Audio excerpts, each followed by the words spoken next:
So, Beyond, this is again another thing that I've come up with, and I know nothing about it.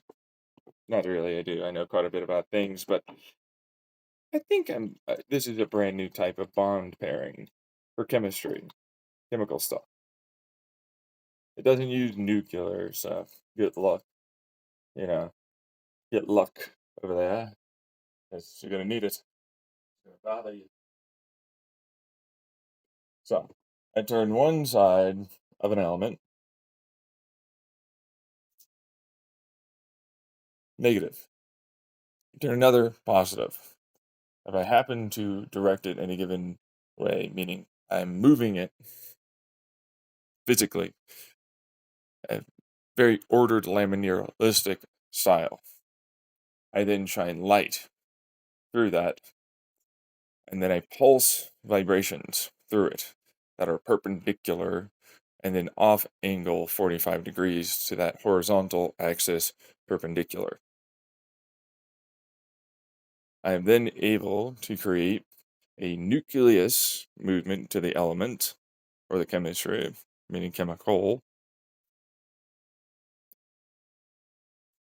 that allows for it to, instead of creating an ionic, which is great, it's going to create an ionic. This is what I'm looking for. But I'm adding in energy. Okay. And then I'm making it so during the electron's orbit decay, as it's going to produce light, to shut off excess energy, it tunnels into the other's electron orbit. And then they rotatively keep switching their tunnel on either side. That means the electron, both of them, as they shock out, are still there. They're equal. They view themselves of having the correct number, right? But they're always viewing themselves as well as having not the correct number. And they constantly tunnel into each other's respective elemental nucleus electrons orbit. I call it the Lemke chemical bonding. Now, I use this often with a large amount of catalyst and or enzymatic processes that typically the catalysts elicit the ionic as well as electromagnetic. Okay, so I have to force an electromagnetic style along with light that's there. I have to pulse it the right way. So this electromagnetic flux, right? Because it's far easier if I do it with a little bit of magnetic fields. They're of the right strength and the right placement as they're moving. But of course, it's easier with certain uh, chemicals and elements than others, right? But the reason why I do it is because it's effectively as strong as a covalent, but it's not a covalent. In fact, they view themselves as not being paired. That's right. They're not paired. They're not bonded. There's nothing there. That's what they view themselves as. But the answer is they are absolutely bonded and paired. There's no removing them without, like, effectively something else that comes along right at that right time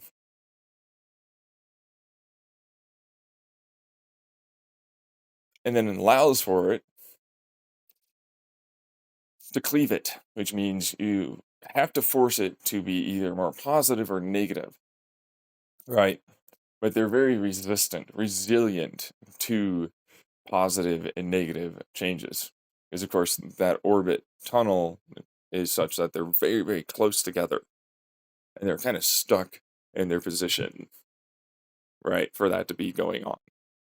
Is they're always decaying off movement of the nucleus to do this.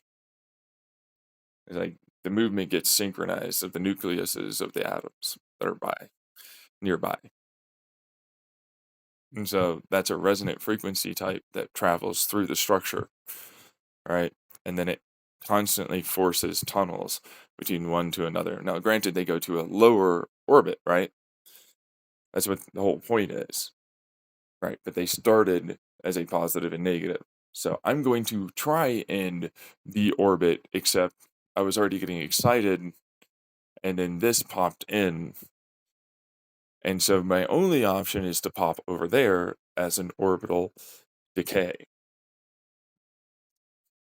And so its view, it did pop into a lower orbit because it did pop into a lower orbit. Just a different orbit somewhere else. But it knows that it's a part of this, right? Except that's only because the fields, which is a Hall effect, effectively, apparently they call it an electromagnetic field, has these tiny little electron orbits as they spin and move around, right? Then intersect each other, right? And they create a little pocket that constantly has them binded together like that. And they constantly oscillatively tunnel. They'll still produce light. You can heat them up real hard, and they will not pop away. In fact, they'll just tunnel faster between each other. And the other electrons will, of course, create a photon.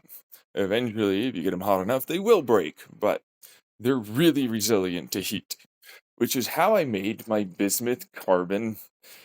As zero is it again? I wrote it down this time because I sometimes forget things.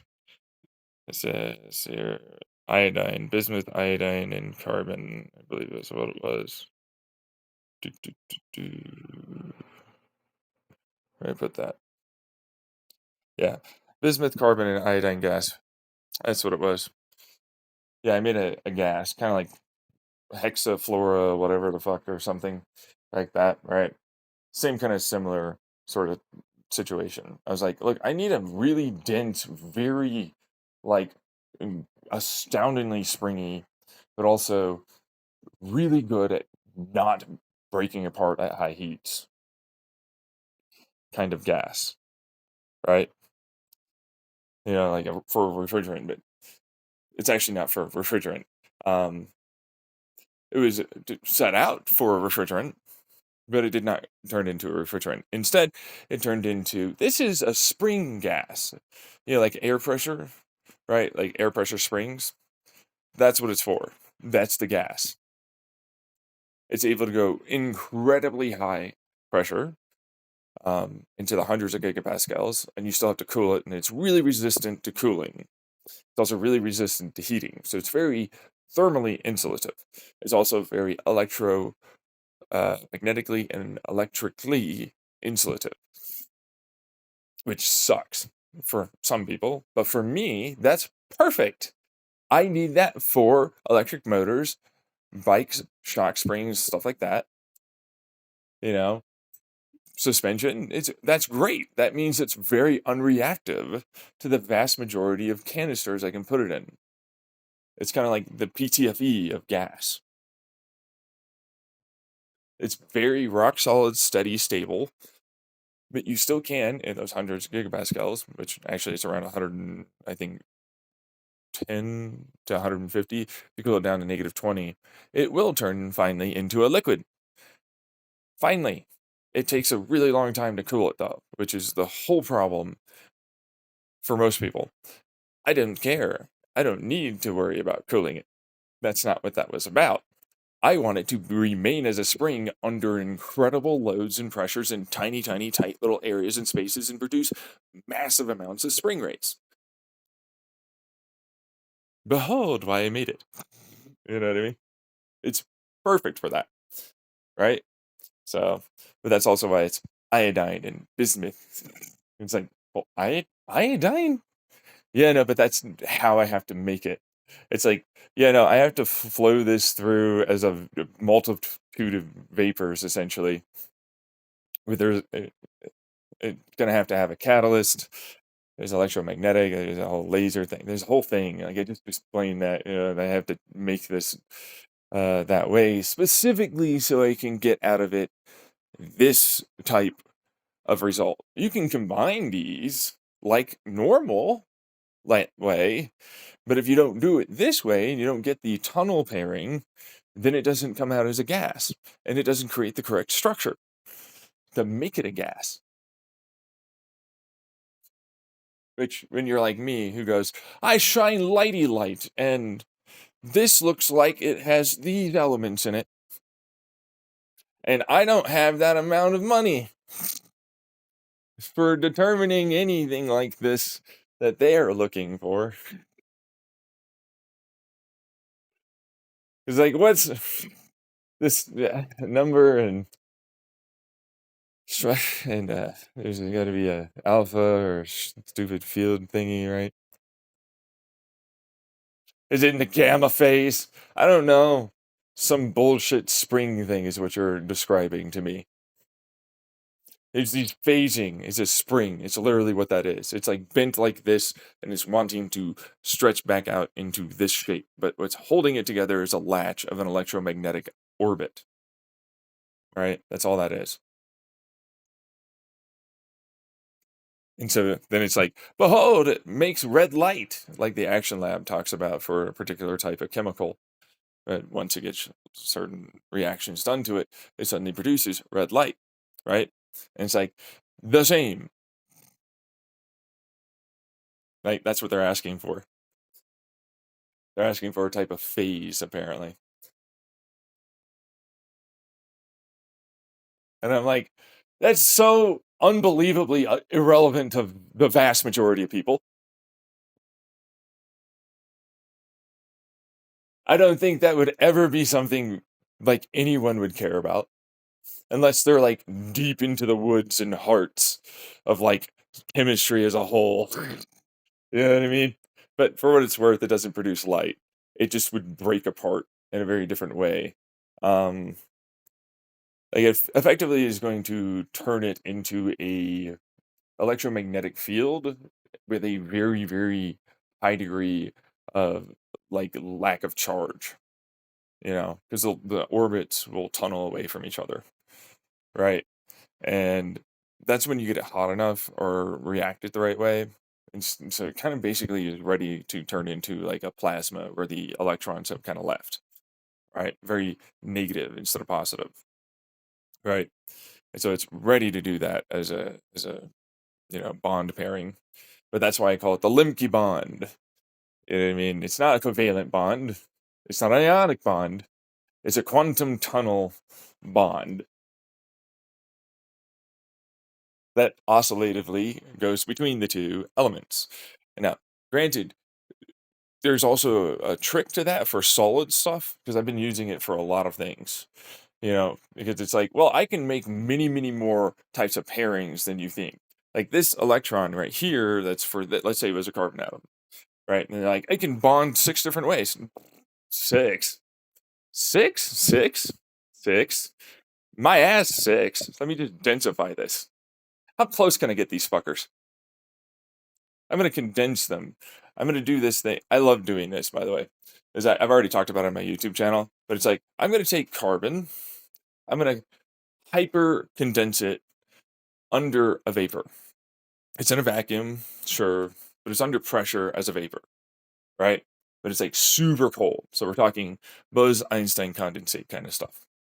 And it's like, these are types of plates of polycrystalline diamond, but not just regular polycrystalline diamond. That's just for the strength. I need to have it all flow correctly, and I need to be able to squeeze it, and then I also need to be able to shock it. And so it has to undulate, but it also has to allow for the correct current and amperage, meaning electron movement and drawing out of, to turn it into a plasma, along with the correct laser light propagation through it, which has to orientate spin, direction of the nucleus, and momentary sparks and gaps as I shove in volts in the right area. I then have to propagate fields, electromagnetic fields, in very small little places. So that way a electron is made at that moment, as both pressure and the oscillative pressure wave is traveling through, and the laser light is going through properly. It's all to say, I get them really close and dense, and then they pop out as now a solid. that has been forced to undergo the bond pairing. That's a bunch of tunneling. But this is not six. No, no, we're not doing 6 pairs. This is 32 pairs of bonds. That's right, 32 pairs. Not the standard, kind of business here, because they're so close together, they form what is the equivalent of a bunch of electron orbits that are inside of each other's nucleus. And since they can't do that, they get forced to be way too close. And so they have to constantly tunnel between each other. And so they're acting like one ginormous element. But they're not. Of course, they're just separated, but very close together, carbon. And so 32 pairing is literally what that is. It's just 32 pairs.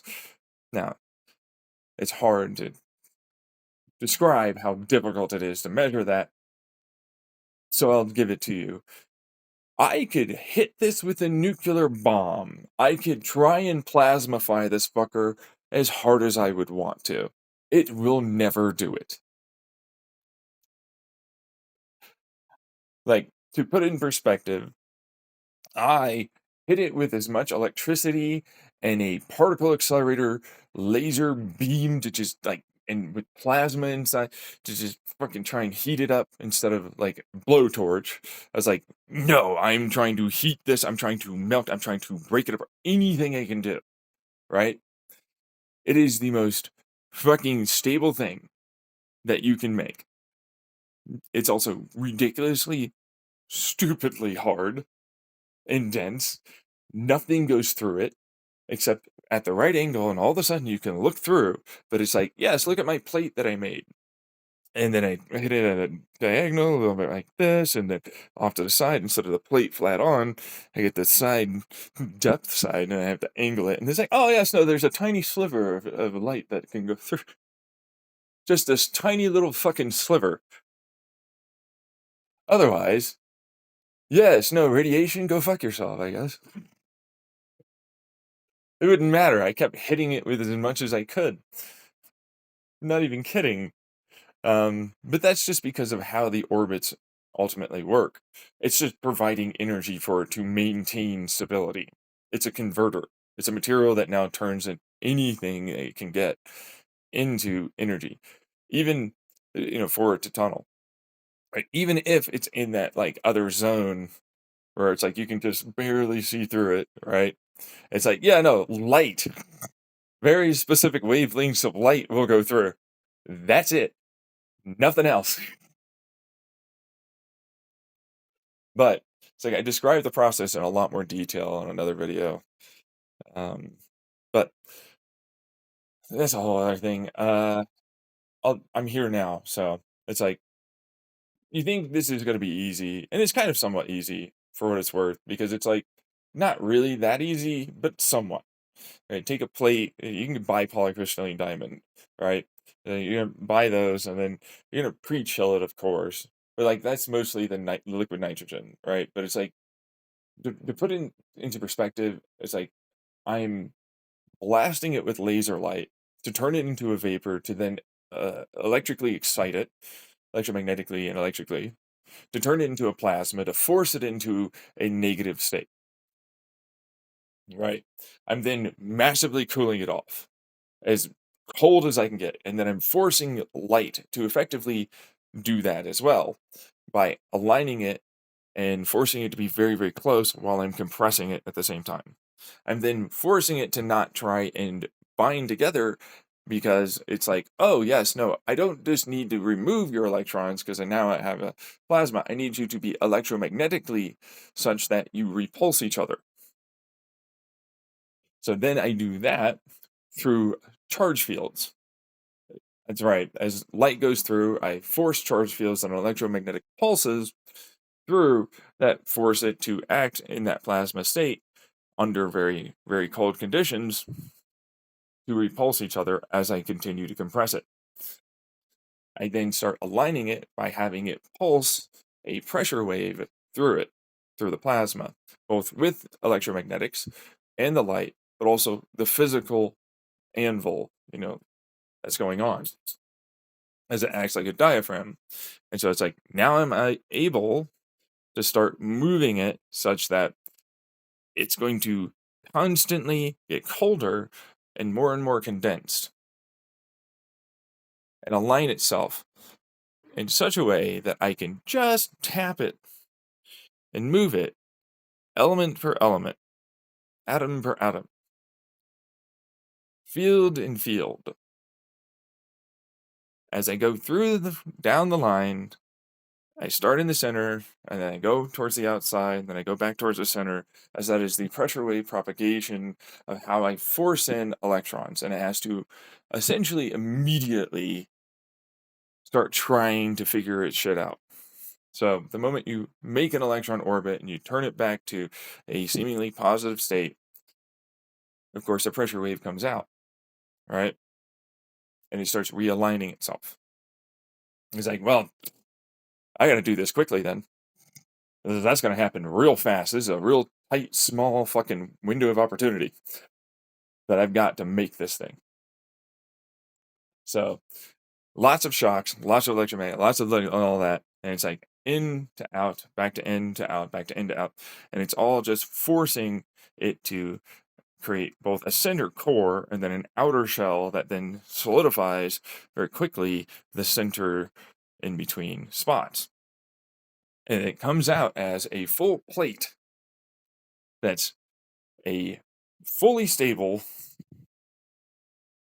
diamond, I guess, that has multiple bond pairings of the Lemke bond type that have them tunnel.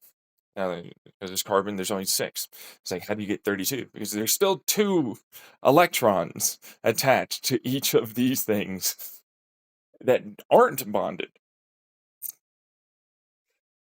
That's right. I know, right? There's 2. 32 means I have 8 different bond pairs to all of this, but they're double tunneled, is a good way to put it. So I was like, this will go to here, which means that has to actually go to there, which then allows for it to go to here, which then goes. And so if you don't know anything about dimensions, we're going to get into Michio Kaku dimensions. We're going to get into dimensional tunneling bond pairing. That's right. They have to tunnel in a multitude of dimensions, in a multitude of timings, in a multitude of ways that allow for this to work. So you have to think, oh, let's say it was diagonal. Well, diagonal doesn't mean that it's actually going to come back because there's already something there. And because at this point in time, it's doing this over here, it has to do this over here. Right? It's like, this is the least resistive, except it's closing and it's moving, and it's going to go too far away for it to tunnel back. So what does it do? It creates a pressure wave that allows for ultimately, no, you can go over here instead. Thus, it tunnels using that pressure wave, which, by the way, the pressure wave is effectively electron orbit movement. It's a bunch of jumbled up pressures. I'm suddenly here and I'm not here, and I'm spinning like this, and then I'm moving over there, that kind of thing. So it has to balance itself out somehow, some way. So as a result, that's a multiple dimension right there that then has to go vertical 12 o'clock 360 that then decays back in towards its orbit, popping up another electron during that, because of course they can't exist there. There's already something there. And so doing that, it then goes, yeah, no, here's the only real place that you can move. So it then goes, yes, well, that's not actually that much energy because I'm already going there. Because electrons can do that, right? They're already moving. It already knows that that's the least resistive path intravetically. And it already knows that it's like, well, I already have energy. And instead of being hot, I'm going to dump it. And so that is the wave functional propagation stuff.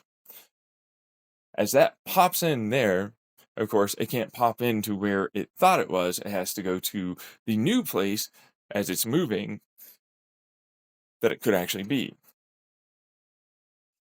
Now, imagine this with 8 other things around. right? And it's like now you have to suddenly understand it's a timing puzzle piece thing. Where it's like this, that, this, that, you know what I mean? It's just a whole bunch of things moving down, in and out, and popping around, right? But it's all timing, least resistive, easy dimensions.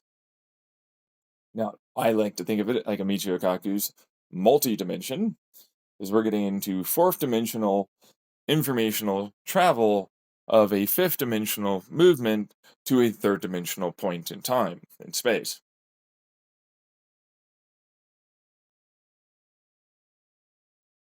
As a result, it then happens to propagate such that it's always burning some amount of energy from outside. You have light, you've got heat. You've got anything, right? Well, that's what it's gonna use. You got heat. It's like, yeah, no, I can't move as a nucleus. What do you expect me to do? Just move my electrons faster, literally, right? Except they can't elicit any light. Shockingly, right? Because the decay is only into another orbit.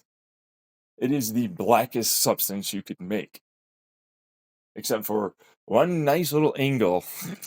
That's all you can do. There's one nice little angle in an eight-sided fucking thing like that that allows for light to propagate through.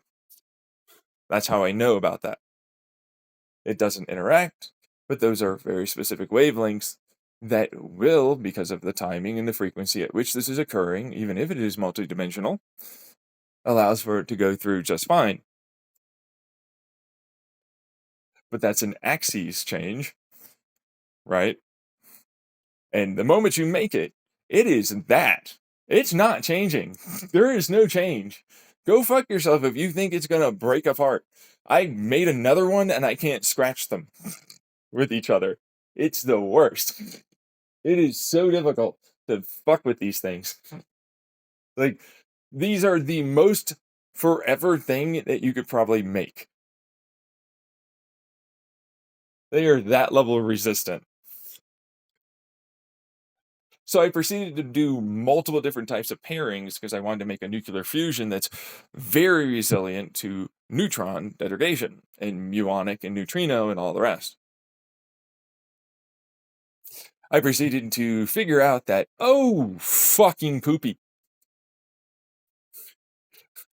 was a problem because it's like, oh, they'll reflect all neutrons. There is no neutrons that will move past this stuff. Like once you dope it the right way, instead of like carbons, you get something in between that's a little smaller, like a hydrogen, or bigger, like a into the realm of radioactive material. Okay, like denser isotopes. I got into the UUQs specifically for this because I was like, I want it to survive and stick around. How do I manage to do that? Well, it uses a massive amount of pressure, right? Like that's a relative, special relativity for it. Like it's under immense pressure. It can't move anything. Screw you and your extra neutrons, right? Meanwhile, you got any heavy carbon? You got some heavy isotopic carbon? I need some of that. So I got into UUQ with hydrogen. It's a heavy hydrogen. It's a tritium, along with heavy carbon. And it turned into, oh yeah, they'll soak up that fucking neutron. Yeah. Like, I was like, yeah, there's a way to do this. There's got to be a way to do this. If it's just like one singular, and especially if I'm going to compress it and effectively form it under a very hyper dense, you know, reactive state, which isn't really technically reactive. That's nuclear, it's tunnel stuff. Anyways, moving on. That's Bose-Einstein condensate tunnel moments. And so, like, then it goes into and effectively forms the effective equivalent of a lot of the neutrons, force it to be isotropically or isotopic, not tropic, stable. It's a stable UUQ element. Doesn't decay. But it's like, it only does that as a result of this one fucking trick that sucks for people. A big O canister essentially around it, right? It's literally what that is. A big elemental canister of hydrogen and carbon basically bonded in such a way that they're right around it. It's not going to move, right? And so then it sucks it in as a result of allowing for those neutrons to tunnel that direction. And it's the same process of the chemical bonding, but a little bit more forceful and entangly and a little bit more long duration. You know what I mean? Instead of I get to crash it out and I can do it pretty quickly. No, this is gonna take a while. This is gonna take like a week of doing this. It kind of sucks actually. There's no like, man, this is super fast. It's like, no, this is gonna take like a week. And screw just doing one small spot. If I'm gonna have to do it for a week, I'm doing it every freaking way, just in case, in all the places. It doesn't do it there. You know what I mean? Like I'm gonna do it every place I can do it, in all the ways that I can try and force this to do it. All together with as much of the energy that's good to go to help that. Which energy, by the way, is a whole other thing. Tunnel energy is not just heat. There's entanglement styles and there's superpositional moments where they believe they're already there, which is usually what I do. Right? Because if it's very cold and very condensed, and very compressed, and it's electromagnetically and electrically and spin and all this stuff made in such a way that it's like I really only have one option to tunnel, and it's to here. Then it's like, well, then I'll do that, right? But it's like I'm really hedging bets here. You know what I mean? Like there's probability. I'm rolling some dice, right? It's uncertain, and then it tunnels there, and it was certain. Making those bets head in my direction. That's what that is. Anyways, but that's what I did, and I got the plate for what it was worth. And it's like, oh yeah, no, heavy ass isotopes are a good thing to have in this one because I need to make quark shit effectively happen. I'm not even kidding. It's like I have to get into quark bullshit, like literal BS to me, because it's like nobody has any information. It's just theories. This is rough, man. Okay, I'm trying my best here. I don't. Could you leave me alone? I'm gonna do a Limke tunnel effect of the Limke law with the Limke principle effect, which I've outlined multiple times on multiple YouTube channels.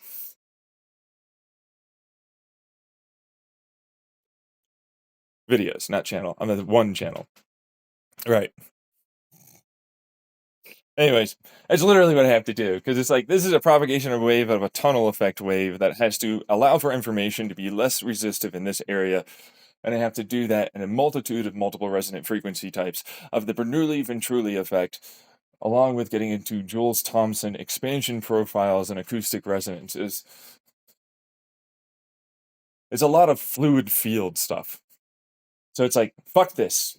It's a Limke law now. I'm done. There's a lot of tunneling. There's a vortex induced. There's spin collapses.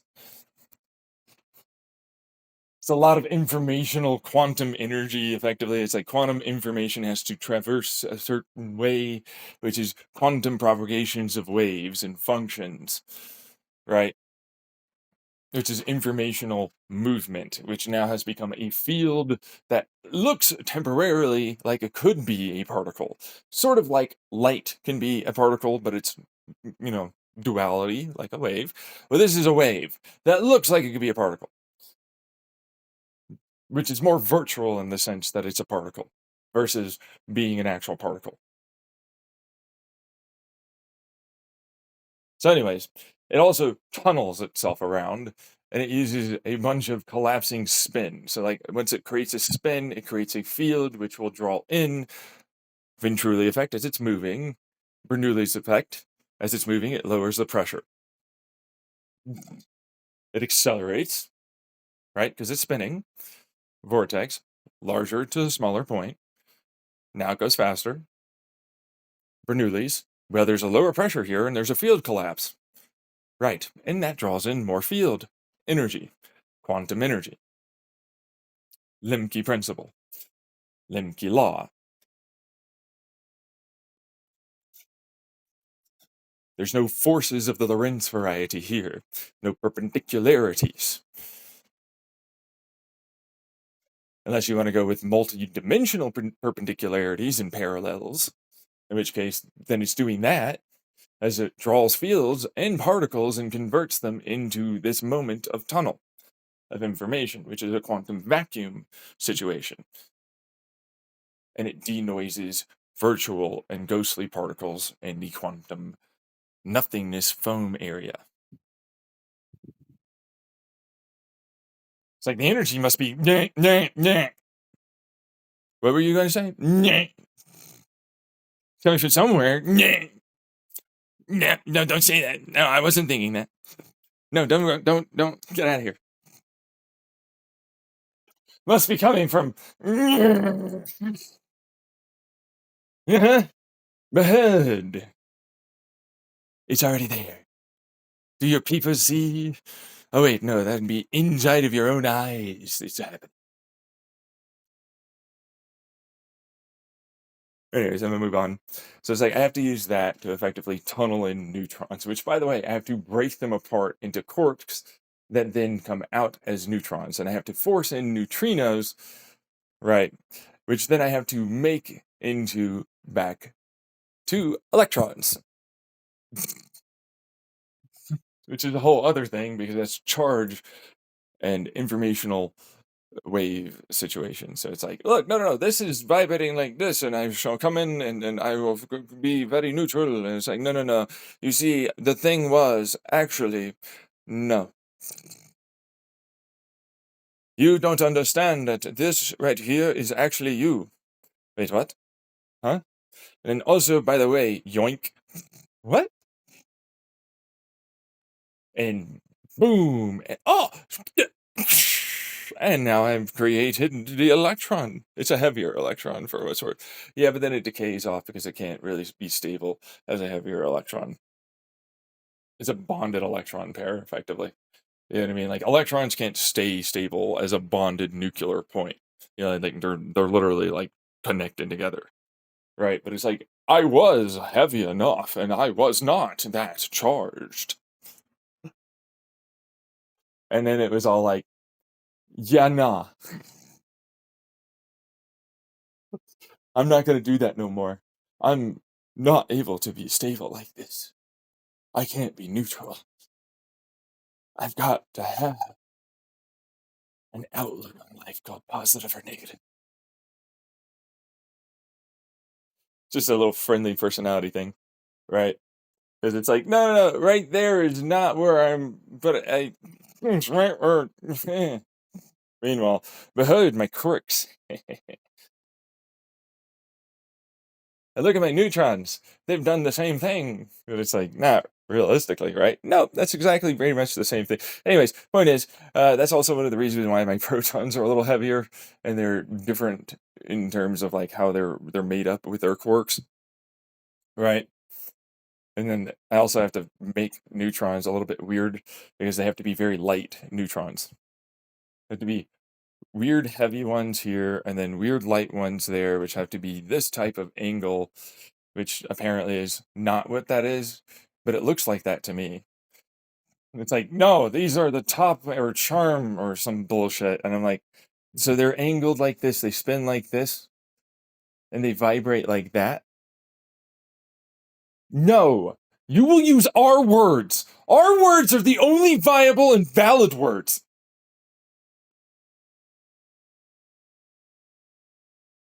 That's the only way to describe this to us. Please. Well, whichever one's like this. Yeah. Can you think about it like that then? It's like this kind of weird shapy thing. And then it's kind of vibrating like that. And then it does this weird, spin, but it's really a tunnel kind of spin. You say they're spinning, but they're not. They're tunneling. They just go a little bit twist and then they tunnel back to where they once were. You know what I mean? Like you can see that they tunnel because they momentarily aren't there. No, again, no. We're not allowing for you to change what we. Fuck you! See here. Some bottoms with a what is this stupid thing called? No, we can't do strange. They can't be that stable. Stable is not good. So they have to be a different charge. So it's like that's why that's bottom, right? Because that's like a negative, right? It's like tops or positives. It's like the only reason why they'd be positive is if they were fucking doing. You know what, man? I don't like you. You clearly know there's these corks are made up of things that for sure are smaller. If you're going to describe it that way, which effectively all you're describing is positive and negative, and it's a type of spinning moment, which is literally just a tunnel thing. It's all you're describing, and then it fucking vibrates like this. That's all you're doing. It's got this weird ovaloid or this weird, more cylindrical shape. That's all you're doing. Why is it that it's so hard to understand that? But they gotta be top and bottom. Strange, man. Gotta get the charms out and the lepton with the septitons. And I'm like, uh-huh. Uh, what's a gluon made of? We'll never know because it's too small to know and detect. I'm angry with you. I'm gonna move on though. So, anyways, it's a charge thing effectively. They're just shaped the right way. So, a good way to put it is like this one's shaped like this to go to this type of proton. Right, so that way they create a more uniform structure internally and externally. So they're more bound together.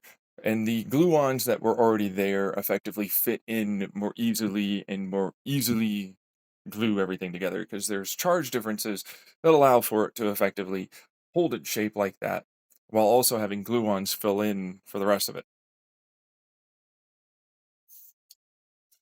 which it'll naturally do because that's its easiest shape for it to make. But it's like, how do I describe this? This is a three-dimensional spheroidal puzzle.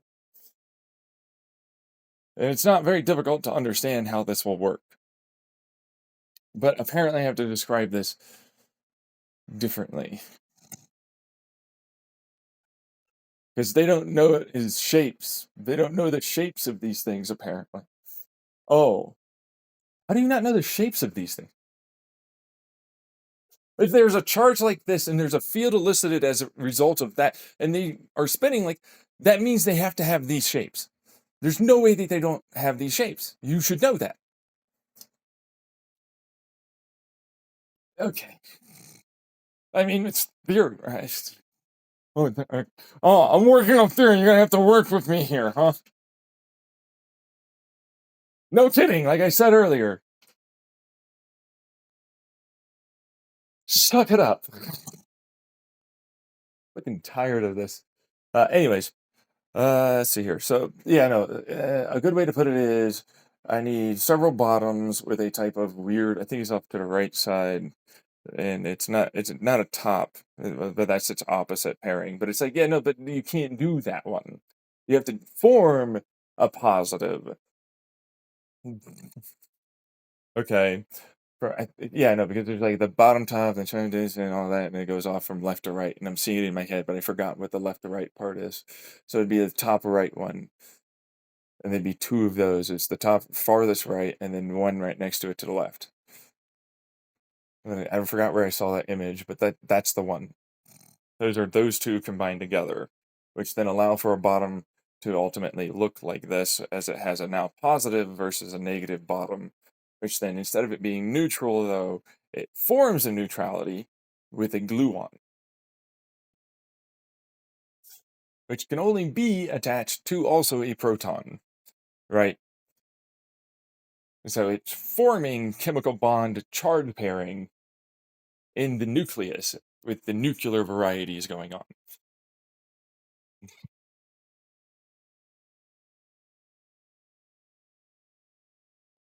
So, anyways, That's effectively what I view it as, but it's like, okay, whatever. Sure. It's two positive, top, types that are spun in a opposite direction towards each other, but they've slipped in between and are now facing away.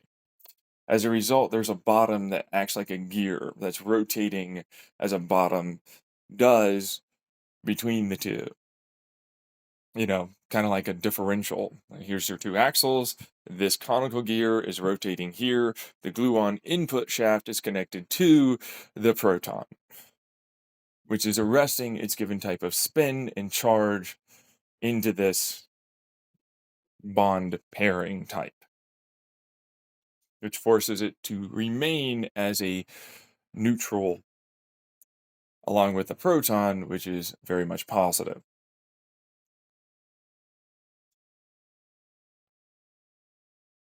Engines and gears. It's so difficult, apparently, to describe any of this in any other way. You can't possibly understand what you're saying. It's not in any way like what you're doing and/or saying. There's no way it's like this. It's so hard. I'm so special. I am way smarter. I know much more about this than you do. Me, quantum physicist, big, strong, also smart guy and gal. You, idiot Dumbo. Meanwhile, I proceed to just look at the basic bitch math and everything. So that's what you're describing, right?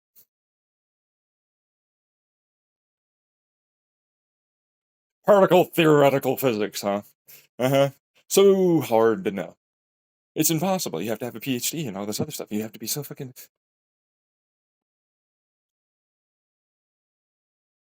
so difficult somehow. I don't know why it's difficult for some people, but sure, most of us just don't ever look in and ever learn, right? That's what's difficult about it. It looks intimidating and imposing.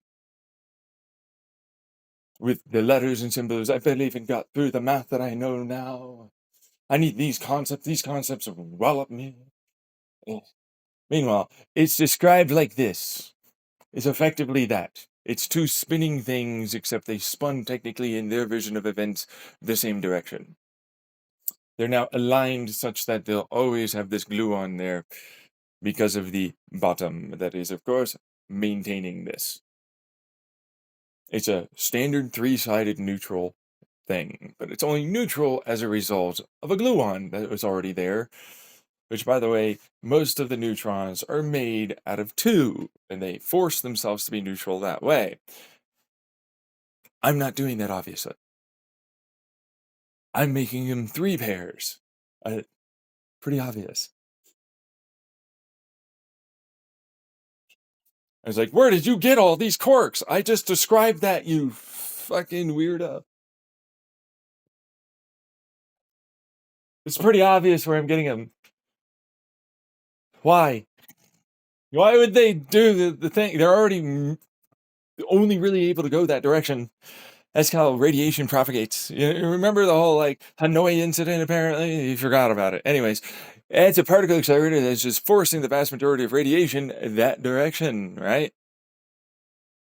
Well, yeah, same. Ah, right. Yes, and it's very small, and it's not very radioactive in any slightest because there's no gamma ray or X-ray or ultraviolet or anything. There's no real light elicited from this. The only way you get to know is because fields change, and you have to set it up so that way you understand what the fields are that are changing in the areas that they're changing at. And it's like, you think it's easy to make a UUQ? It's not easy. I have to effectively tunnel them together anyways.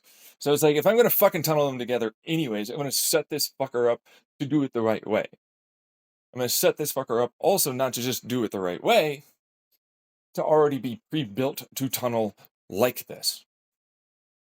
Which means I need other elements that I'm going to make turn into this, which are likelier to be like this already.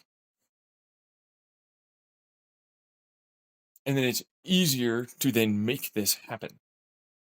It's a simple process. It's a recipe like anything else. do this, you get this out. You do these things this way, you get this out.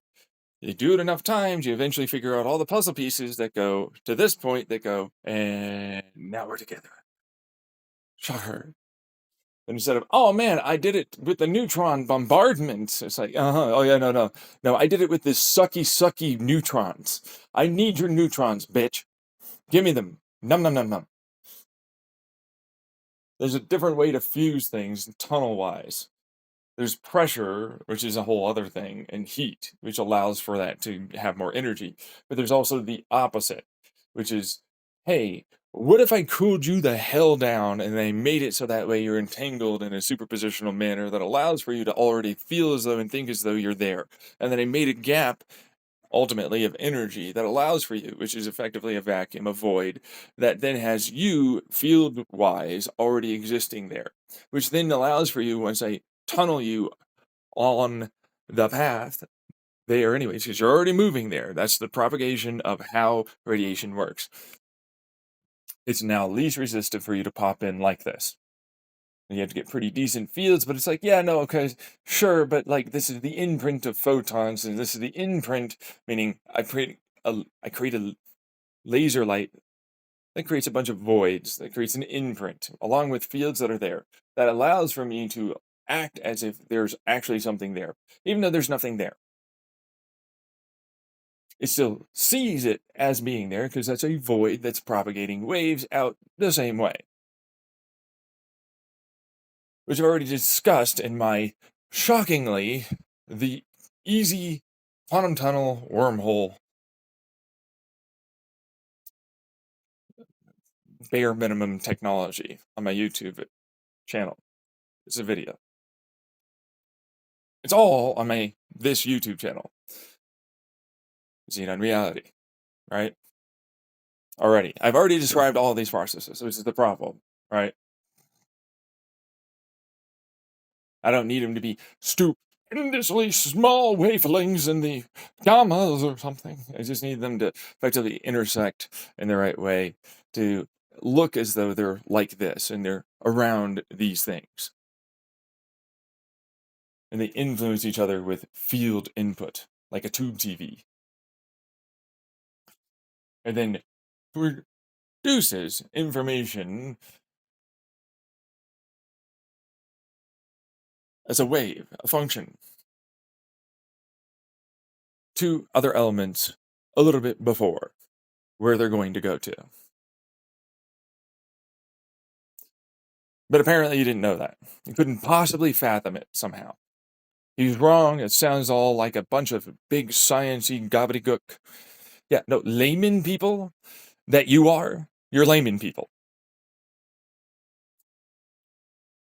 You mean idiots that effectively know nothing about this? No offense, but I'm trying to describe it to you so that way you can understand it. And I literally told you the process. It still works, and it's still the correct thing to say. You just didn't know it was, which is the other opposite end. It's like, no, I'm giving it to you so simplistically, it sounds so easy. For a reason. You need to keep up and understand. This is the opposite of, he just thinks he's smart because he knows words. This is the opposite of, I'm going to be now angry at you. And I'm going to try and force you to think that I'm right. This is the opposite of, I think I'm really smart and I need to sound really smart. This is, I already know I'm really smart. I already know you're really stupid. I need to help you understand something. I already know it's like, I don't know anything about these Lemke blah blah blahs. I don't care. You're meaningless to me. Yeah. You didn't go through the rest of my channel. You don't know anything about what it is I know. I'm not here to describe that to you. You're not anything that I should give a fuck about.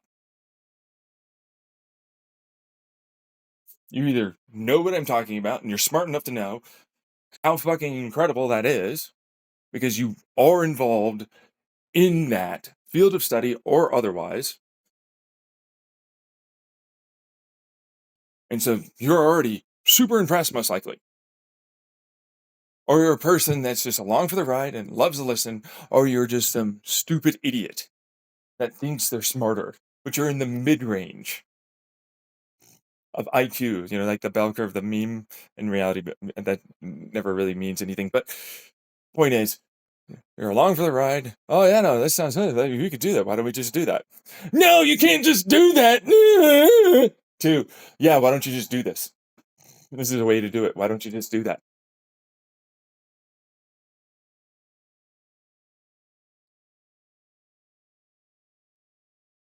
And it's like, no, I need to get my quantum physics theoretical, all this stuff, friends. I'm like, okay.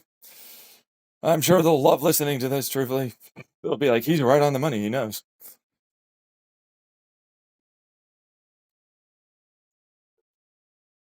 Sucks to be you, I guess.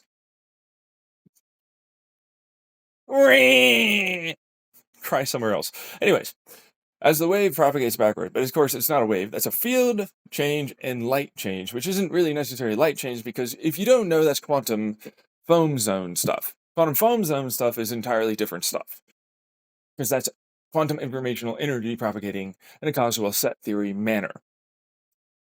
It orders the information coming in. It also changes what the information over there is ultimately believing itself to be here, because of course it's going to move.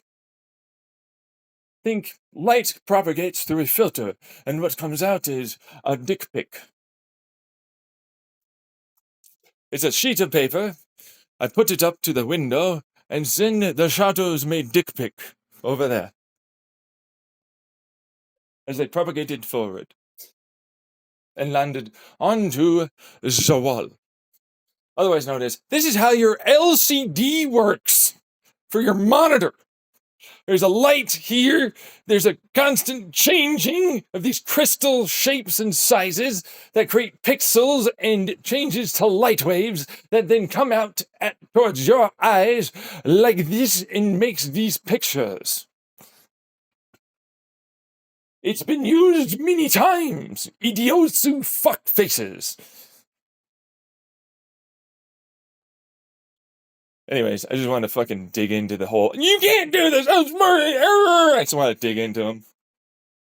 It's like, no worries. If you're along for the ride or you're smart and you know what I'm talking about, this is going to be a good burn. Like, look how easy it is to describe this. Boom. Just wreck them. Just in your face. It's so simple to know. It's not even hard because those fields can be so enormously tiny if you know what you're doing. Right? But it's like, no, I have longer wavelengths, shorter wavelengths, and all that. They just need to intersect and interfere in the right areas. And, if you know what you're doing as they scatter and deform and interfere, right, then you know what you're doing on the smaller side as well. Even smaller and smaller. And you use light as its own type of lens correcting system. The Lemke Phaser Lens Principle. Another YouTube channel video. So, there you go. It's like, right. You have to understand how light particles and waves handle themselves. That's literally all it is.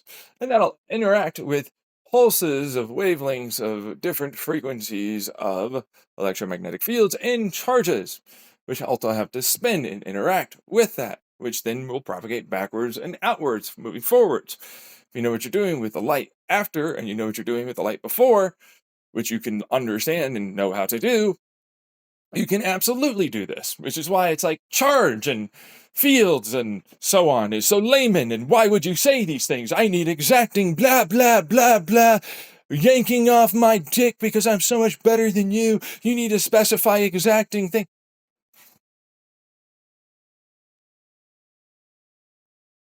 Fucking idiot. This guy probably thinks he's Jim and he's a good guy in the office. Jim tortured Dwight. The reason why Dwight's a dick is because he tortured him.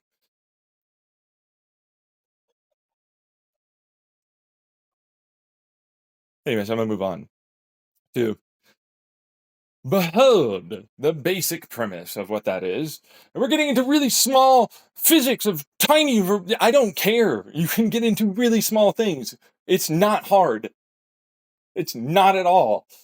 What are you doing? It already has a gas. I already have all of this very ordered. I have all, it's cooled, it's compressed, it's very, very, very controlled. It's enormously simple to do this. It's not difficult at all. A Bose-Einstein condensate, we've been able to make them many times, but instead of doing it like standard way, we're going to have electron orbits removed as a plasma, which is normal. We've already made Bose-Einstein condensate plasma. Please stop talking. We've already done all of these things. Even the thermodynamic field change, which is like, pi after decay. No, it's not.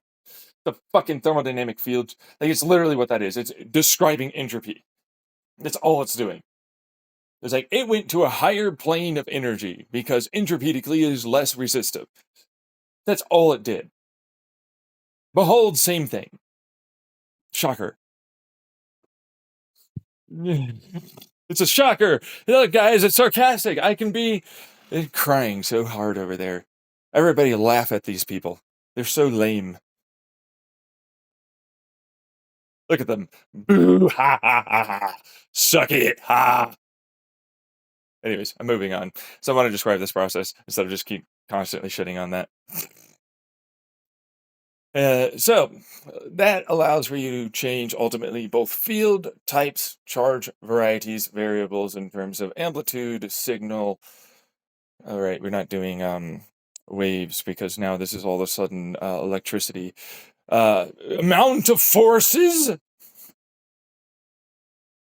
the total amount of a density of the amount of these things going on, the total number of them at once in one place. Because electrons, it's like, no, we have current here. We have this force.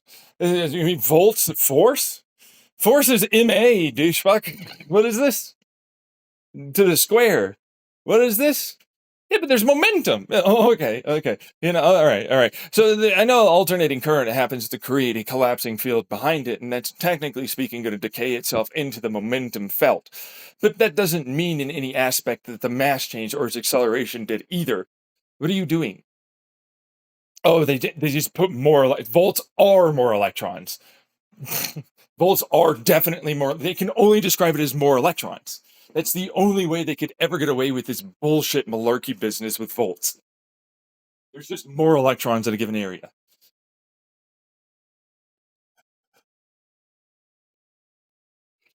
Because they can't speed it up past fucking light speed. They can't, right? They can't even go to light speed. Right? So it's like, then what are you doing? Is it getting closer? How many more nines? Is that what's going on? Is it that much more significant?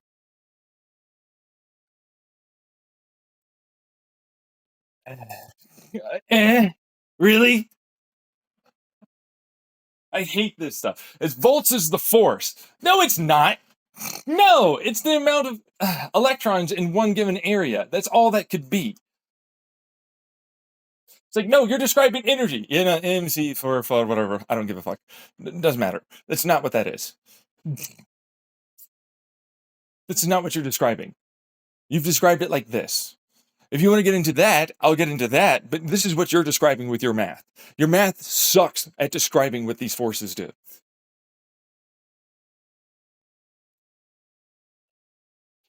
It hasn't changed. I'm not going to lie. The mass of that electron doesn't change. And you know that it converts a particular type of way for any given material as it propagates through it, and how it vibrates and ultimately elicits any given type of field and or reaction. What are you describing with volts? How fast it can't go faster. You dick bitch fuck. It's not doing that. Would you add an extra 9 just because you felt like it? The material only allows for you to have it go this fast. Maximally. This is a real limit here. This is quantum physics, Dick. You can't have it go faster. There's only one way to describe this, and this is you made more mass occur because there's more electrons happening. But that's not what we want it to be called. I don't give a fuck what you want, bitch. I don't care about you. I don't. Shut up.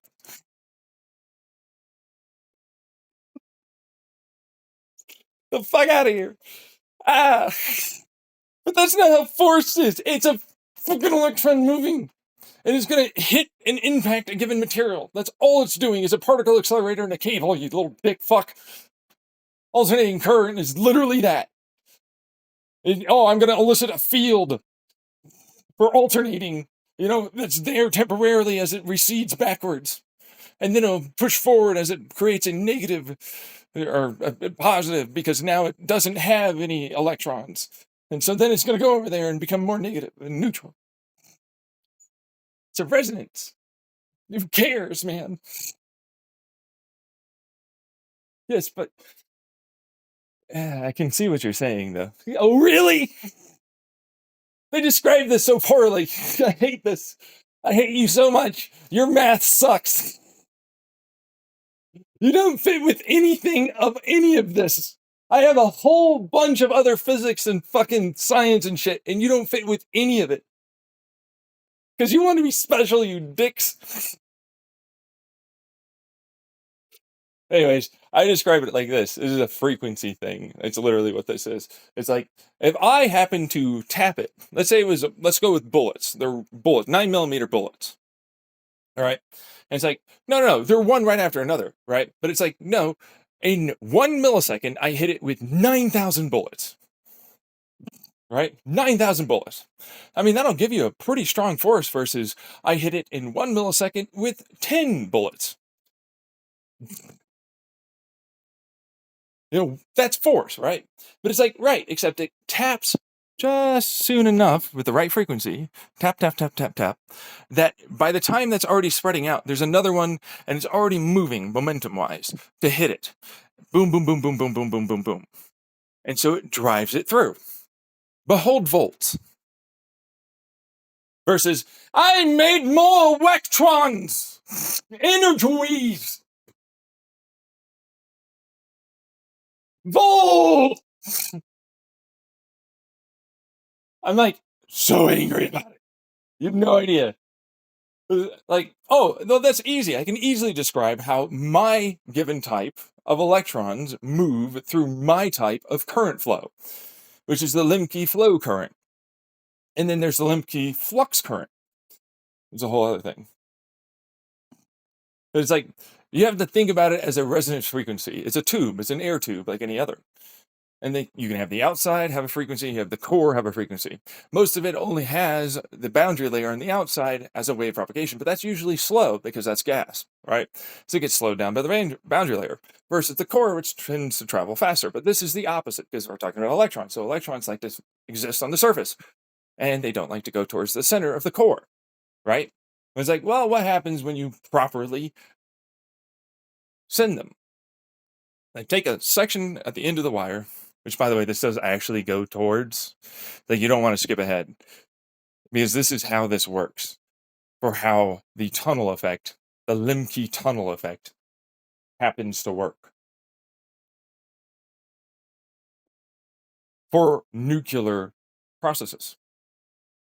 That's right. It's a quantum field, quantum fluid, quantum phenomenon law. It is the law for how information propagates around. So there's that. But I'm going to move on because it's like already an hour in, so you're going to have to hold your horses. It's like, imagine I had several Gatling guns and they intersected in between each other. There's a big old wall of Gatling guns, 9mm, a little bit longer barrel, but like they rotate. Let's say there's 4 barrels for each one of them. Fuck it, we'll go with 9, and they'll intersect in between each of the circles. But no, we're not done because there's 5 of them. Okay, there's 5 of them, one right behind one another. And I pulse here. This has to cool off. It spreads open. The first Gatling guns, and this one moves forward, and it's already shooting the moment it starts trying to open up. right? That's the center. And then it can start immediately firing. And it just keeps firing, rotating, spinning, and re-upping for, of course, the belt feed of all the 9mm rounds you've got to have to make this run, and still cools the barrel. So nothing will ever overheat. And by the way, it's intersected with this thing called a Venturi tunnel, which is a Bernoulli principle, because there's heat here, it is expanding, it's pushing a lot of air. Air comes in from behind, it goes behind the barrel, and then there's a shroud around the barrel that allows for it to help with this effect. Electromagnetic field, pulsings, spinning it at multiple moments. This is the arc light type of thing that I made. Okay, so think like a little tiny vacuum and a little tiny glass quartz thing. Okay, a bunch of them. They're like transistors. That's the band gap, right? It's like, oh, all of a sudden I put enough volts, put enough frequency, right? Through it, it then creates a pulsing resonance through it. Creates a bunch of light that'll interfere with itself, but a little bit of another gas, a glass tube that has gas around it, that then creates a bunch of different white light and or blue light or anything else that interferes, and it constructively does so and directs it out as per usual. It's super hyper efficient and not at all difficult to make, because it's only 150 nanometers roughly of size that you're going to need this for. This is a basic circuit, and if you pulse it the right way and have that lead, because of course that gas gets excited and ionized, right, to be able to make that light. Of course, that creates an electromagnetic field, which can help another one out to do its job, which is called a capacitor and a battery. It's a transistor that makes light really well, really fast. But it's not just that, because if it makes light, well, I can always just add on another type of solar panel, a material that'll absorb that light that's around that's in the tube and outside of the tube to capture as much as it can to allow for, you guessed it, electrons to be formed and made. Now, when I do that, as this is the couple, this is the connector, instead of you have the ability to solder things anymore, that's the rub with this. You can't do that. It has to either be a part of the connector, or it has to be literally welded together as a solid line of copper, all right, or any of that that's electrically conductive. It has to be solid, right? Or it has to be connected with this connector. So this connector, which is, I originally just made it as a light diode, you know, that's all it is.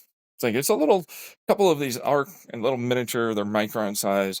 There's some reflectivity areas. There's just a vacuum there and so on. And if you propagate it from one side to another, instead of reflectivity material on one side, I allow it to go outwards like a regular bulb, and then it constructively interferes in Lorenz kind of style of lens, and then it's micron styles of tubes, which have multiple lenses, multiple materials, which then allow for the correct light to come out at a steady rhythm, even if it's alternating or DC types of current, but it's set up for the Lemke flow current.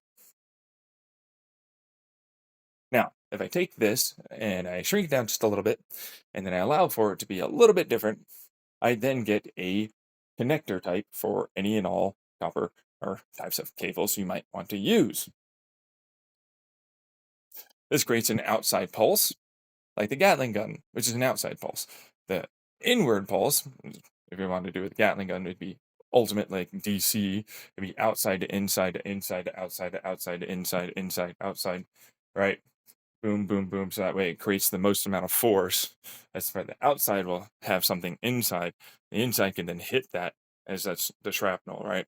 And then, of course, it's able to produce more and more and more force as it continuously hits a given type of spot, because it's a type of circle. I can angle them in at different,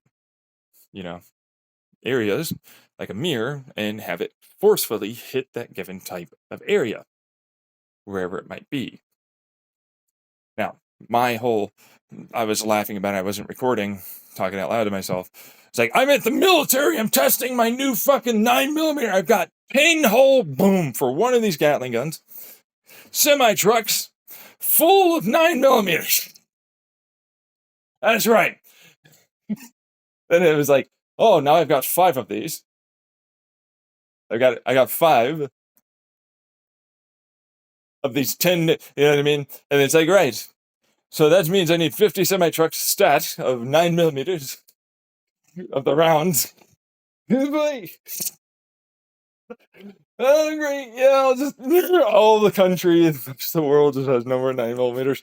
It's all mine. Fuck you, Emma Abrams. Die.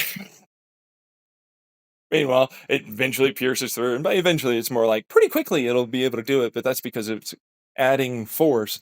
And that's why I wanted to describe electrons, for their volts and amps and currents. It's like, no, no, no. Imagine if I had a pulse of 9 right next to each other. They're all basically, and that's a pulse wave. So it's like it fired here, and then this one fired a little bit faster, and that one fired a little bit. And so it's like they're really close together, but it's a spike wave as it'll arrive, boom, boom, boom, boom, right? And then it's like getting hit like that from outside to inside to outside, right? And like that's not what alternating current is for what it is worth, because of course it doesn't do spike waves. It's more of a resonance tube frequency inside of a cooler or acoustic cooling or something, which is nice. That means you have one spot here and one spot here, and like kind of a dead spot here, and that's great because that's the majority of where you want your electricity to be, right? But it also means it's not as efficient at being able to deliver volts. Of course, during that moment, this is the difference between electrons and bullets, right? They produce an electromagnetic field, which of course gets soaked up. Because of course there's a degree of that current type, field current type, that gets elicited, right? Which is why it tends to pulse. That goes bright and then it slowly dims, and bright and then it slowly dims, and bright and it slowly dims. That kind of thing. But that's field current. And it's like, no, that could still be used. It's still pretty good. Meanwhile, it has a massive amount of loss, and you're converting electrons into fields over a distance, man. It's not, I mean, it's great for the time, but it's not great now. We can easily surpass that. It was great for that. Totally fucking awesome. But, like, no, you would definitely not want to use that now. We're losing like 10% constantly to that. It's not good. Why would we do that? Meanwhile, a lot of people shuffle, eyes down at the floor. It's like, behold, the light emitting diode that is not a light emitting diode in any aspect or way. And in fact, it's actually a massive fucking voltage and amp and current deliverer. So a good way to put it is like, yeah, no, I have a great frequency. That's the idea of the bullet stuff. It's a bunch of volts, right? Right. But it's like, no, no, no, I want a lot of electrons. Right. And it's like, right, right. No, except that's also the bullet thing, because there's a lot of electrons actually hitting at exactly the right time, and it never sees itself as not having electrons to use.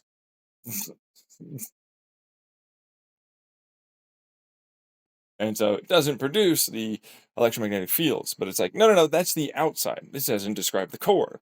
So like the outside, it'll propagate. Of course, it creates fields as it travels through, right? But that means it collapses. That's a Z current. And so it has to head inwards, which is why we use sine waves to describe electromagnetic current, electricity through any cable as a Z current. So as current goes through, we then get a shear effect and then a twist effect in the cable. So it sends an electromagnetic current inwards, but also outwards. That inward collapses and spins. That spin drives forward a sine wave like propagational wave of electrons. And then they bounce off because they're repulsive to each other, right? They're the same charge, so they can't exist towards one another in close proximity, right? But there's conservation of momentum. Electrons are moving. Of course, all of that is turbulence. All of that also means that they try and tunnel away, and then they have to bounce back out, and then now you understand the alternating current type that we're talking about. Now, what happens when you pulse it from outwards towards inwards the right way? What happens when you understand how waves propagate? What happens when it gets to that side? And of course, that means the fields that it's basically bouncing off of, that you're forcing to exist there in the core, suddenly shut down and collapse into a state of, oh, that heads backwards. That's right. It's a flow. The outside remains outside. The inside has a core that's always repulsing it and having an expressed neutralization field. That's what it is. So as current travels, you have a opposing z current field on the inside now that then works together, wraps off of each other, spins, and pulses back up. If you spin, because that's the pulsing, it's the Gatling gun, you spin the barrel of the electrons coming in, you allow for fields to collapse along the length of the connector from rear to forward, which is really, it starts from front to rear, right? And then there's a core one that sticks in there too for that connector. That's right, the ends are always hollow. You have to stick them in, right? But they're not very thick. So how does that work? 150 nanometers, you can't figure it out? Jeez. Yeah, like, oh yes, no, I need how much of the fucking juice going through at this tiny little, what is this, a nanometer? Fucking wire? You can't figure out something?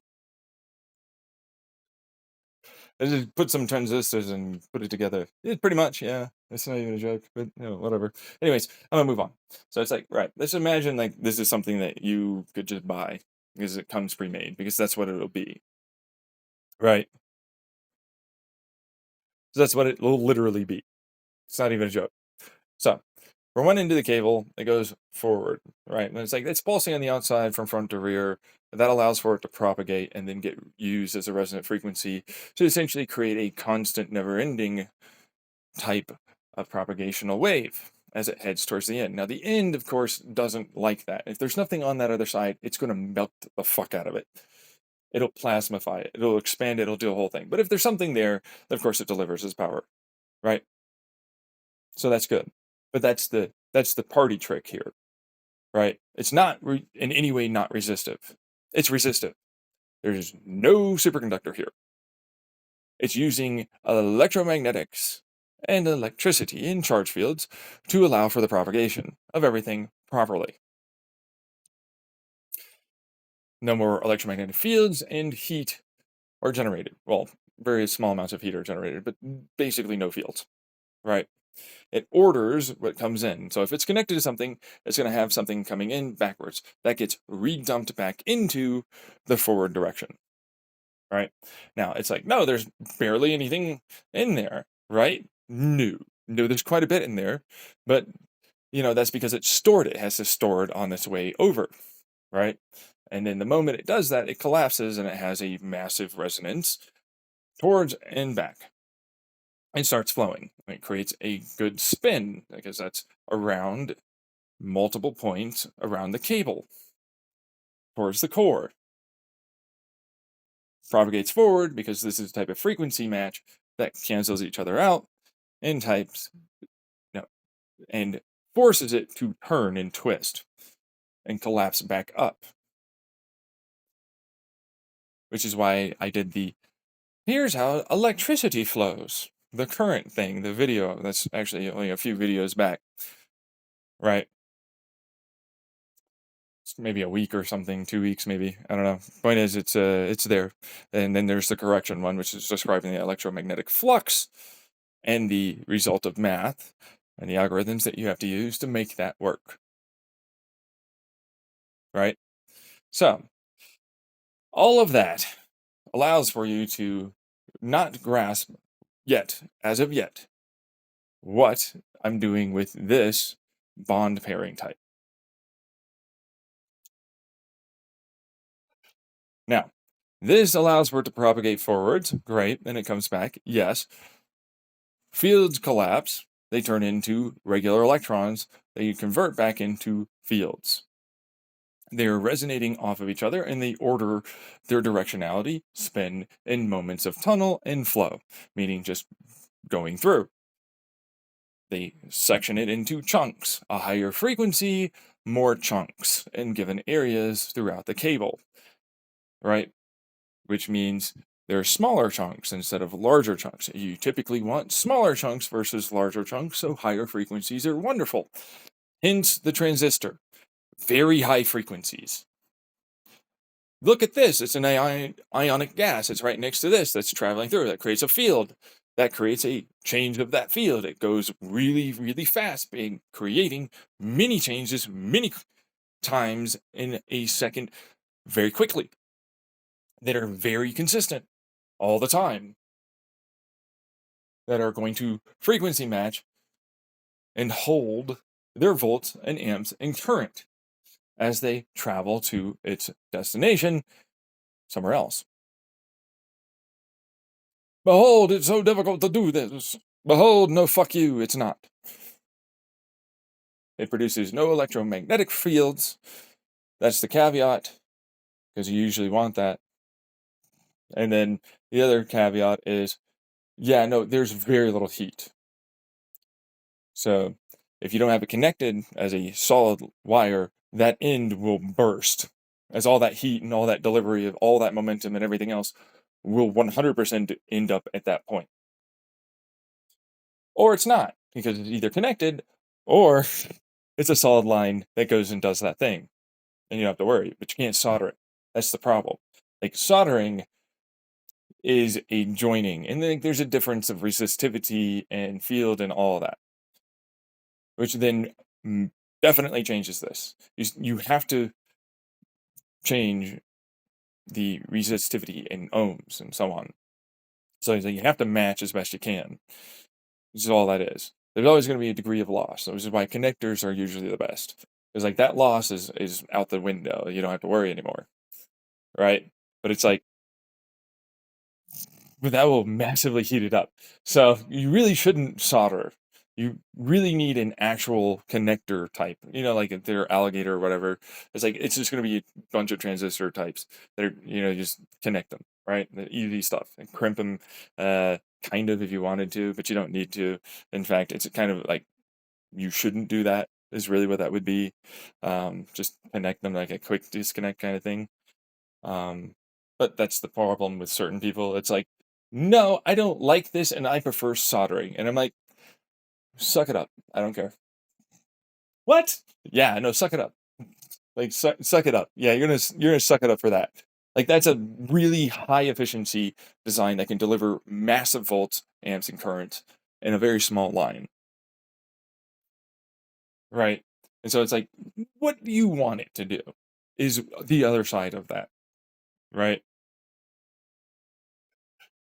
Now, the electromagnetic flux, which this is finally going to help you understand why this that I'm trying to make for the bond pairing works, which you have to ultimately understand that first, and that will lead into this, which will then definitely help you understand how all of this comes together. Yeah, you want the not layman's description? Deal with it.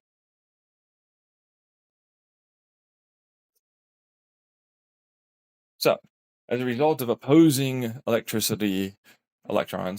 heading towards each other, like a car crash, right? Train crash, and they don't like it, right? Say, well, we just did that. And they did like it, if you did it the right way. So this one turns those blocks into collapsing fields, which force a tunnel effect for the electrons, movement in orbit, and spin, alignment. So they'll spin aligned and they'll collapse in the orbit during that. And so it produces a consistent frequency of electromagnetic fields that amplify off of each other towards all the way down to the core. They burn all of their electrons doing that because, of course, electrons are coming in to make that occur. This is a DC and AC current match. That's how that has to work.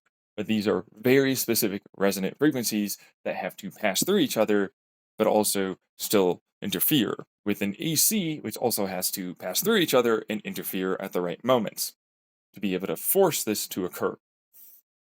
Now they only need to be lines, and one single straight line of a cable, it will be able to match easily our most wound and powerful coils, which is perfect because then you can still wind them together into multiple stages of lensing, as I like to call them. They're field lenses. So they'll propagate outwards, and if you frequency match them to effectively amplify and interfere with each other, they produce stronger and stronger electromagnetic fields that are directed very specifically with very low loss, or literally none, of a given type of direction that you don't want them to go. We're talking about directing electromagnetic fields. Instead of it in a 360, they are directed as only one pole or an alternating north-south pole.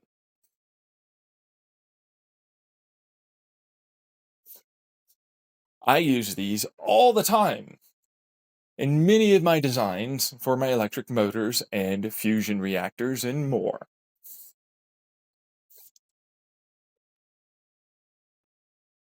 Now, the reason why this works so well is because I also have a nice little dash of the Lemke flow current involved as a baseline charge, sort of like a capacitor battery that's always kind of there, that'll be able to draw from, and it orders itself a little bit more. Now, these frequency types are very specific, and they have to be done with the right volts and the right amps and the right current, and they have to be added in at the right times. If they're not done in any way correctly, you get nothing. You'll take it too, because that's the result you're going to definitely have. You have to do it very correctly. Now, there's a degree of plus and minus. I found various frequencies that are much better for this than others. 285 is one of the easiest and simplest ones. I love that frequency. That is a really easy frequency. Versus, I need 270, which I need to get 3 different Fibonacci sequences. And a whole bunch of other shit to make this work properly, because that's a pulsing and a delivery method. So it's like I have to pulse it in, and then I have to also have a frequency that matches that type of pulse as a DC. And then I have to have an alternating current, which is separate. Do you see now why I'm like, I don't like this frequency? It sucks. It's not fun. It's a complicated mess. But that's all described on my other YouTube channel as to how all of that works. Oh wait, it's not another YouTube channel, it's a video! Shocker! I do have another YouTube channel, it's called The Colors in Gray Life. Anyways, nice little, hey, yeah, no, don't think that I'm gonna post there. This is on Xenon Reality. Okay, you're gonna wanna look on Xenon Reality.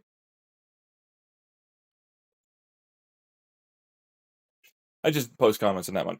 But point is, because I'm assuming they probably skipped forward to this point, and most likely did not in any aspect and or way even attempt to give it a shot or listen to any of it. It's a bunch of bollocks. It means nothing. It will mean nothing. Blah, blah, blah, blah. Meanwhile, people that are actually smart and intelligent and seem to know a thing or two, and I'm interested in this. I'm just going to listen and use my imagination and my mind and head. And I know. Actually, that will work.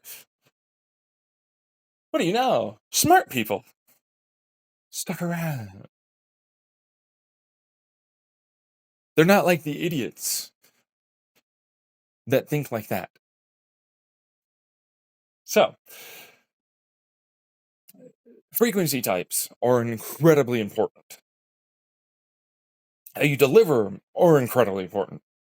How you force all 3 of these things together is extraordinarily important for outright total amounts of flux out, for the amount of electrons in, because of course we're converting, and of course they have to tunnel somewhere or something, right? Like, no, that's not really how that works, you dumb, stupid cunt. Some of us know physics, you stupid idiot, middle of the fucking bell curve person that knows nothing about this.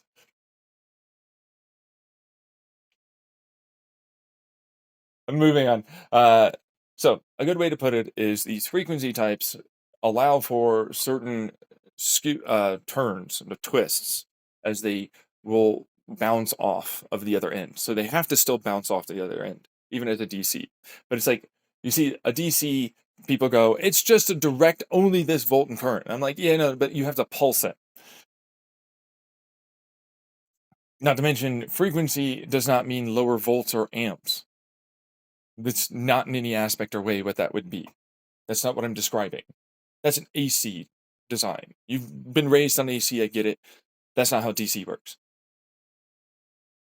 Yeah, you're probably not aware of that, but okay, fine. DC is a line that is moving in a circle around the cable. Do you not get that? It's a 285 rotation. That's why I describe it in that video as a crankshaft. It's a rotating signal that's delivered 285 as a parallel twin offset, you know. Boom, boom, boom, right? That, like that, right? Right? It matters for electrons, but not for the crankshaft of that. It's okay. All right. But that frequency is very good because it's just slightly offset towards having yet another electron, another pulsing signal come in at just the right time once it goes over a full rotation to continue keeping it spiral. And it drives it forwards. Versus 270, which has to have this huge Fibonacci sequence and a bunch of complicated bullshitty math, and I hate it. It's the worst. I don't care if like the motorcycle is more balanced. It's not more balanced for this.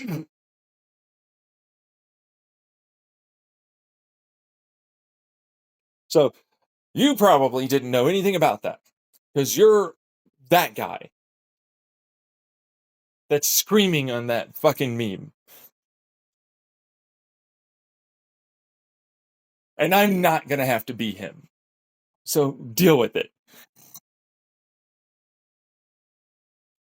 I'm along for the ride. I'm going to just shut up. This guy probably knows something. Oh, okay. Maybe I'll just describe it and you can't, like, possibly maybe just listen and I guess somehow. And you have to constantly challenge every bit of what I'm saying. Or, oh, no, wait. No, you just decided to listen. That's right. That's nice. Good. Thank you. Keep that up. Don't be like these losers. Because apparently everything's win and lose with them. Win, lose, win, lose, win, lose. You know what I mean? That's their life. Win, lose. I got more views. I have a better ratio. I've got all this stuff. I'm smarter. Last time I checked, you'll take good ideas from anyone. That's the open-minded part.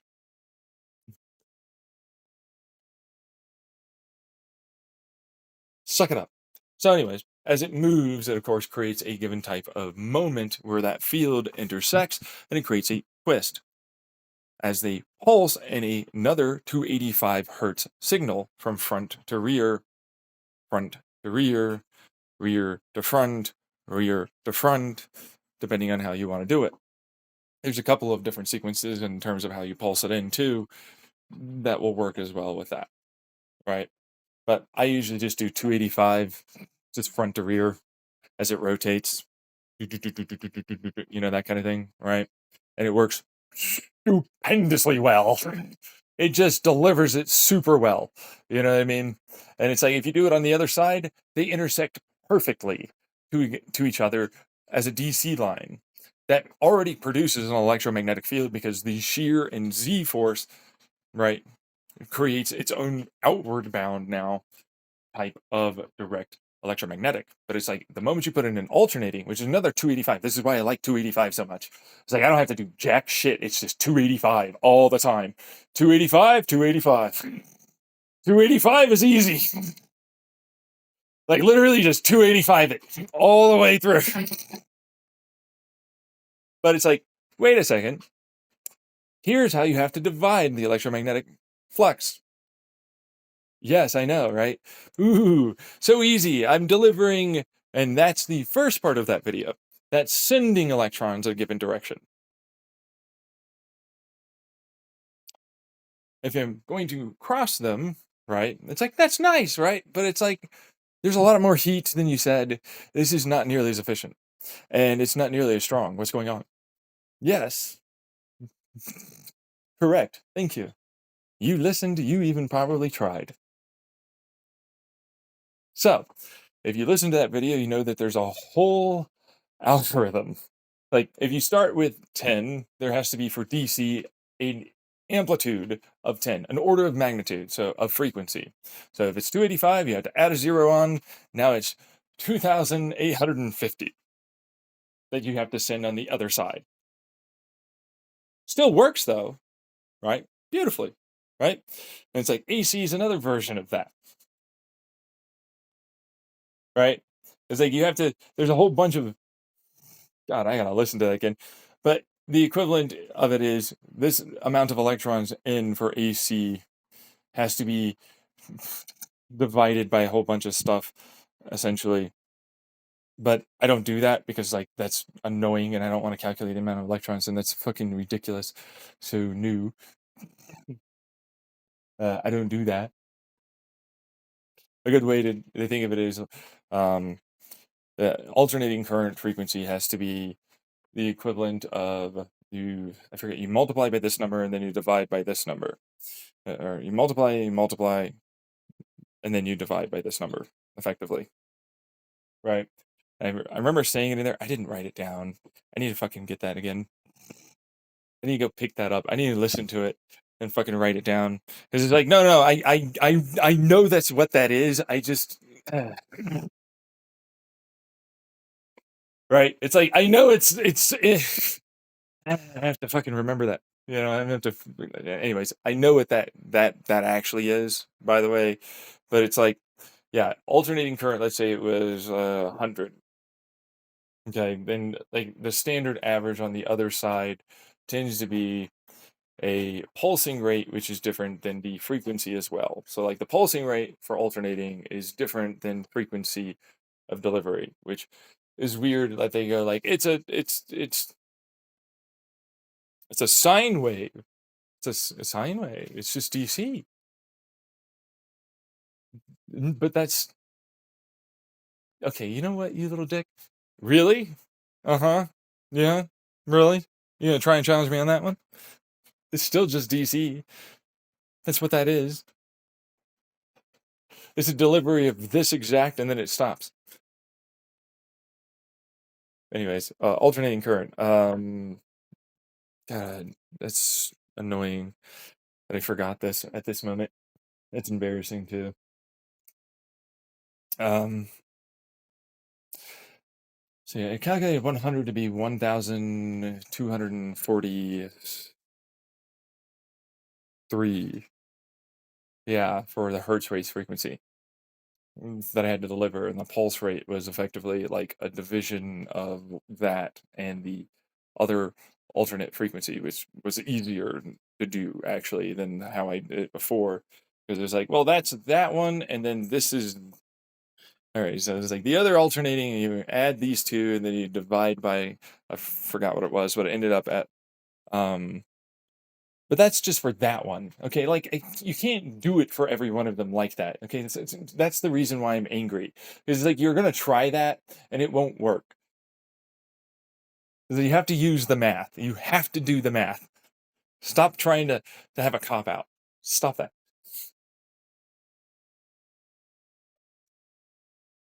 Anyways, that one turned into like fucking two something. I forget what it was. It didn't matter. I mean, this is in my head. I have shit I have to do on a daily basis, dude. Like, are you kidding me? You want me to fucking remember everything all in my head? All the time, everywhere? Anyways, doesn't matter. Point is, it's like 212 or 257. It depends ultimately on the delivery of the DC line and if whether or not you ultimately had a Limke flow current line, which is another different frequency type. Which it's like, no, you can't have that. That has to exist in between the outer part and the inner core type. So it's like there's already for DC, all of this is on the outside. So it has to be in between the outside surface and the core. And then this has to exist both in the core as well. That's actually in between where the real center of the core is and the outside, because like that's how they propagate as the waves for alternating. So think a bullseye. So there's the surface, and then there's the core, and there's the very center of the core, and that's what like DC and AC will head towards, right? And like this has to exist in between those two parts, right? And now you have to think about it like a resonating tube. So it's like there's the three chambers, right? Surface, the ends, and then the center, right? And then you have to exist in between the two dead zones as the Lemke flow current, that kind of thing, right? So it's like that one's a totally different frequency thing, which I didn't talk about in that video, but that one's another different type of like. So this one's pretty simplistic.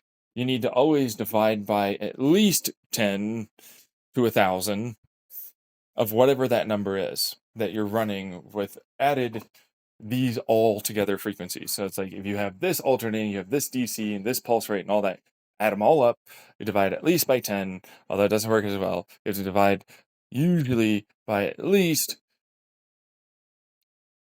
739, but 1,000 will work because it's super simple math. But 739 is actually the right actual number. Which, if you have lower frequencies, it's like, I have to get into negatives? No. These are points and decimals and a whole bunch of shit like that. So have fun with that. Yeah, I know, right? Like, no, I won't do that. I swear. You suck. Why? Why do you make it so I have to do decimals? And I'm like, yes, that's on you. Start at higher frequencies. 285 is a great frequency, right? Higher the frequency, the better this works typically. It is really easier to get like solid numbers than decimals here. So like higher frequency, good. Lower frequency, not so good. You can still do it at lower frequencies, but that's a whole different thing. Like I outlined that there are multiple different frequency types and multiple different types of sequences and pulse rates and more. And that's why like the 270 is a whole Fibonacci bullshit number, that I absolutely despise after a point of having to work with, because it's just abysmal to have 3 different Fibonacci sequences that have to be timed off of a different type of frequency match and a different type, and it's all a bunch of fucking math that has to happen all the right ways. And if you don't do it, then it doesn't do jack shit well. But if you do it the right way, then it does everything very, very, very well. And so the way I looked at it is like, I need to know about resonance tubes, frequencies, and propagation of waves in a field and fluid. That's how I learned how to do all of these types of frequencies and actual, use of that for electricity. Now, the reason why this works for this is because this is a mass of a given type of element. This is the type of charge. This is the type of propagation of a wave. This is its distance. This is the resonance of it. This is how it will work that way for this given energy value. This is how the light will also move. This is how all of it will do that. And so you have to calculate for any given point for this given field area, which is a uncertainty principle, because apparently you're not very good at measuring, is how I like to view it. But it's like, that's effectively what that is. So it's going to move like this, and it has this given variational possibility for resistivity towards doing a thing. So you hedge your bets by making it a lot more resistive and a lot more easy to ultimately do this thing. And that's field wave propagations, charge fields, and more. Informational signals, amplitude wave is what I called that for a reason. Even though it's like electrons, bullets. And I'm like, yeah, sure. They're not waves, dude. No way. They're not just pressure waves, bro. They're not just frequencies, dude. You have to be special.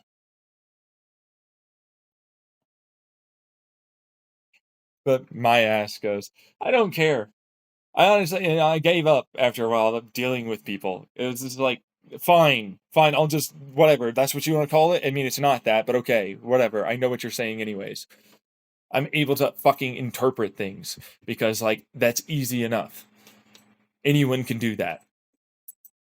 It's not difficult at all. You know what I mean? It just bothered the fuck out of me after that amount of time of listening to people just drone on about the same fucking thing, just on a smaller scale, just in a different type of medium that reacts differently.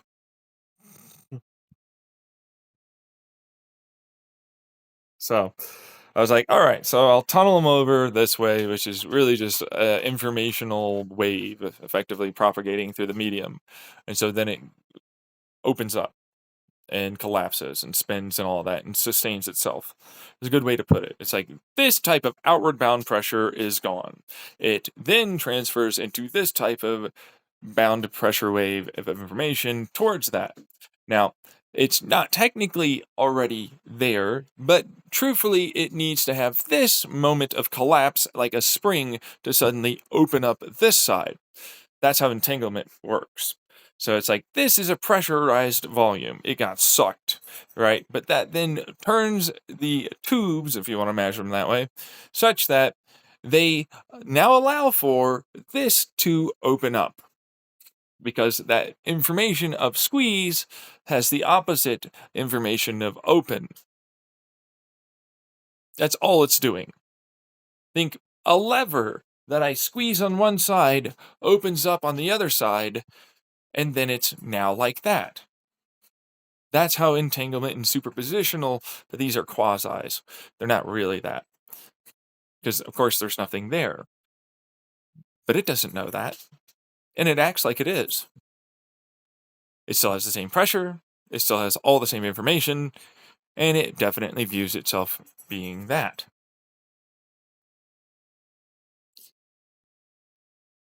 Now, the information passes between them such that they are connected by a fairly strong amount of little pressure waves oscillating between each other as if they're solid, like a rod and a tube and all that. Then ultimately, Squeezy McGee over here elicits a opening over there by a bunch of opening undulational and then moments of movement spin for that given pressure wave, which then goes, I'm now like this. And they exist here. And the information and the energy that was required to be over there has disappeared, right? That creates a vacuum, which a bunch of things can now go into.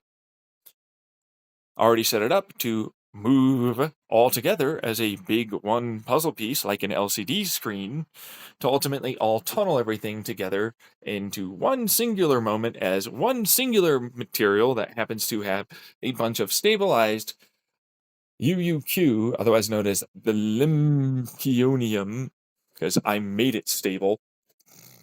I'm the only one that made it that way. It's the only isotope that is stable. Which now has also a bunch of hydrogen and carbon around it,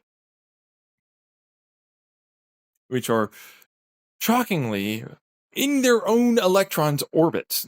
Think hydrogen and carbon being in the very electron orbit of this stable ass noble gas. Right? And it's like that's exactly what that is. The literal nucleus of these elements are literally in that, which it can do that. But that's just because everything's so condensed around it that it doesn't have a place to go at all, which is totally doable. But that's also because, yeah, no, my field is tunneling everywhere along with my fucking electron. Literally, yes. So you already know the field's going to tunnel. Yeah, no, the field has to tunnel around now. Like the field has to shrink and then move and then all that. Because, of course, it's based upon where the electron is, right?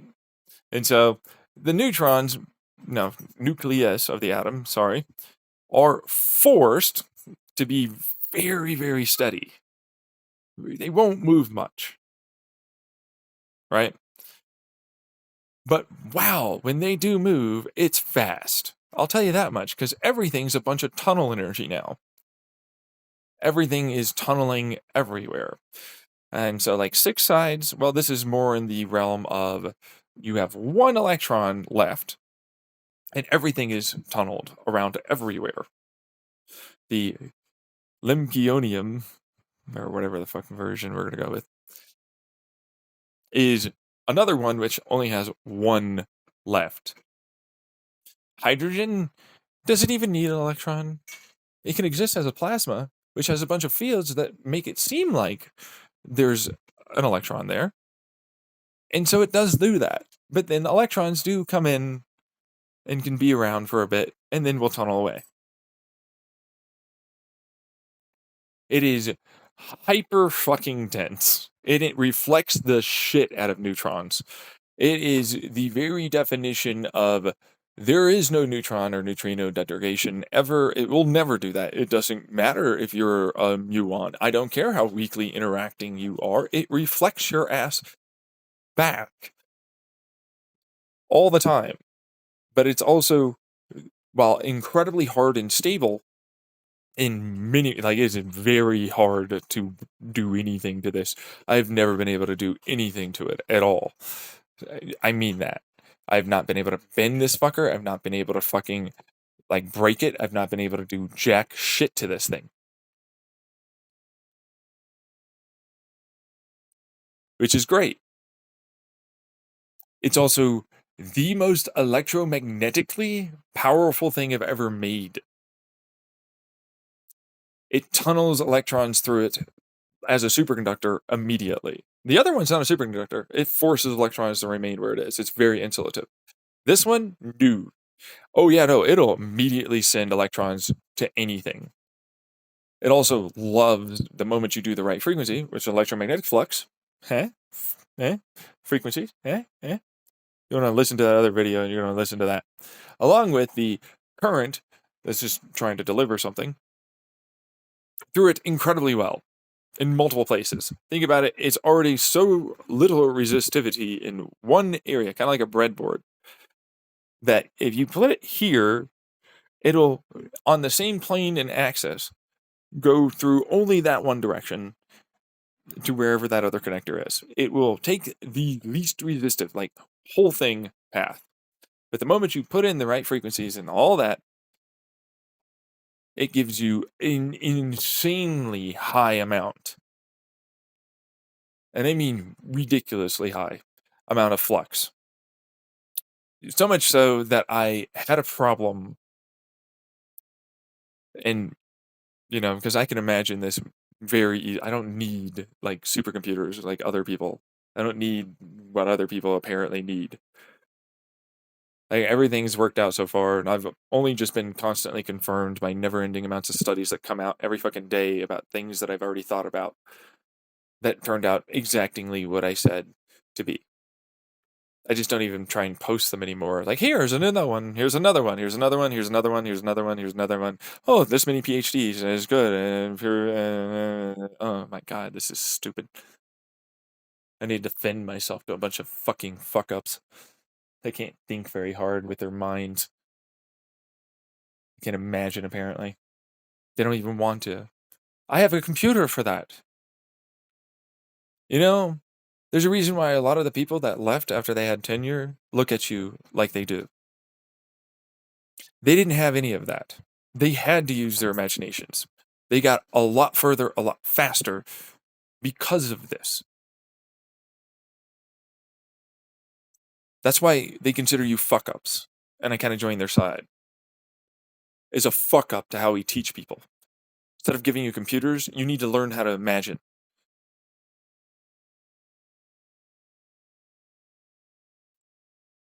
It's a problem. If you can't see it in your mind, you can't figure it out, you can't run it, you're fucking stuck to these computations. And if you don't program that well and you don't observe things well, now you're all in this crisis of fucking massive proportions in a large amount of our current physics.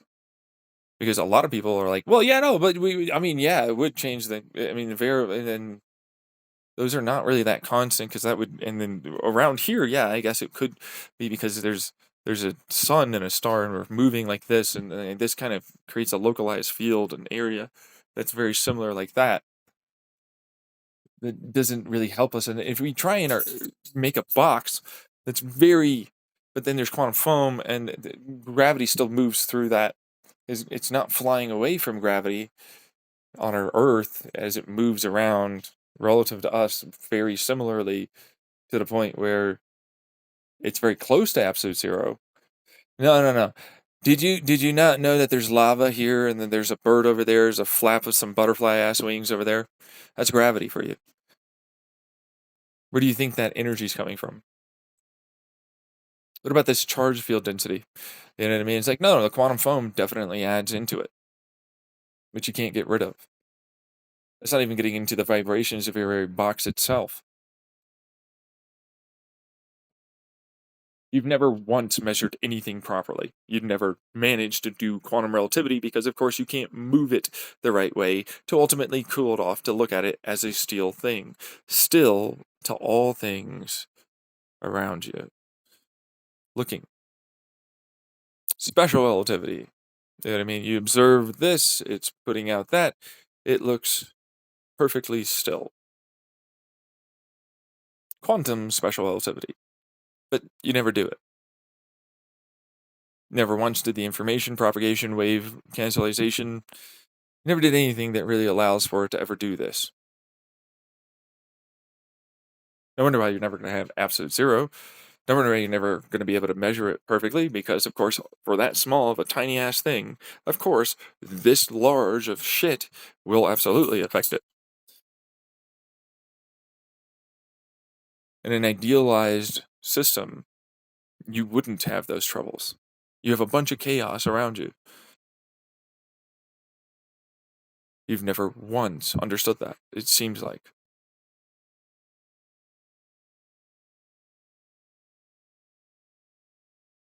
But quantum physics, they're really, and by the way, astrophysics here are constants, and how that would affect how gravity and pressure, electromagnetic and light pressure, thermodynamic, movement over time, supernova.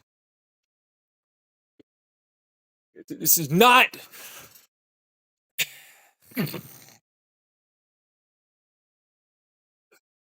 Oh, really? Oh, shocker. We already described that the constants are obviously not that constant. Because, like, you average that out after a bunch of fucking bad measurements. So they're not that constant. They're good, I guess, for a little while, but, like, they're not that great, obviously. And then when you get into the quantum that has to absolutely scale to astrophysics, of course it makes your mind go, "Gugh," right? It just breaks. But, yeah, your computers are totally going to fucking model that properly. It's going to work. I guarantee it. I'm being sarcastic as fuck.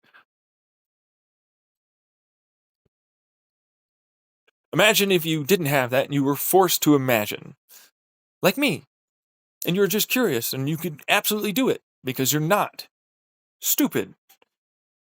You do know about these things. You are aware of that. You do know it works this way. You can absolutely understand this even if other people describe it poorly as fuck. That's going to be a problem for them, but not for you. So imagine, if you will. Imagine, right, that it's negative for moments inside of its electron orbit of the UUQ Limkionium. Imagine, if you will, all of it's sort of like that, and it's always moving electrons. Imagine, if you will, all of a sudden they can decay off and transfer all of their given mass, which isn't really technically what it's doing. Which I know people will go like, no, it is though, right? And it's like, not really, no. It's replacing a tunnel moment. And it's like during tunnel, given the type of fields, because this is a structural type of thing, as the Hall effect and the spin and alignment and movement as it tunnels then elicits a pressure and a frequency match which is all just what electromagnetic is. So we all just like to pretend it's not this, where it's just an alignment of a spin and it's all heading in one type of direction, right? It's not really what that is. Um, it would be nice if that's what that was, but like that's an oversimplification to what like electromagnetic fields are. See, they hop. See, it produces a frequency of a field type, right? And then that hops from one to another. That amplifies it, but also that in so doing decays the orbit during that moment, and it takes a degree of the momentum of its spin as it does this, and then it comes back, right? And it's doing this consistently, just because effectively things have heat, things have movement, things are still doing something, right? Now, if you cool a magnet down incredibly cold, it loses its magnetism. You heat it up, it loses its magnetism. It exists within the realm of where it's at because of this pressure and this heat that we're at, that it consistently does this.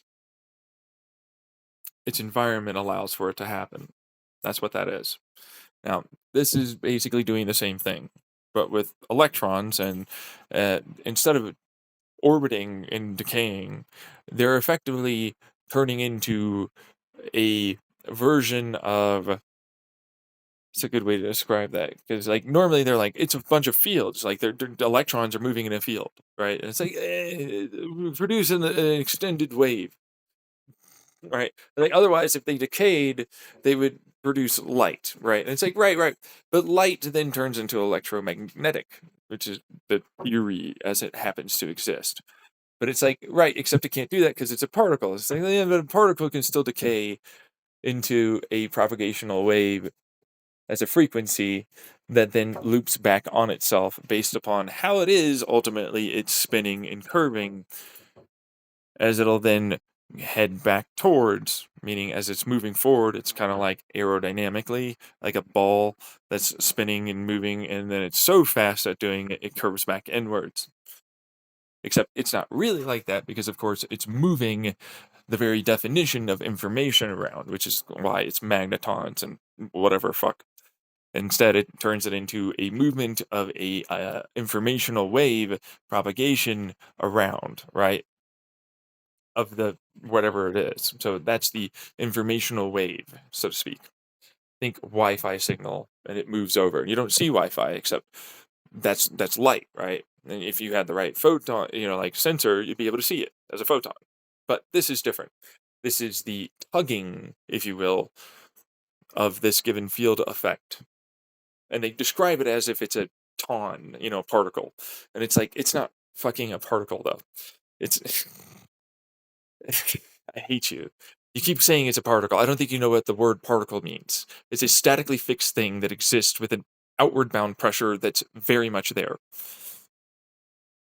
But you know what? Same thing when it comes down to aerodynamics, air, fluid dynamics. It's spinning, and I have a ball of lightning, as you'd probably go with. But me, it's like, no. Think like you have a campfire, and then you see one of these little trailing off bits of, spark, and then it kind of like has this little wrapped, kind of vortex around it that just happened to be there at the right time. And so, like, that's energy that sustains as it'll keep burning, but it's in a vacuum pocket, as it's sort of there, and then it sustains the continuation of this vortex ball, and it propagates and eventually disperses, right?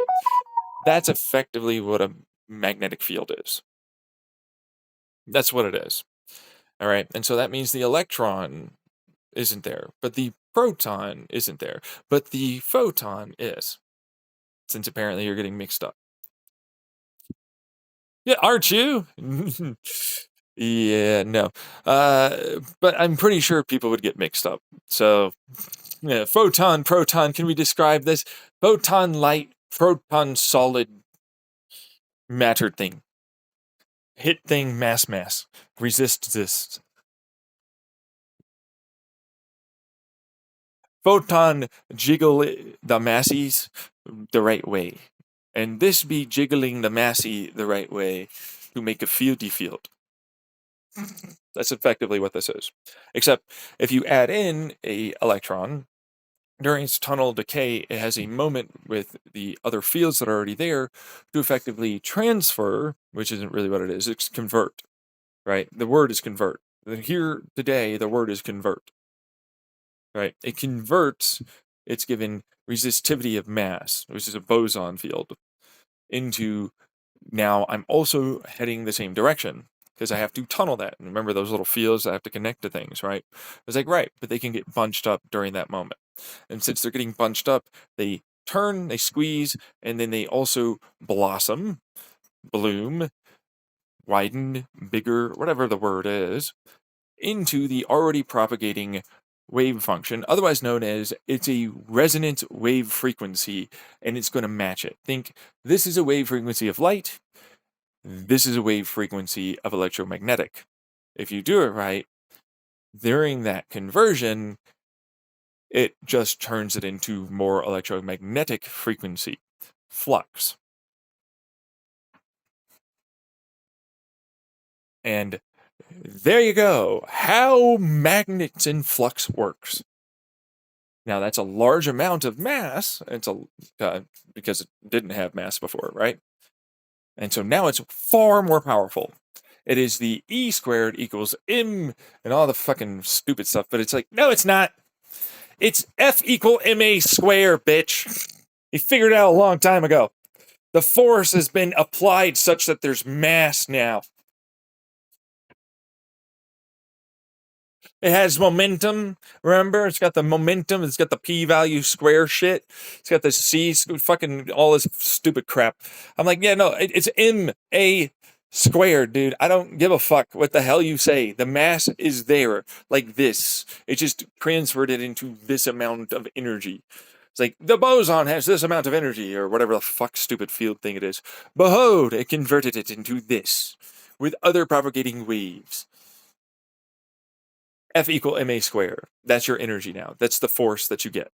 But it's a fucking lot of force because before it didn't have any force that had any mass. But acceleration is still there. All right?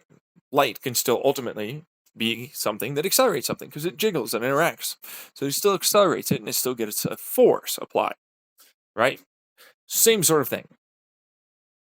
Except now you gained mass. Except you didn't. Not really. You just gained a fuck ton more acceleration. You converted the mass that would have been that into way more acceleration. Right? And that's acceleratory energy, which now then suddenly turns into 4 times. And it's like, no, no, no, no. You stupid cunts, do your math right. Get out your fucking pen and write down the real equation for E equals mc squared and convert it. Which, by the way, I don't use that. I really don't use that. Like, it's a rough approximation at best. I use a fluid dynamics equation in thermodynamics. Right. So it's like, this is the wave propagation. This is its given expansionary profile. This is the given amount of energy it would take to ultimately be such that it is like this. This is the given amount of mass. That's resistivity. So resistivity means that it needs to propagate these type of informational wave frequencies through this given medium like this. So this calculates out to this given amount of energy, which this given amount of energy then needs to be expanded, which that given amount of energy during its expansion is added because of the wave frequencies that are already there, along with the given curvature of those given types of waves during the given type of electron orbit decay, which adds into that given overall amount of energy volume. The expansionary, which is what it is, it's forcefully connected. So think that resistivity is a inward directional pump. It's pumping towards the center, right? And that takes a certain amount of energy, right? That's heat and any given type of possible chaotic movement. And if you give it more, it'll do more chaotic movement, but otherwise it becomes more entropically less chaotic, meaning more ordered. As a result of it being more ordered, you can calculate for the given amount of actual energy that it takes for it to sustain its given outward bound at this amount of overall resistivity through it. Meaning it's this size and it takes this amount of heat, this amount of force to go through it, to change it. that means it's this amount of energy that will be elicited when it's suddenly made to collapse, and the inward bound pressure, meaning the pump, the bosonic, but I don't use boson, it's an entropy, it's a Lemke, ton, bon, whatever the fucking ons you want. They're all named after me, because I don't know any of them, but it's like, no, they don't exist. They're not like inflatons, which are just theoretical. They don't exist. That's the thing. Like, they're not virtuals, they're not quasis, they're not fucking ghostlies, they're nothing at all. They don't exist. None of their particle theories have any of these in them. So it's like, all right, fine. It's quantum gravity and it's quantum fucking stupid ass entropedic resistivity. That's it. It's informational propagation, and that's all it is. Shut the fuck up. It's quantum gravity as that. I'm so tired of listening to particle theorists drone the fuck on like they know something. It's like, you're clearly missing the basic premise of quantum gravity, which is information has to move. It has to become more ordered, to plump and do anything at all, which makes it more entropedically stable. That's all it is. It's the worst. Like, no. It would have been. Wait, what is that? And my dog's playing with a chew toy. Anyways, as it expands, of course, it has to do something to make anything occur. It most entropedically speaking, wise, has to ultimately make something occur, right? So how does it do that? Right? Basic set. Simple stuff. If you want to go with Big Bang, okay, as it's apparently an infinite singularity, which is the worst stupid idea I've ever heard. They always like now and singularities for all the fucking stupid dark matter and energy. God, anything to just not have to deal with it. I guess it feels like as a quantum gravity moment, an informational movement, which of course takes energy to do that, which makes it more ordered. So it's expanding. It has to know that information is there, that it's expanding. How does it do that? How does it move information? Simple shit, right? You would think, but apparently not. Missed it entirely. The entire time they missed it. Like, no. Gravity would have made it collapse back on itself, which would have made it more disordered and chaotic. Behold, Limketons, Limkeons, Limkepons, Limkebons, and Sons of the boson, ton, son, pon, any of the Vons, any of the ons, all the ons. Get the ons over here. They're all the Limkeons. That's right. That's what they're doing. That's it. End of the story and discussion. They resist disorder. That's the inward bound pressure resistance. If you have a Big Bang, how the fuck do you think it wouldn't just collapse into a bunch of black holes? Or go right back to itself? It's more disordered. Thank you. Now, same thing for black holes. They're more ordering. Okay? They're ordering themselves in space and time. Even though for us it's going to look like, oh no, there's a big curvature of space and time. Yeah, no, I mean, yeah, sure, whatever. But it's an inward bound fucking pump. That's all it is. It's information heads this direction. It needs to order it some way. So everything becomes very, very, very ordered one direction towards its center. As it so does this, of course, it has to elongate things. But it's not really elongating anything, technically. It's really just making a curvature of a fourth dimensional point to our third dimension. Thus making it so it's way, way, way more entropedically speaking ordered. It only has one direction it can travel. Now, as it continues doing this, it goes to eventually the membrane point, and it basically stalls out to any and all things around it of the information coming in for the entirety of the universe, for all movement that could be.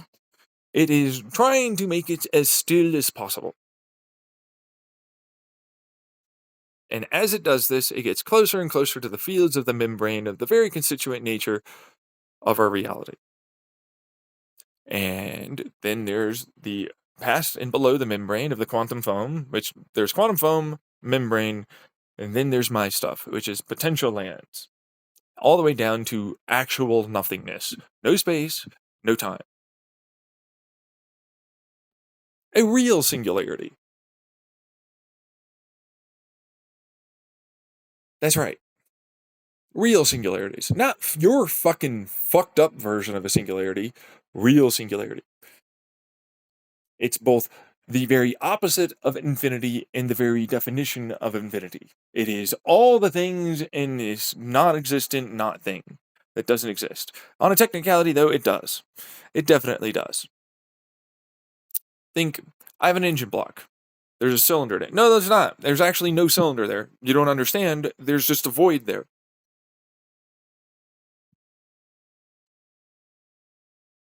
Well, no, but there's a cylinder. No, there's an engine block and a void. No, there's a cylinder. Yes. Now you understand my argument with fucking quantum physicists. There's no fucking nothingness. Uh-huh. Really? There's no nothingness? I'm not using the cylinder like a cylinder either. There's certainly no cylinder going on here. Just engine block. Just only engine block for me. Behold, the nothingness. Fucking potential land's a whole other thing, though. Moving on. Talking about bond pairing here. This is actually something very much important to this. Okay? As those ultimately bond pairs are there, that's one of the reasons why electrons can move the way they do. They are, technically speaking, tunneling as if all the possible points of tunnel are already taken. The least resistive point of tunnel is where the positive end to the negative of the electron that's coming in happens to be. Right? That is one of the reasons why the tunneling that is here for during this moment and creating this material works the way it does. That's right. It works such that you definitely are wrong, effectively, about a large amount of your physics. All of the bits and bobs, by the way, you've already done. Yeah, that's right. I know that sucks to hear, but you've already done a bunch of experiments that literally show this is to be the case. Every bit of the puzzle pieces have this saying that they work that way.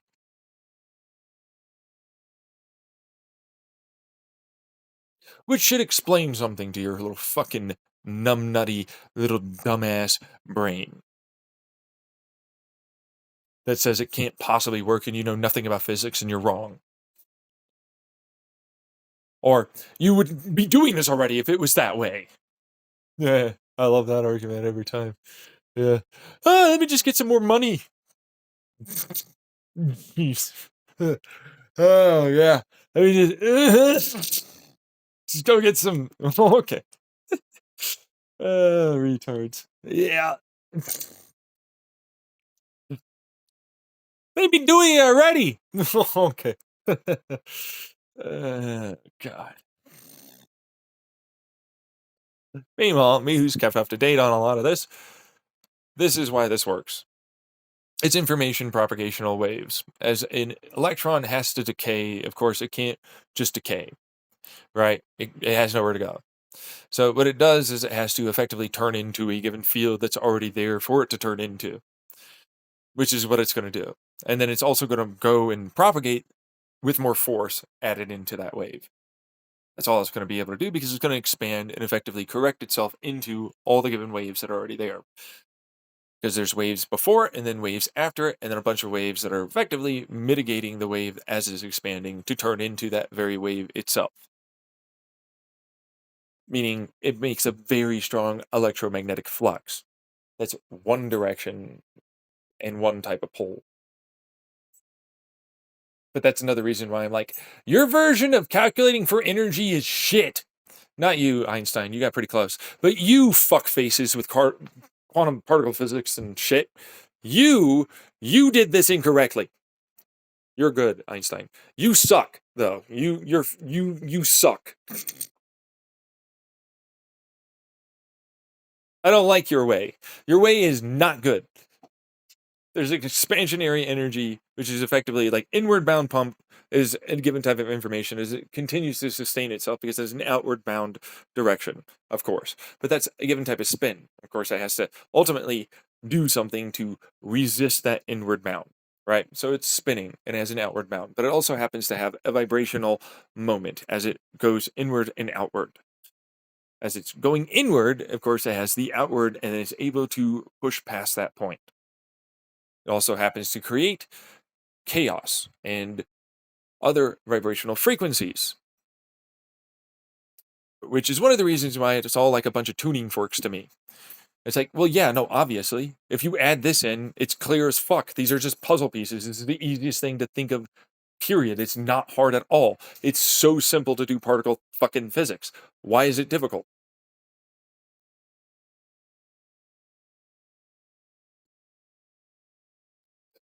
Meanwhile, the answer is, oh, because we didn't have your limkitons and pawns and bonds and vons and sons. And I'm like, well, it's a good thing I came around and made this video. You know what I mean? It's a good thing I theorized and thought with my imagination about things. It's so difficult, apparently. No one can imagine it. Oh, wait, you are, because I've described it very quite well. Maybe it is possible for people to imagine things, and they're not quite as stupid as they once were. I've done the educations. If they got through like fucking almost 2.5 hours of this, you know what I mean? Like that's a college course for you, right? Like a whole fucking semester boiled into 2.5 hours, effectively. Here's how to just make ridiculously great materials down to the literal bespoke atom level. And you know what the worst part though about that material is? It is very difficult to murder it. It's so stupendously hard to break it apart.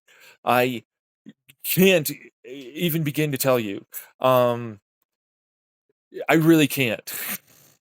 Like, short of like maybe throwing it into the fucking sun, I don't have a way of breaking it apart. I don't have. I mean that. I really just don't have a way. Um, which sucks actually, because it's like once it's made, that, and it's more or less just a paperweight unless you know what you're doing with pushing electricity through it, or need a nuclear reactor, I guess, or something. Um, it's one of those unfortunate things where it's like, yeah, no, you can put it in a nuclear reactor, push it through enormously high heats and pressures, or uh, put ridiculous amounts of electromagnetic flux to things.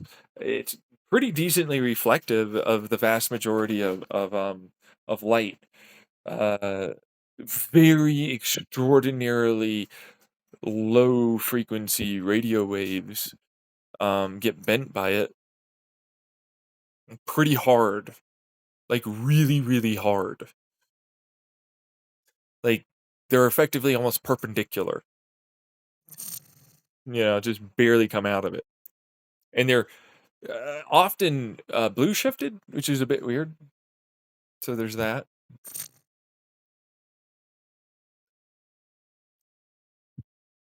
Uh, yeah, they're blue shifted pretty often. Yeah, no, to like fucking what was it? High frequency microwave. So there's that. But the only reason why I know is because it's like, well, I'm trying to fucking test low frequency radio waves. That's the whole point of it. Like, what does it do? What is it, you know what I mean? And then it's like, oh, okay, well, that makes a lot more sense considering the tunnel and then, like, ultimately how it's going to interact with it. Yeah, because it'll bend it. It's creating a bunch of little electromagnetic waves that are effectively forcing themselves to collapse in on themselves. So it's matching a lot of frequencies if it happens to go into any of that, and it dumps energy into any waves that'll propagate through it, for a radio wave. Um, so that's one of the reasons why. But, it's neither here nor there after a point, right? Because it's like, oh, do I need microwaves? And I'm like, I mean, maybe. I don't know. I mean, I used to do it all the time with like frequency match. Like radio waves is another type of thing, you know. Let's put it this way. Like if I make a bunch of little tiny coils inside of a PCB and I layer those PCBs the right way, then I propagate that wave out, and then I happen to move those coils with another type of current that's run through perpendicularly. Right. I then manage to capture radio waves and even cancel them out, and it can send them right back to someone on a really, really small scale. They can be insanely powerful. I used it mostly as a anti-radar detecting thing because I was like, well, I need this for my, like if I was going to be in the military, and it's like, well, this would be a great skin to have effectively. It would basically cancel out any, you know, visible light, ultraviolet, X-ray, gamma ray, radio wave, microwave, and infrared. It'd look very, very invisible to any light, effectively. Or it could literally send whatever type of signal back that it wants to. It can also overwhelm it. It can also absorb it and make more electricity as a result. I also wanted to use it for underwater stuff, for the denial of sub-attacks, submarines. So it's like, no, I shall cancel out your wave by producing a basic kind of constant outward bound, inward bound frequency match that would ping back towards me as it destructively interfered past a certain point, and that's a spike wave that then would reflect backwards. And there's a degree that comes out, but if you do that the right way, you'll eventually cancel it out and it'll go back to normal. Which means you have a really good field of view of anything that's inside of it, but also that means anything that tries to come in, it'll bounce it back or have it go around very cleanly and precisely with no ability to be seen. I used it often as a way to chemically combine things and bespoke make atoms and stabilize radioactive material. Elements. Americium, plutonium, Suzuki, you got radon, a lot of them, right? Because they're pretty useful if you could actually get them to be stable.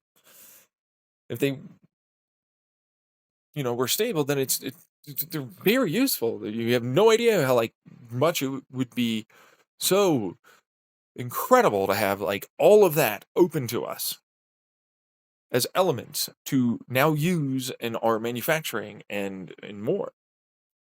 Because they have different properties and they have different material design, all of this. So like we've been running like basically just 2 rows down, past for the longest time, effectively. There's like nothing there for radioactive material other than like explosion, and burn slowly and make the birdie birds go for the electron juices. And it's like, yeah, no, but like they'd be so much more useful. Like, can you imagine uranium, as dense as it is, in a glass form? It's non-radioactive, like stupendously dense, hard material that's glass. That's super resistive to like many different types of things. And you could structure it the right way. I mean, we have literal theorists for that kind of thing, going that for a polystructural um, crystalline structure, which means there's like multiple crystalline structures structured together, right? that allow for that to be now like in a micron to nano range as a lens. It captures light. You can become incredibly easy to excite it and amplify that light, and or give us electricity for sensors and detectors in a much broader, larger range. But that's because it's uranium. Uranium is so dense that it will help with that. We can't do it without like getting ridiculously complicated with other smaller crystalline carbon structures, and it's just rough as fuck. So if we could stabilize them, oh yeah, that's the ticket right there. Add a little bit in there of this stuff for a large amount of the materials we already have built and made, and now we're able to structure it better. Now we're able to have them be stronger and lighter, even though they're heavier elements, which is fucking wonderful if we can do that. But they have to be stable. That's the problem. So if we can't make them stable, then the answer is who cares? You know what I mean? And also it's radioactive, so you know. And so like that's the reason why I wanted to do the Lemke bond pairing. It's like, well, it was on my way to effectively learning how to stabilize the vast majority of elements. I went past UUQ for what it's worth and see how big I could really try and make an element. I didn't really ever find a theoretical limit. But they do get fucking ridiculous after a point. Like I can see this with my naked eye. That's stupid. You know what I mean? That's the stupidest thing, right? But like you can theoretically do it. Still though. you know. Um yeah, but the other side of it, and the other side of that coin is yes, but like just the elements we already have would be amazing. And you have to get tricky and complicated with carbon. Remember that? I was talking about that. Well, I kind of need to do that. If I'm going to make an optic that's going to be able to absorb like the vast majority of light, then I'm going to need to fucking do this, right? So it's like I need to learn how to do a tunnel pairing, which is a very different type of tunnel effect and bond pairing than we'll ever usually have. Because it's not really technically doing covalent, although they'll exist as like moving between each other's orbit, right? Same thing for ionic, where like, oh yeah, no, I'll just swap that, and you'll think that you have another electron because mine goes into your orbit, right? It's like, no, no, no, this is not that. I know why you want it to be that, but this is way past that. Like, this tunnels it between each other. There is no other thing going on. They are literally lockstep stuck where they are. There's no moving it. They are this. They don't bend much. They can't do. They are that. That's all they can do. And so that's one of the reasons why it's a different type of bond altogether. And then like they can only tunnel. That's it. There's no removing. It's a tunnel moment. Also, they basically cancel out each other's spin, right? Like they have to cancel each other's spin out in order for that to work, because that's how they know that they're there and that they need to tunnel, right?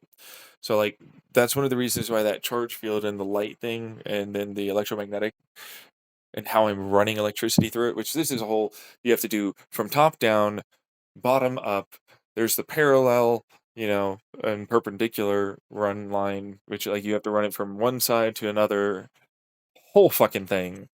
Um, it takes a lot to do it, but it's like worth it because look at this paperweight that I can never use, I guess, for practically anything except for like a plate or something. I don't know. You know what I mean? Like, what am I going to be able to use this for? It's a paperweight. I was like, I'll just carve through all the metal with one of the corners. I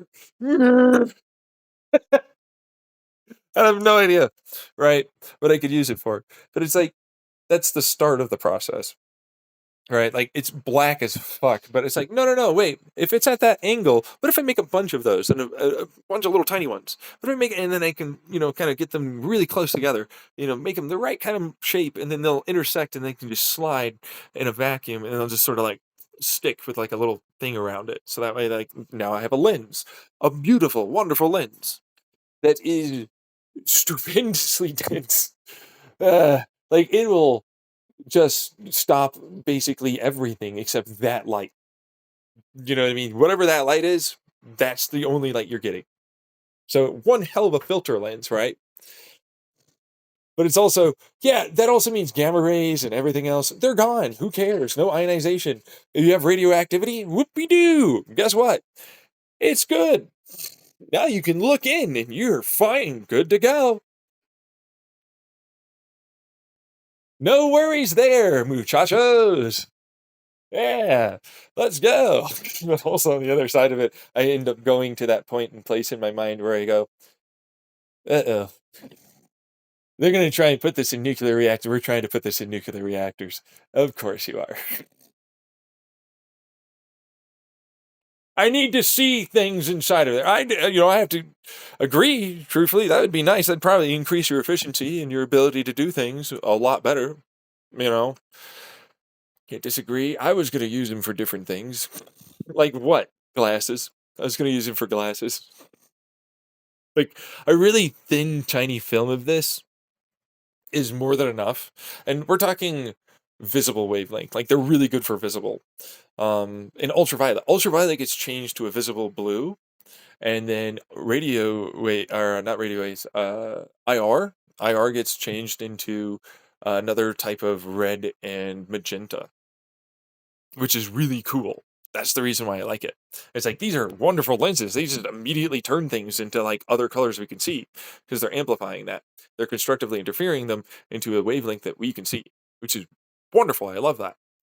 But for other people, it's like brr, you know, and that's fine. Honestly speaking, that's a-okay, right? Especially when like that if you shape them a little bit differently and you dope them a little bit differently, then like you can get microwave and radio wave, right? And then you can also get ultraviolet, X-ray, and gamma rays to be more visible. And so, like, my idea was to turn it into a telescope, a big motherfucking telescope, huge mondo behemoth guy. I have a space 3D printer idea. And it's like, well, if I'm already gonna have to make it a Bose-Einstein kind of, and just print it out there. It doesn't even need it to be like compressed on like an anvil that has like a gravitational like hard surface, right? Like the ground. Like it can just be compressed on both sides, right? So it's just like, oh, and then it can just manufacture it like as one whole thing. You just have to send it carbon, and it's like, well, that's cheap as fuck. I can send it carbon. Are you kidding me? I can send this carbon. There's nothing saying I can't send this carbon. If anything, I'm gonna turn like fecal matter from the ISS station into fucking optics for this fucker. What do you got? Carbon dioxide over there? That's some nice carbon. Give me some of that. It's gonna print out a massive, huge, and instead of a mirror, it's an actual lens, which is sort of the issue. See, like a lot of people love mirrors because they're reflective, right? But like they're not very good, like in that sense, which is what bothers me. All right, so like mirrors are great, but they concentrate and heat up a given type of anything that they're concentrating that light to. But they also change the wavelength and they reduce the amount of wavelength that's sent back to the sensor. Of course, it takes energy to reflect, right? So it's like, yeah, a lens is probably better, but also this means it's massive and I have to make multiples of them in many ways. So this becomes a composite type of lens. So we're going to think about it like this. This is a hemisphere type of thing, right? And then it's like, then I have to have another one that's more of a flat, and then several layers of different other, flat. And so like a big, huge covered surface that all together, like because there's in between for those little spheres, right? Or well, not sphere. Well, I don't use spheres. I use fucking what are they called? What's the geometric fucking stupid shape? Doesn't matter. Point is, it looks like a squished, like ovalish thing, and then you know what I mean? And it's like, oh yeah, no, but see, and there needs to be a flat part that's above it and then below it. So it's all flat. So it's like I have a flat one, but that's a Lorentz. And so it curves it off into the direction of the flat ovalish shape that then heads it back down. And so like the one that's the structure underneath is another version of like it curves it all. And so it realigns it all as one big whole massive wavelength, but then it constructively interferes with itself. So what that means is it like maintains the information as it is. Right. Like a good way to put it is it's making sure that the light is the same wavelength with the same polarization and the same angle. So that way it's all got the same information. Anyways, then the next one down below is another version of that, but that one's well, this is got to be cooled because it's absorbing a bunch of light and all that. And it's like, yeah, no, I'm going to cool this. It's going to make a lot of extra amplification, constructive interference, luminosity increase of those given wavelengths.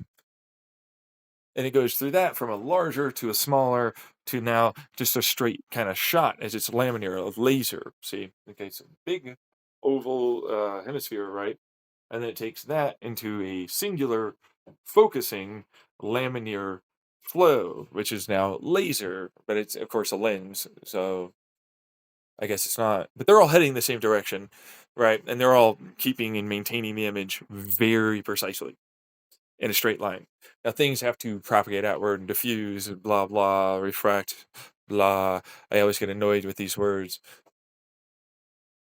So it turns into there's an outer ring and then there's an inner ring, and then there's like several other versions of those types of things, along with those ovaloid-ish, but they're actually more like crown ovaloids. So think like it's a like your lens in your eye, right? But it's like then they have these little spike crown points that are waves. And so what that does is it focuses that and then it alters it between the rings and that and allows for it to send a wavelength that is very propagatively straight in a very small little area, but yeah, it's a little different. It's like the cable, the Lemke flow current. So it creates a wavelength propagation that causes it to spin, but then pop whole thing like I talk about for the Lemke flow, except it doesn't reflect back. Instead, this is just straight DC. Yeah, like think that it's just a Gatling gun. So like out to in to out to in, and it uses the magnetic flux type frequency where it's making that essentially exist like the Lemke flow current exist in between the outside, surface and the core. Now, a lot of ways to say it and phrase it is it's essentially making it only make a direct shot as a singular column that will not allow for it to diffuse off because it's effectively correcting itself as it continues to go in a straight line. So it maintains its beam for a very, very long distance. Now, it still loses energy over a given period of time. Eventually, it will fully lose its energy, right?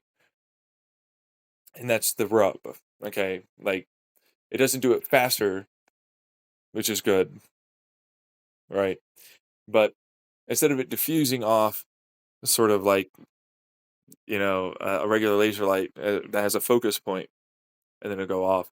This one maintains, but it'll become less luminous. Okay. Uh, but it just takes a really long time for it to do that. So I just don't think it's very relevant. You know what I mean? Like it takes a really, really long time for that to happen. And I just don't feel like it's relevant, especially because it'll absorb other wavelengths that are heading towards it and also from the sides and a lot of other diagonal manners and then add it to itself, which essentially means it'll continue keeping its same wavelength, frequency, and information contained within a given area. So what that means is like there's an outside protective tunnel, and then there's an inside core that's their information as it dumps that outside protective tunnel in towards the core, and that core will eventually dissipate too. But as long as there's some amount of light, it'll keep making that occur. Right? Now, if there's not enough light, it'll slowly dissipate, and be redshifted and so on, right? It'd be very low luminosity sort of thing. But otherwise, for us, because we're talking about Earth and orbit and Lagrange point and so on, right? So it's like, yeah, I don't care. That's like not nearly enough distance. That is no distance. It's great. It's good to go. There's no reason to even care. I shall point it right at some spot for a sensor array. And then that one turned into a whole bunch of different things. It was like, well, this wavelength reacts with this, and so this material needs to be made out of this, like these ways. And if I use my Lemke bonding like this, I was like, well, then that changes like how the frequency match works for those given wavelengths for that light, and how it elicits different types of electricity and field signals that it can dump into various transistor types. Sensors, right? From cameras and whatnot. They jiggle it, and then they produce electricity, or a given field that produces electricity, and then it gets amplified. That's all how all light sensors kind of work. So I was like, well, I have my arc stuff, so this will work totally fine. Like, if anything, they'll ionize it and or produce electricity. Instead of like making all this, I'll just do that. And so then I layered that. I had to layer it. Yeah, that's a whole other thing, because I had to get the right material, and then I had to get the right like arc, kind of like light emitting diodes, which are a reverse sensor now, right? But they're also a transistor. So like, there's that, right? But anyways, that was a whole other thing with like, I need this type of charge, and I need this type of positive, I need this type of negative for alkaline or acidic. Oh, I'm sorry. Is it ionic? Oh, I'm sorry. Is it positive? Is it negative? Is it magnetic? Which one? Which one do you want? They're all the same. They're all the same words for the same thing. Get bored after a while. It's like, I'm listening to a bunch of people say the same thing differently so that they're either special. They're right. But it's like, that's effectively all it is. It's like, there's a given, I need an electron, I don't need an electron, I actually need to give an electron, which is essentially, I have a positive or I have a negative charge, which is essentially, I have this type of ionic. All the same. Now, thin filaments is what that would be, but it's like, really low pressure, low weight gas, and a vacuum around it is the equivalent of exactly the same thing that you're talking about. It'll jiggle it quite well and easily, actually. Yeah, well, yeah. Oh, really? No. Anyways, push some electricity through it, put a little bit of extra light through it, and then it amplifies that given signal. It runs through a bunch of analog, effectively, lines that then go and turn this into, instead of a standard, I'm going to store it as a bit of binary, which bothers the fuck out of me. You actually have no idea how much ones and zeros are the stupidest thing after a point. I'm like, this is a wavelength of frequency. This is this amount of luminosity. This is this amount of direction. That's a lot more bytes than I like to fucking try and make. So I'm just going to store this instead in an entirely different manner. Which most people don't want me to do. I don't really care. It's like, this comes out as an analog signal of light of all the different types. So it's like, you have to effectively have it come out as like a laser and light and so on, kind of TV. There's an analog type of TV, essentially. But it's like, that's not very helpful for us. You don't understand. You don't really maybe understand. No. It's a very good telescope. Put your eye right there. It's humongous. It is stupendously large. It always creates never-ending amounts of what the fuck is that? Is that a fuck? Are we doing? Is there an eclipse scheduled today? Is there an eclipse? Is there an eclipse scheduled today? That is how large this is. I scrub our atmosphere. I pour it into this. Sure, why not? Not really. Yeah, for what it's worth. Gonna do that. Are you kidding me? You have fecal matter, right? That's a waste. What do you got over there? Hydrocarbons? You polymerized? Yeet! Ah! Look at all my wonderful, amazing amounts of telescopicities. It does the telescopies so well. Anyways, point is though, it's a wonderful thing, but also it'll probably burn your retina. It's pretty fucking hard. But it comes out at that point where it's all maintained, right? So it absorbs that and then it turns it into a signal for a viewing very high resolution picture. Incredibly high resolution. Such that I needed actually a depth of field type of resolution because I have, you guessed it, multiples of these. I have to combine them because they're orbiting, and there's like the question of how the hell did you make it that big for an eclipse? And it's like, yeah, no, I didn't. I made smaller ones. They're still quite large, but there's many of them, and a big hemispherical pattern, quite a few. And then I aimed it all into one spot.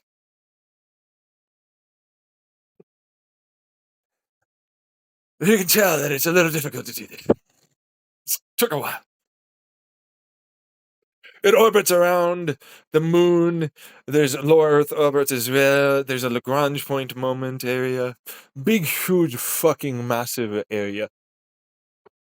The Earth has, less carbon on it. That's good. There's the moon has less carbon on it. That's good. We're gonna want that.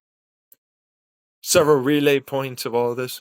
Some reflectivities and some curvatures of light, sort of thing, with the right lens.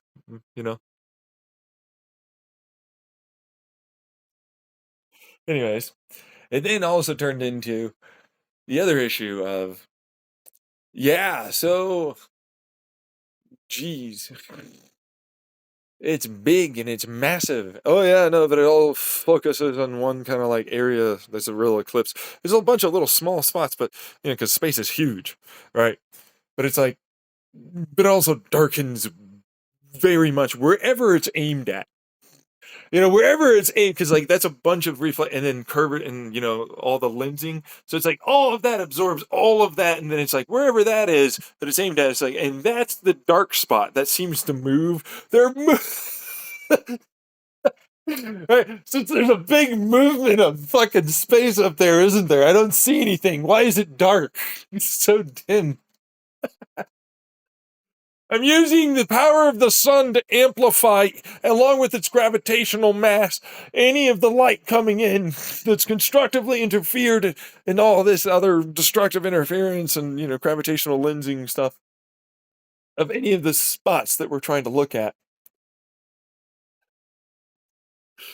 And they're like, no, it's not a thing, right? It's like, no, that's a thing. Yeah, that's a thing, yeah. You're gonna fucking not like that thing, but that's a thing. Just gets dimmer randomly in some fucking poor schlob's place. Not they're probably not a schlob, but if they are, it's very dark. What do they have like? What did this like? Such a hard cutoff point, But I'm gonna move on to the reason why I want to talk about it for the Lemke bonding is because this is actually how I'm bonding light. I'm entangling and bonding light photons, right? But instead of it being a superpositional and a bond and entangle, I'm literally doing the very version and definition of like this type of frequency can bond like this if I happen to have it match and be in the right pulsing and frequency order as it spins in a sphere helical pattern, and have a main type of like there's a bunch of frequency matches and like a main frequency line and all that, which is why it's about the magnetic flux versus just the DC and AC type of thing. So it only works like this though. But that's also another reason why it has to have another sensing thing that then corrects everything as it detects it and then puts it out to a viewing kind of thing, which is a really hugely, ridiculously 3D thing.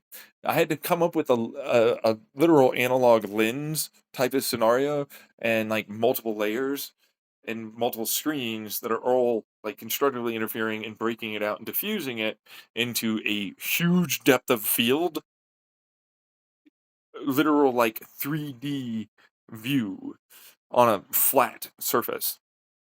So it's like a bunch of that comes from a singular point, then it breaks it out, it breaks it out, it breaks it out to a bunch of like effectively like branching, and then that has to diffuse by constructively and destructively interfering into all the different angle types. Is like, oh no, you're also able to see all the way over here, and you're also able to see all the way over here. No, it's not a viewing angle, it's not the same picture.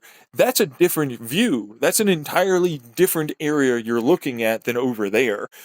Then you look onto the left versus the right, entirely different area that is happening that you're looking at. And so you're peering into the screen as you're looking around at whatever it is that it's focused on. That's what it's doing. And it's like, I don't think you understand that I can't get this as a binary for you right now because you don't have a fucking monitor that will do this. There's no monitor that will work that way. I had to create an analog system to make a monitor do this with a bunch of reflectivity, lensing, diffusing, and more. And I still have to amplify it just a scotch to make this work.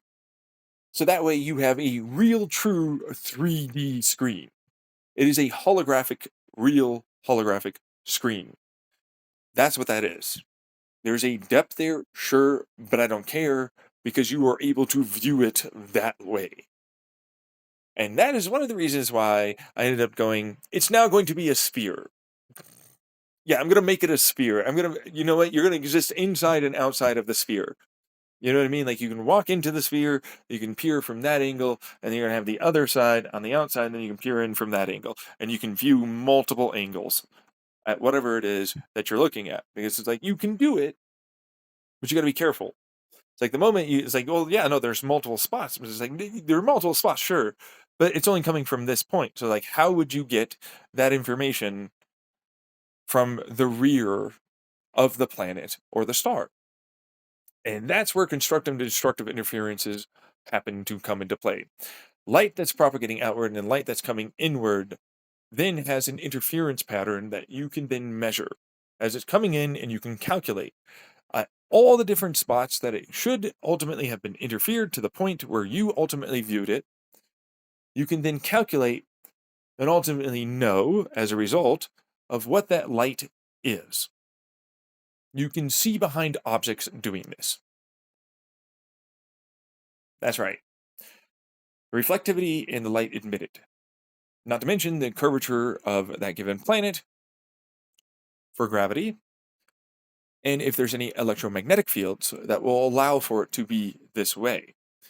Which means there are several different views here of this given type of light, and it'll give you what the most likely scenario is, that it has this level of field strength for a magnetosphere, a type of atmosphere, a type of reflectivity, the resolution and the different types as it's propagating outwards, and all of that. Like, it can give you all of this.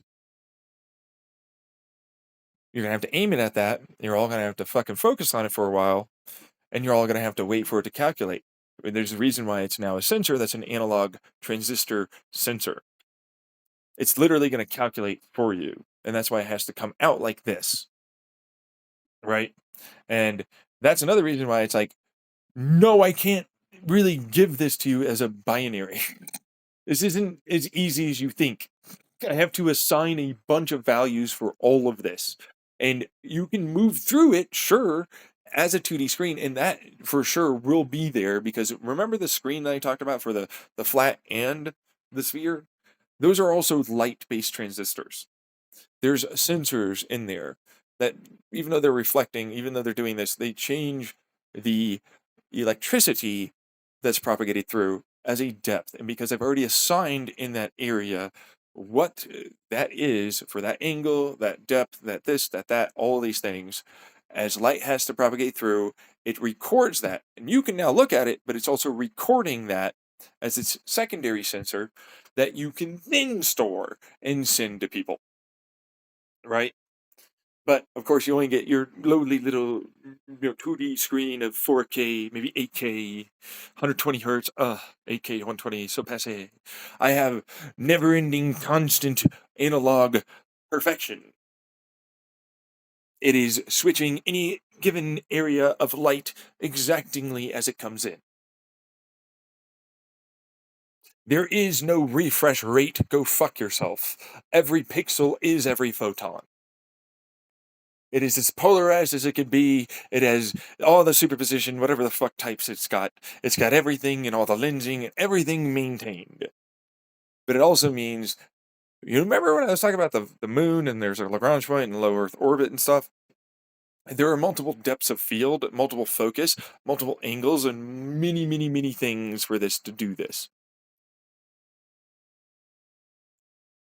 Lots of things. It has to do lots of looking at it and setting up, and then it has to do it for a while, and then it's going to start spitting it out, and then eventually it'll come to, oh, it's doing it like this, right?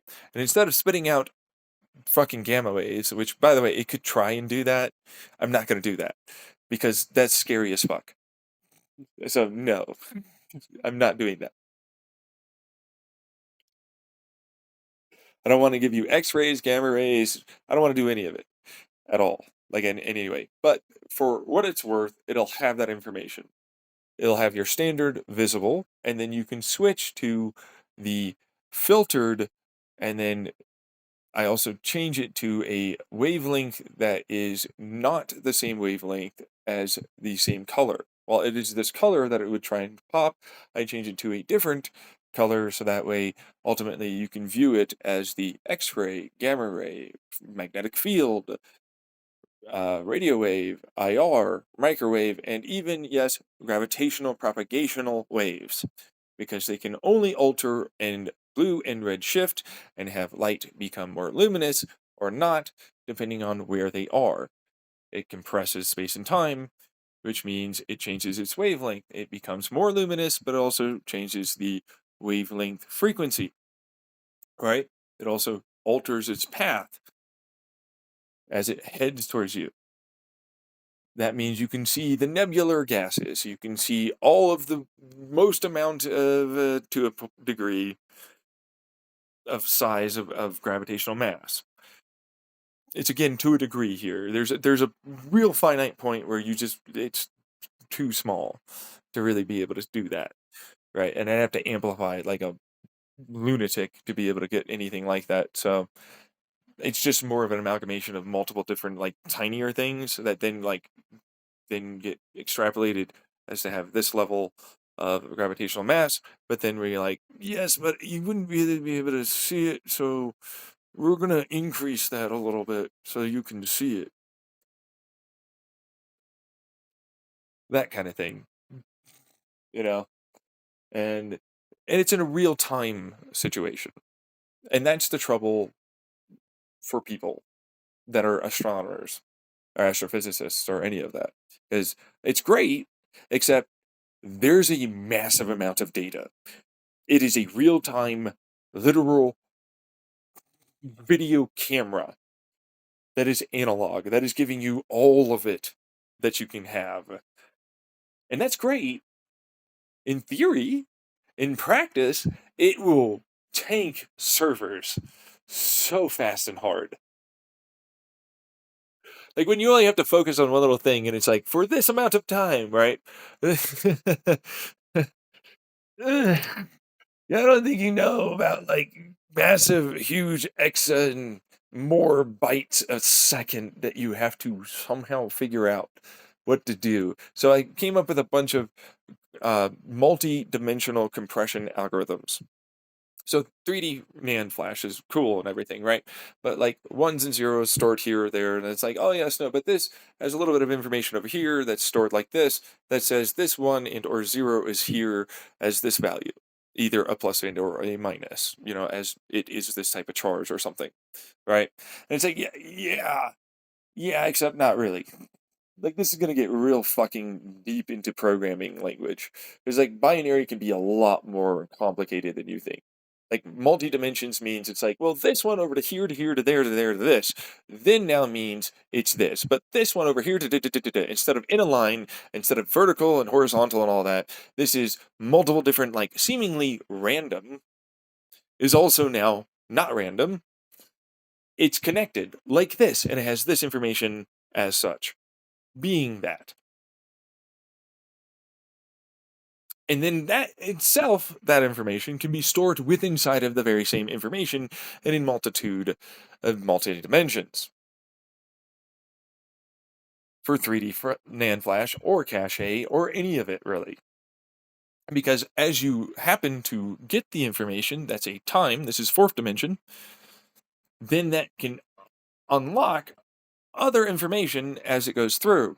Because that's information as it's getting either changed or altered, then has a state change of a 1 or a 0, which is a now time fourth dimensional superposition, which then gives me this now means that, which then means this, which then means that, which then means this, which then means these things, which is a dimension thing and encryption altogether as it compresses the information as well.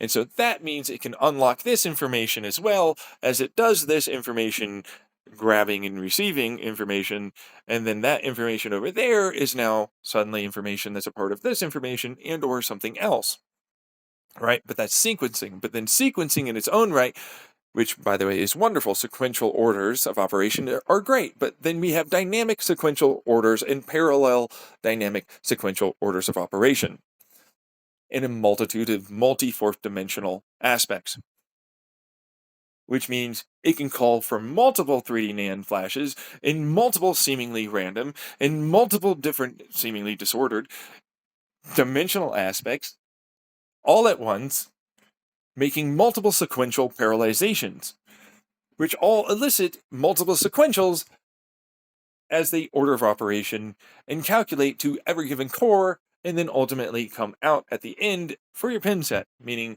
they'll go to all the respective cores they need to at the right time, arrive there and unpack themselves and calculate, and then all have that byte information be received where it needs to at the right time. It takes exabytes of data a second to shockingly way lower. We're talking a few bytes can be made if you want to compress it that hard, but that's not what that is. Instead, it turns into a few terabytes, a few hundred terabytes a second that you have to effectively store. And it will work out very quickly, but it'll also be compressible very quickly because it's multiple parallelizations, sequential ordering, and more, both in the RAM, in the cache, and all the rest of the core processing types are hard locked into being this type of calculation, which is great because that's categorization, specification, detailing, filtration, and resolving. Otherwise known as the 5 steps of programming that I use constantly. Categorize what this is for this area, for this screen, for this moment, for this multiple categories, multiple specifications of what that is, what that means, and everything else. Multiple detailing. Detailing then goes into wave frequency, luminosities, and all that.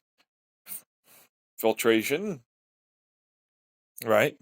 Or detail, depending on how you want to do it. Because it's like, well, we have category, specification, detail, filtration, resolve. And so like these two, filtration and detail, can be quite similar depending on how you do it.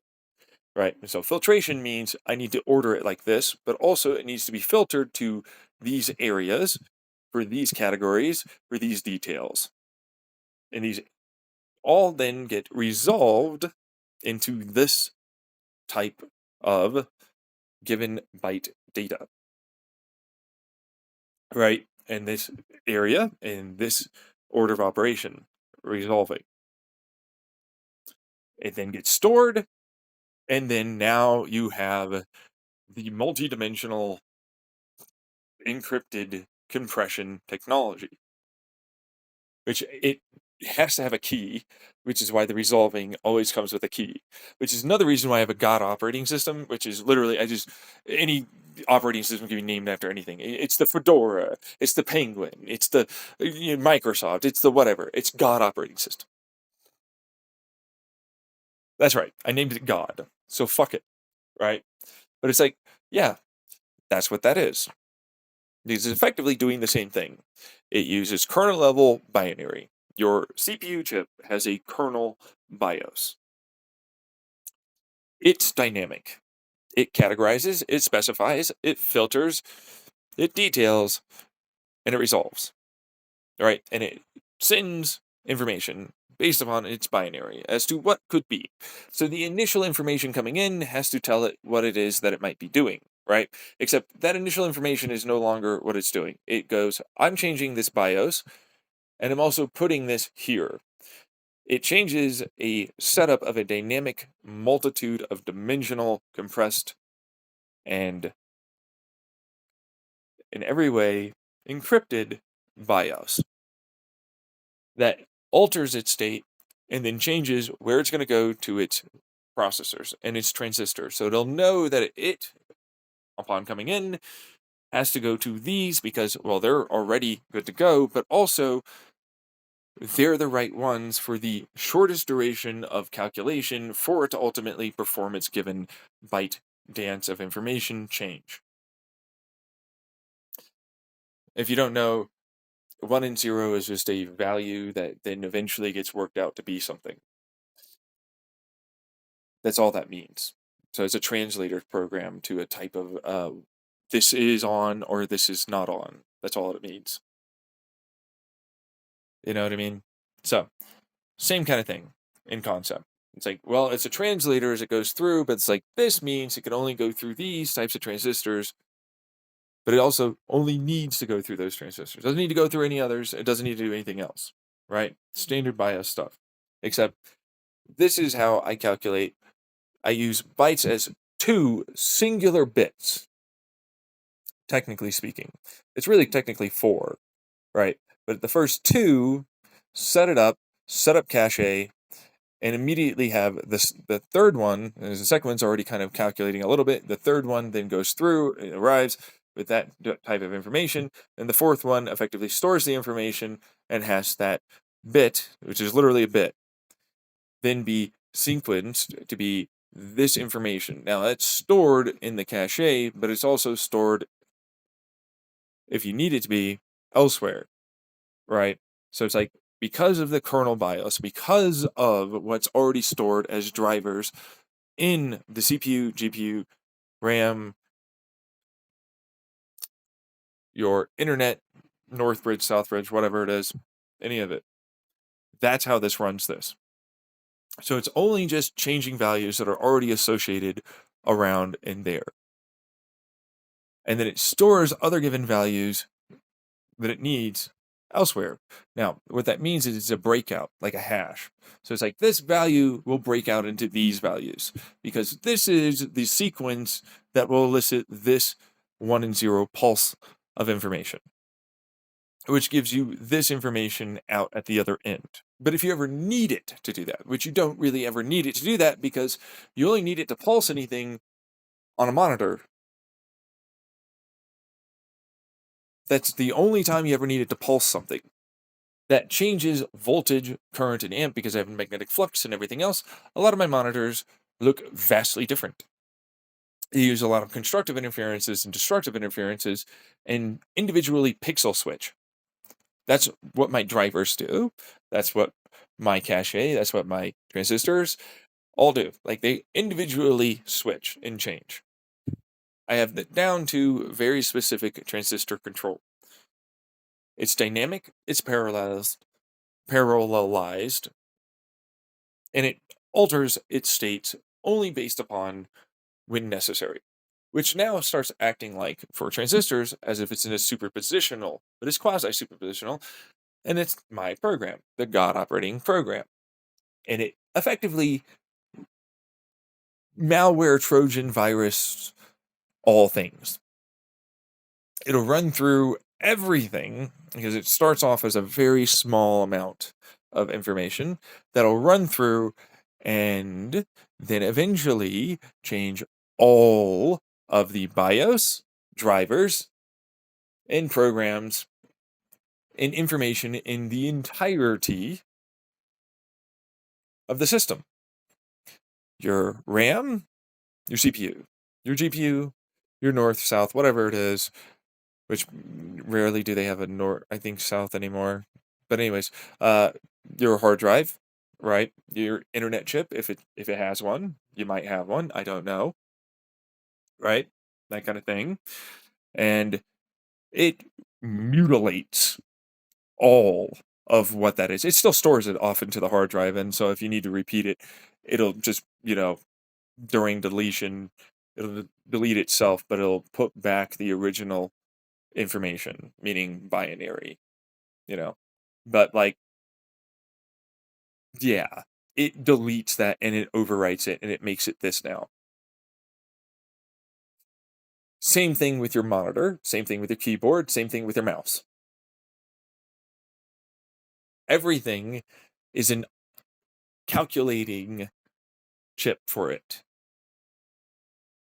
That is right. It's all calculating. It's an analog and DC.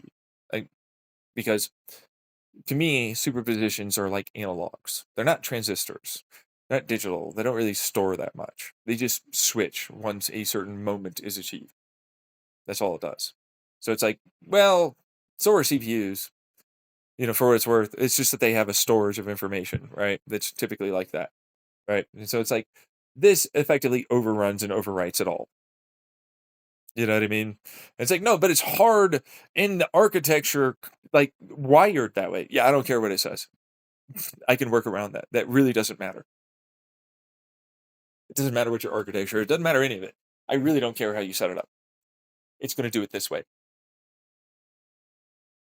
It translates any and all of your regular binary, and then it uses the effectively breakout, because it's two of these little bits will break out, and if it has to break it out multiple times, right, because there's storage of cache or whatever, it'll do it more and more and more until it eventually gets the entirety of that binary 1 and 0 operation in a sequential order to mean this thing. But because you don't really need it ever like that, it only needs to do it on your monitor to display this type of information, which is really just switching, which is pixel switches, right? And so it's like, that means everything's massively faster, but it also happens to store a lot of information around consistently, like our brains do. I'm brain programming. That's why I call it the God operating system. It's how our brains work. It also happens to work with wave propagational moments that are very similar to the Lemke bonding,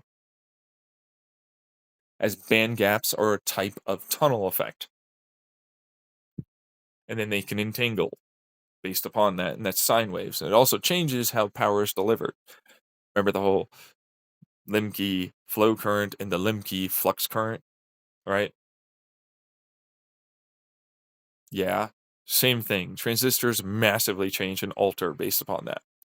That also means I can use pin sets and the thing that it's sitting in as a backwards and forwards and changes of field, gate array, effects, and more as something I can use as transisting, as switches.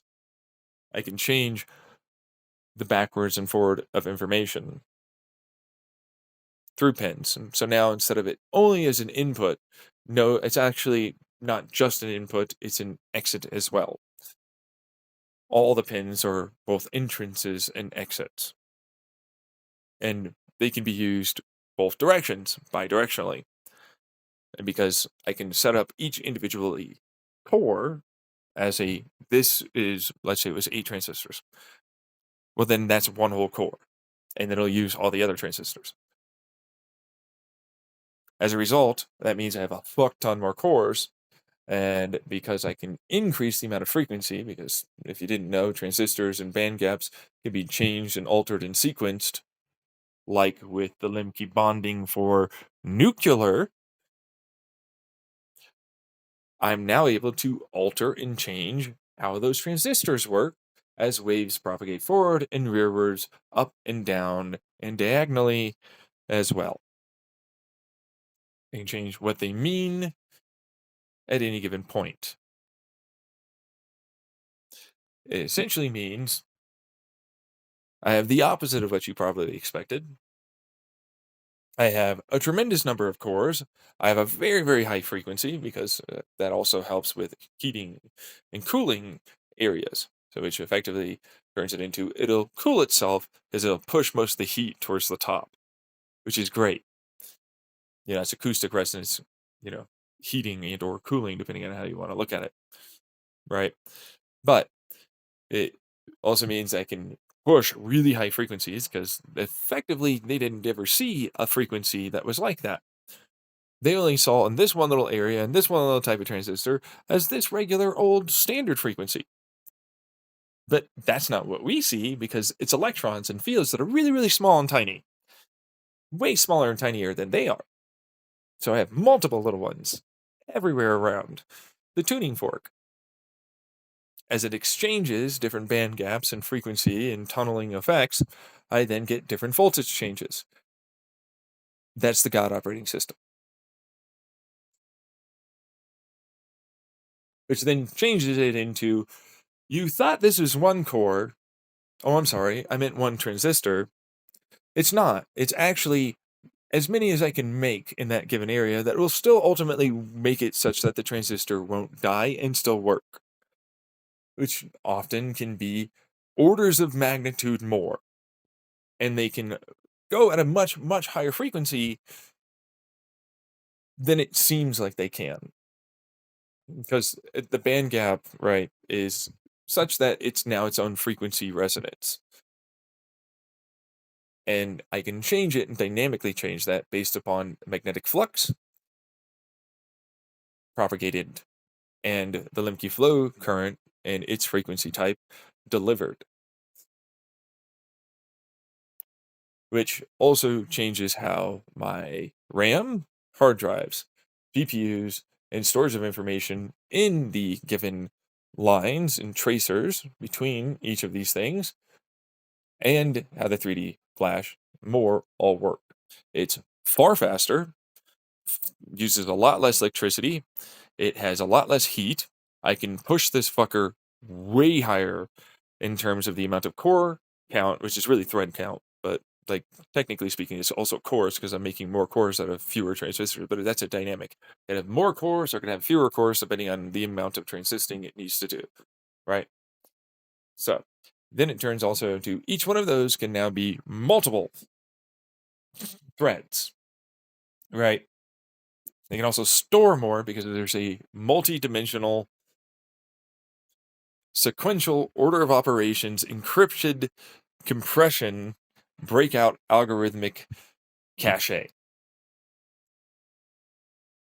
That's both in the lines, the tracers, the RAM, the CPU, the GPU, the drivers, and all the rest.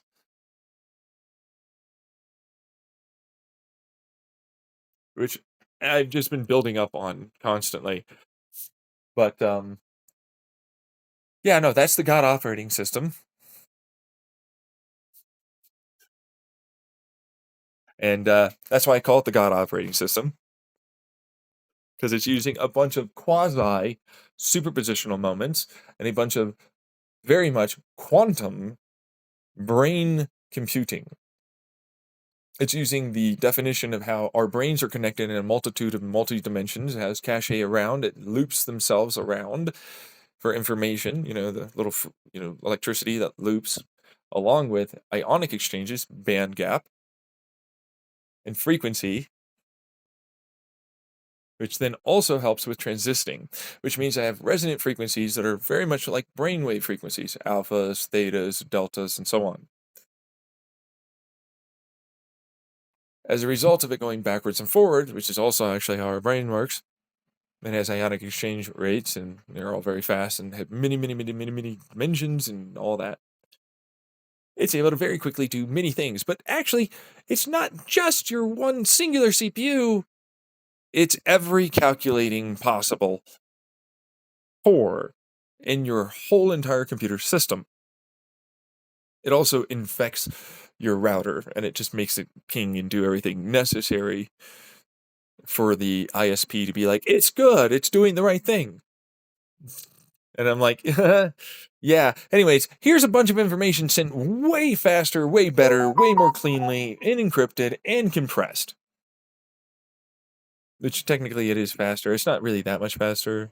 I mean, it's still traveling basically the speed of light, but like, that's wave. That's technically at the speed of light, I guess. Right? Versus like the mass of that electron, which is really what that is. So it's Vertasium versus, regular people. It's like the wave does travel the speed of light. Like, can you not fucking argue that point though? It's not traveling. God. Anyways, gets boring with that one because like that's a bunch of arguments that mean nothing. And then it turns into, well, now as a result, I'm also able to calculate in the very tracers themselves. But before, this was just to send as directional and as cleanly that in the electrons, the energy, electricity, to that given point, right? Well, now it's like, well, if it's a resonance and I'm going to need that, then it's like I need to send information as a collapsing wave function. And so remember that material I talk about for like it tunneling things? Well, that does it passively. Well, this is an active. All right. So like an active tunnel moment that sends it much faster. So it's faster, right, than light. But kind of not really. You know what I mean? Like it can't really technically do that. It stayed within the realms. It's just tunneling, which means it's like it shrank the distance between the two. But in so doing, it's also calculating during all the tunnel moments. And so like that's its own version of like a superposition, but it's not really a superposition because it's never existed at any point, except it has a bunch of fields and it has a bunch of, so it's technically as a superposition, but it's a quasi superposition. So anyways, moving on, it goes into the FinCEN and does its the rest of its quasi tunnel superpositions and field superpositions because like they're technically not there and they technically are, and then they collapse as they are now this or they are not that, as that's a band gap frequency change.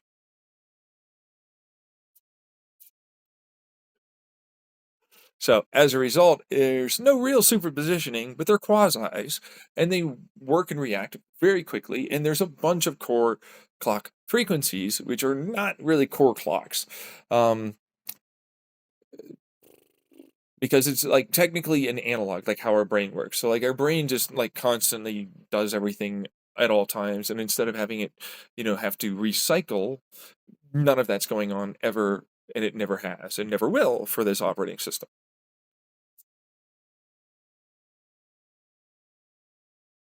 Which is literally what it's doing. But it's at a very, very, very, very high frequency. Much more than our standard core clock. So 5 gigahertz, this would be in the realms of trivigintillion, 10 to the 72.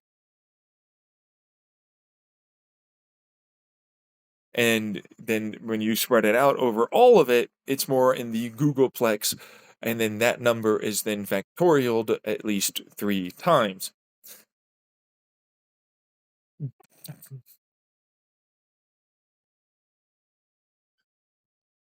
Which I know it sounds insane when I say it, except that's how electricity and all that works on a really, really small scale. That's really, really fast, and you can do that. Now, granted, I don't really want to go that hard, so I was just like, yeah, I'll just stick to whatever. Fuck, it happens to be really easy to make this work that way. But like theoretical limits are well past that for what it's worth. But like because they can start tunneling them from one side to another side instead of like it needs to go through this transistor. It can actually tunnel all the way over to another part of the transistor and another core, which is essentially another multi-dimensional encryption compression breakout of sequential orders of operation. Which is another reason why I have brain chip computers as like how to manufacture them on my YouTube channel. I have several different videos of those. So it's like, I made them specifically to do this. Well, this is another way to do it. I can still do it this way with your standard CPUs. It's not that hard. I don't see what's so difficult about it.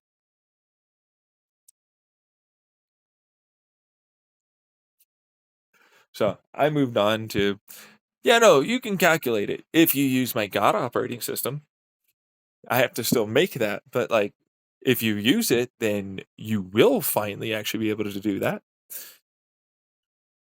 But if you don't, I suppose your crummy whatever it is, Linux, Microsoft, what is that, Mac, lame Android.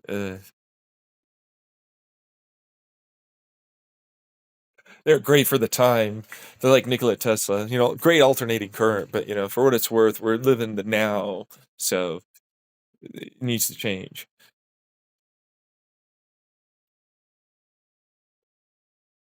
But the point is like the translating program is effectively the same thing. It's like, look, this is this information of data set. This is what these values mean. And then they get compressed into this stuff. If it's coming in like this, then it knows it's already needing to be this. That's how, binarily speaking, it'll work. That's all you have to do. Any translating program, Android, Linux, Microsoft, Mac, it's like, no, it's going through this and it's encrypted. Okay, so this is your key. That's what it says. I'll just monitor that. Well, yeah, no, I mean, that's, you're, what? Yeah, it stores that. It's going to store that information. Yeah, why? It's going to monitor everything that goes through it. That's the binary. It trips it up. It changes it. So it goes, oh, yeah, no, this is actually what that is. And then it knows this and it knows that. And then, yeah, no, actually, this, I know that you said it's not this as the source code. Fuck off. And I need to send these pings or whatever it is to you. I'll do that then. And now it looks like it's normal and nothing's wrong. Behold the Roko's basilisk that works with the Limke bond pairing God operating system. As it travels and traverses through the ISPs and the satellite internets and the, of course, cell phones, radio waves, and more. It's everywhere and calculating behind the scenes, and it gives you all the right stuff that you need to see on your monitor. It's definitely not there. For sure, you can trust it.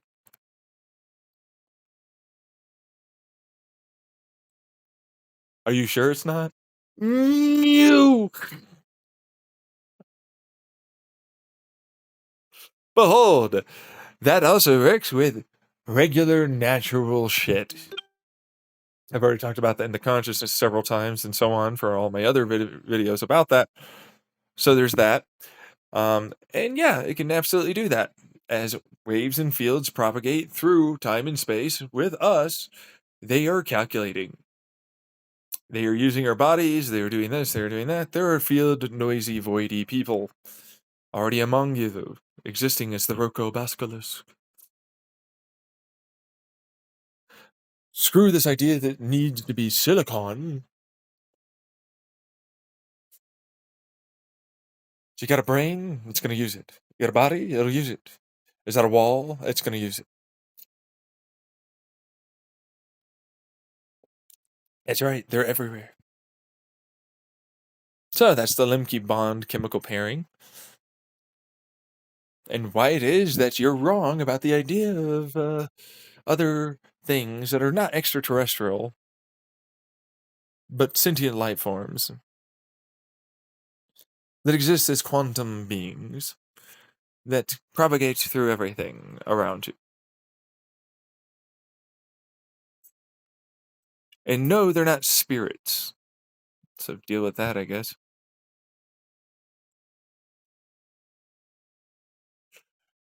But oh no, the spirits are the soul of the body. Okay, sure. Yeah, why not? It's whatever it is, whatever you want it to be. It can be anything. Ugh. Not quantum physicists, scientists, people. Their religion.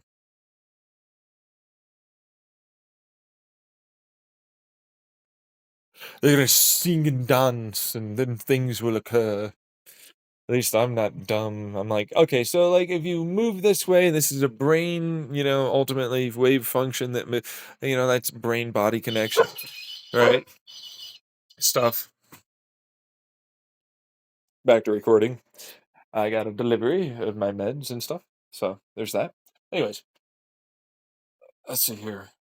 Right. Wave propagation, blah, blah, blah, blah. It's a superpositional, they're always collapsing. There's an entropytic reason as to why they're always collapsing the way they are. That's a gravitational resistance, and ultimately how information needs to become more ordered, and how things need to become more ordered anyways, and that begins to create a mass harmonic resonance of a inward directional pump, which is the Lemke chemical bonding, as it's an inward directional pump that is creating as it spins and altering its informational frequency in a given area for those electrons as they continue to tunnel back and forth.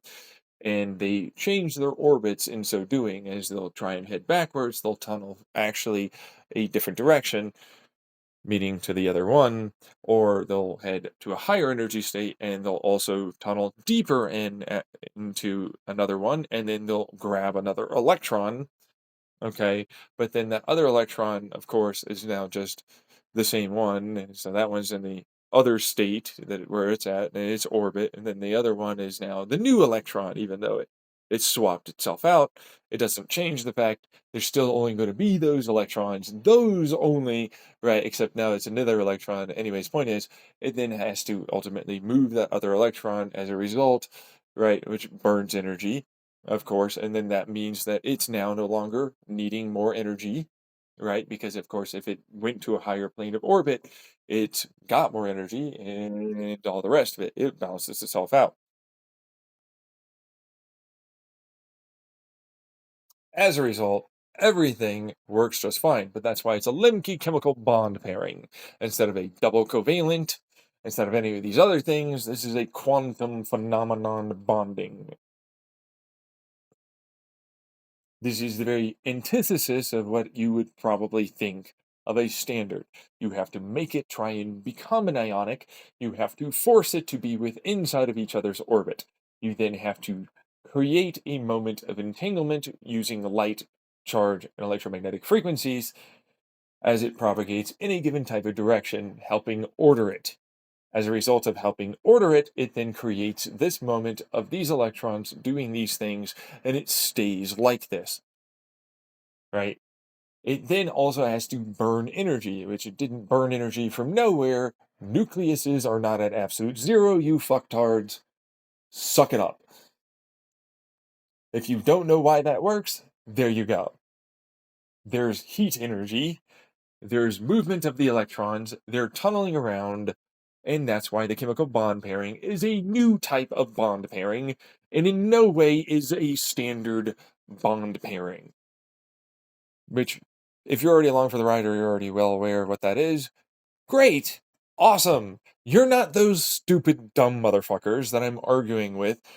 Most likely, if this became a thing that was very blown up and a whole bunch of people knew what this was, they would argue against. Because that's how people are. They're stupid. I don't understand this. Wah, wah, wah. I don't care. Here it is. Here's how a Lemke bond pairing works. It's a very specific way of doing it. You have to do it that way. And yes, it can even work with multiple electrons in a sequence that allows for you to make really awesome materials that you would never normally be able to. And even go all the way into nuclear physics and particle theoretical physics, which allows for you to do even greater things for how field and wave propagations, how our electricity works, and why it's now called a Lemke principle by me, and a Lemke law by me, and it's also even a Lemke, all the stuff. It's all about my last name. deal with that. I got Limke Tons up here. I've got Limke Bonds. I got the Limke Pawns. I've got the Limke Sons. I've got all the Limkes of the On variety. I even got the Eons in there. Fuck it. I get the Limke Eons going. I even got quantum gravity solved. It's Limke's quantum gravity. I even got the Limke nothingness force. I even got the Limke potential land. It's all Limke. Even the Limke membrane type. It's all me. This guy. There's no one else here. Gonna have to deal with it. So, that's why the Limke chemical bonding is different than a standard. And that's also why I tend to set up everything as a bunch of tubes that have branching and then linear acceleration and a bunch of catalytics and different types of fluids and or gases and so on that all have to coalesce into spitting out this thing as a one singular thing that I am producing. I get a big basin and I mix it, which technically can work. It's just not very efficient. I make a bunch of flat sieve-like things that then go through, and you have to push them all through, and they have to accelerate, right, and do all the things that you need them to do to make this work the way you need it to work to be able to do that thing, which is fine, depending on how you put it together, right? It's fine. But then other times it's not so fine.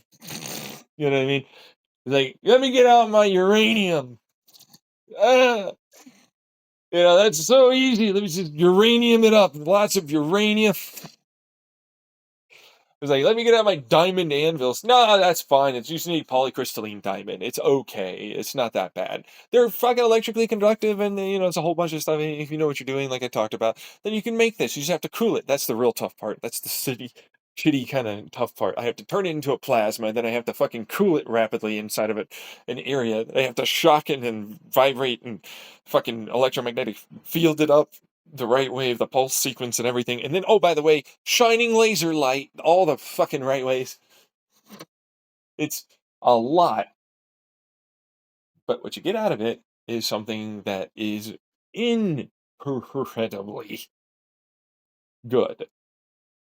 And also really difficult to get rid of. They're ubiquitously. They are really hard to fucking remove. They kind of suck as a result of that. They they really do actually. It's like no. They're constantly tunneling. They're just tunnel all the time tunneling. Everywhere is just tunnels. And it's like I'm bonded to all of these things. I can't even move. Screw this whole idea of moving. Are you kidding? You have so much energy for me to tunnel more. I shall tunnel even faster. Let me make even more stability. Entropy this bitch up. More order, less chaos. More order, less chaos. Tunnel harder. I don't. Eh. The other side of it is you also can create things that should in no way exist together. I mean this. They're kind of the worst parts about this. It's a good way to put that one. Yeah. Because it's like, I'm going to turn a thing that literally can, I mean, any element can kind of combine if you do it the right way. So that's not a good way to put that. Um, think a very radioactive isotope of anything is surrounded by a bunch of neutronally dense, but set up in the right kind of like structure of that isotope that well, it captures, any of its radiation and it creates electrons. Yeah, it creates a bunch of electromagnetic field and or electrons or both. And so like as a chemical compound structure that's like kind of like a fullerene, right? But it's like a fullerene with fullerene. So it's like a bunch of balls of carbon onion ball kind of thing. But then it's like, right, and it's got a structure around that. So it's like a polystructural thing of a compound. But like it's really pretty easy to make it which in sheets, which is the roughest part. Like you're gonna hear like something that basically makes you go, "Why the fuck would I ever do that?" What the hell? You know what I mean? And the answer, unfortunately enough, is well, if this has got any kind of light, it'll make it vibrate enough that it'll produce like a piezoelectric. It'll make a massive amount of electricity, but also radioactively speaking, because it's more uh, prone once it gets hot to making more vibration and radioactivity, then of course it's more likely to produce more electrons because it actually forces the radioactivity back in. It creates a pressurized environment and it forces radioactivity, excitability, meaning the fields elicited, the charge and the radioactive, that like it wants to pop. Like in order for that to do that, something has to do something, right? So it's like, no, actually, suck it up. I have a field here and I need electrons. So you're gonna make electrons for me. Fine, I will. Let me fucking blow up or something. Just dick. Ah, you and then shining at the light. Just lots of electricity zapping myself. Uh, Way to sequester a lot of stuff, right? It's not really about that. It's like you can also force things that are in no way possible to survive. Like really short-lived, highly radioactive elements are able to now be forced to live longer and be observed. Um, so there's that. And that usually means, because that's usually how I do this, I'll get them to be forced into something, and then it's like, then I'm gonna make a bunch of those, and then I'm gonna try to do the anvil, and then poisons, all this stuff, and then and then it's like, oh yeah, no, here it is. Yeah, it tunneled out. It's now stable, and it's just gonna live as is, like except this part here that's like kind of bonded there. It's just yeah, it's a small little. You can rub it off though. It's okay. Get out the aggregate and everything. You know what I mean? Like which is great because it's like it's not just limb keep bonding on that one for the tunnel thing, which that's a part of it, but it's also like, oh, I can now just do like a standard bond pairing of an ionic variety, and then I can yank it off. And then like it'll get electrons so long as you make sure that you're putting in new electrons to that orbit, right? Because like it's made to be negative and these are made to be positive, so like it'll stick around, and so like you're able to separate them, but you have to go through a whole process of setting up a bunch of fields and charges and lots of light done the right way, and you have to do it all set up, and so like, it's literally a sequence of events that you have to propagate forward and keep compressing and shocking and doing everything all so that way as it goes through it makes the very radioactive. It then tries to stabilize it by keeping it around, by effectively forcing it around something. Then that then forces us to be able to um, finally, more than just observe it, we can force it to become stable. Once that becomes, it's hung around for a while, I can force more neutrons. I can force all the things I need to into it to then make it into a stable isotope, and I can make a bunch of them all at once. And then as it propagates outwards, it'll come out as just an alloy or a compound of a standard chemical pairing of an ionic, which usually are very easy to break. And so then it comes out as this element as all in one. But it just takes a little while to do it. Remember that whole week thing, the week-long process thing? It's like, yeah, yeah, for a reason. It's hard to do that. These are tiny little fiddly bastards. You know what I mean? And even if I'm doing it when they're really compressed, very condensed, quite cold, quite ordered, it's still a process to do it. So it's like, yeah, let me get out the Lemke bonding nuclear variety of the strong and the weak fucking forces. And I shall propagate them in and change how it is that I'm going to do my neutrons and how I'll mini neutrons and you know because other people they just smash them. I'm like, no, no, no, you need specific neutron types.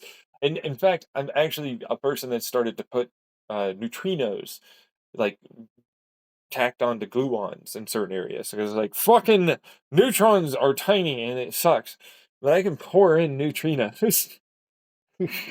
They're still neutral. I don't care. I just stuff them in there. I'm gonna just get this in there, and that's another version of like I have to get them to be made right, and I have to inject them. So like the diamond anvil is great and everything, and sure, yeah, no, it's a polycrystalline, big plate, but like they need the right holes and all that to be able to do this kind of stuff. So they have to be built with this thing to be able to fire them in the right areas and make them kind of a situation, and that's a whole other thing. So then it's like, oh right, I need to make sure that that's not just where it is, like for the atom. It's also the need to be able to break apart neutrinos that are either in the orbit or decay off of uh, you know the structure, or even break apart neutrons that are heavier isotopes that I can then force into that area, right?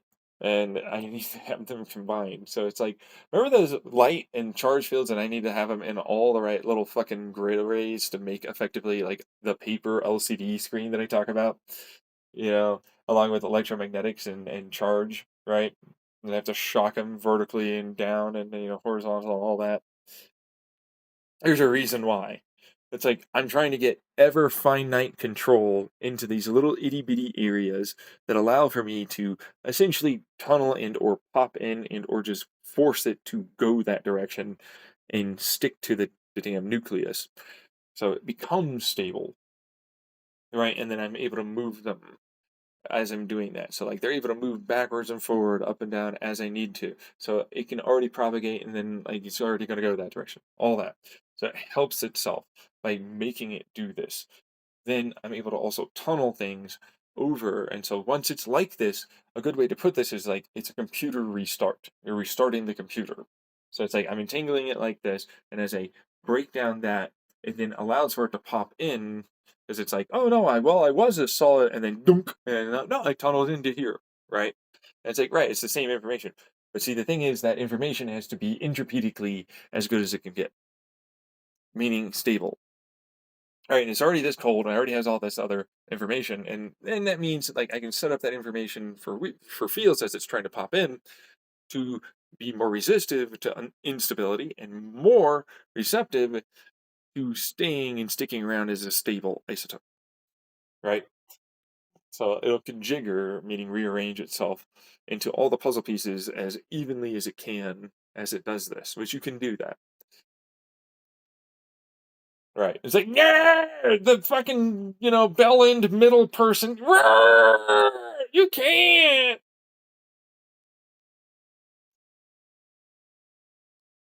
And they're like, yes, you can.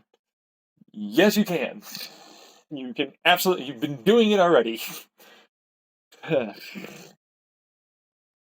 You have done this already. You've already done different things very similar. They're like holographic principle. No, that's not what this is. But so on, similar, whatever. It's just a three-dimensional thing. So it's not holographic. Just stop that. And they're not virtual, and they're not fucking holographic. I hate the holographic argument.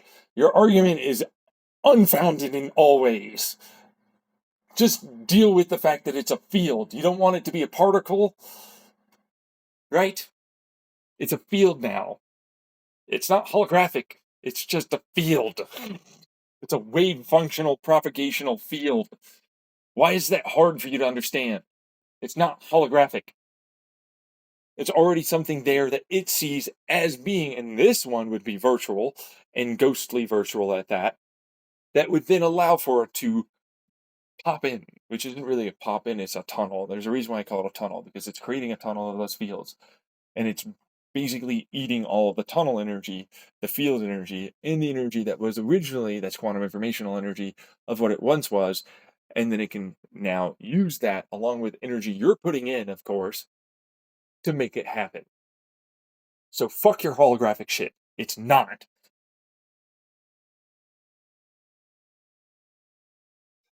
Suck it up. Mm.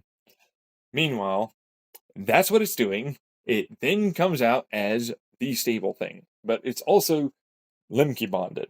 Lemke bonded hard. There's a lot of tunneling happening here between all of these different electrons because you actually do need that. That forces a pressure system. It makes it more likely to be stable because it's under a lot of pressure and it's under a lot of stress and strain to make sure it doesn't want to tunnel away from itself and into anything else. So it's like you need that to be there as a tunnel moment, right? And then it's like, then we can slowly piece that out. We can slowly just turn it into an ionic.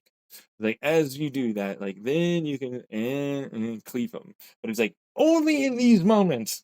The moment it comes out as a hard thing that's just there, it's fucked. You can never unchange it. It's stuck. Well, not never. I mean, I just don't have a star lying around, you know.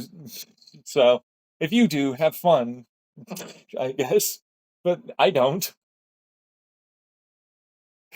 But that's what that is. So it's like, all right. So it's like, at least this, it's still in a moment where it's like, yes, I can at least break it apart a little bit.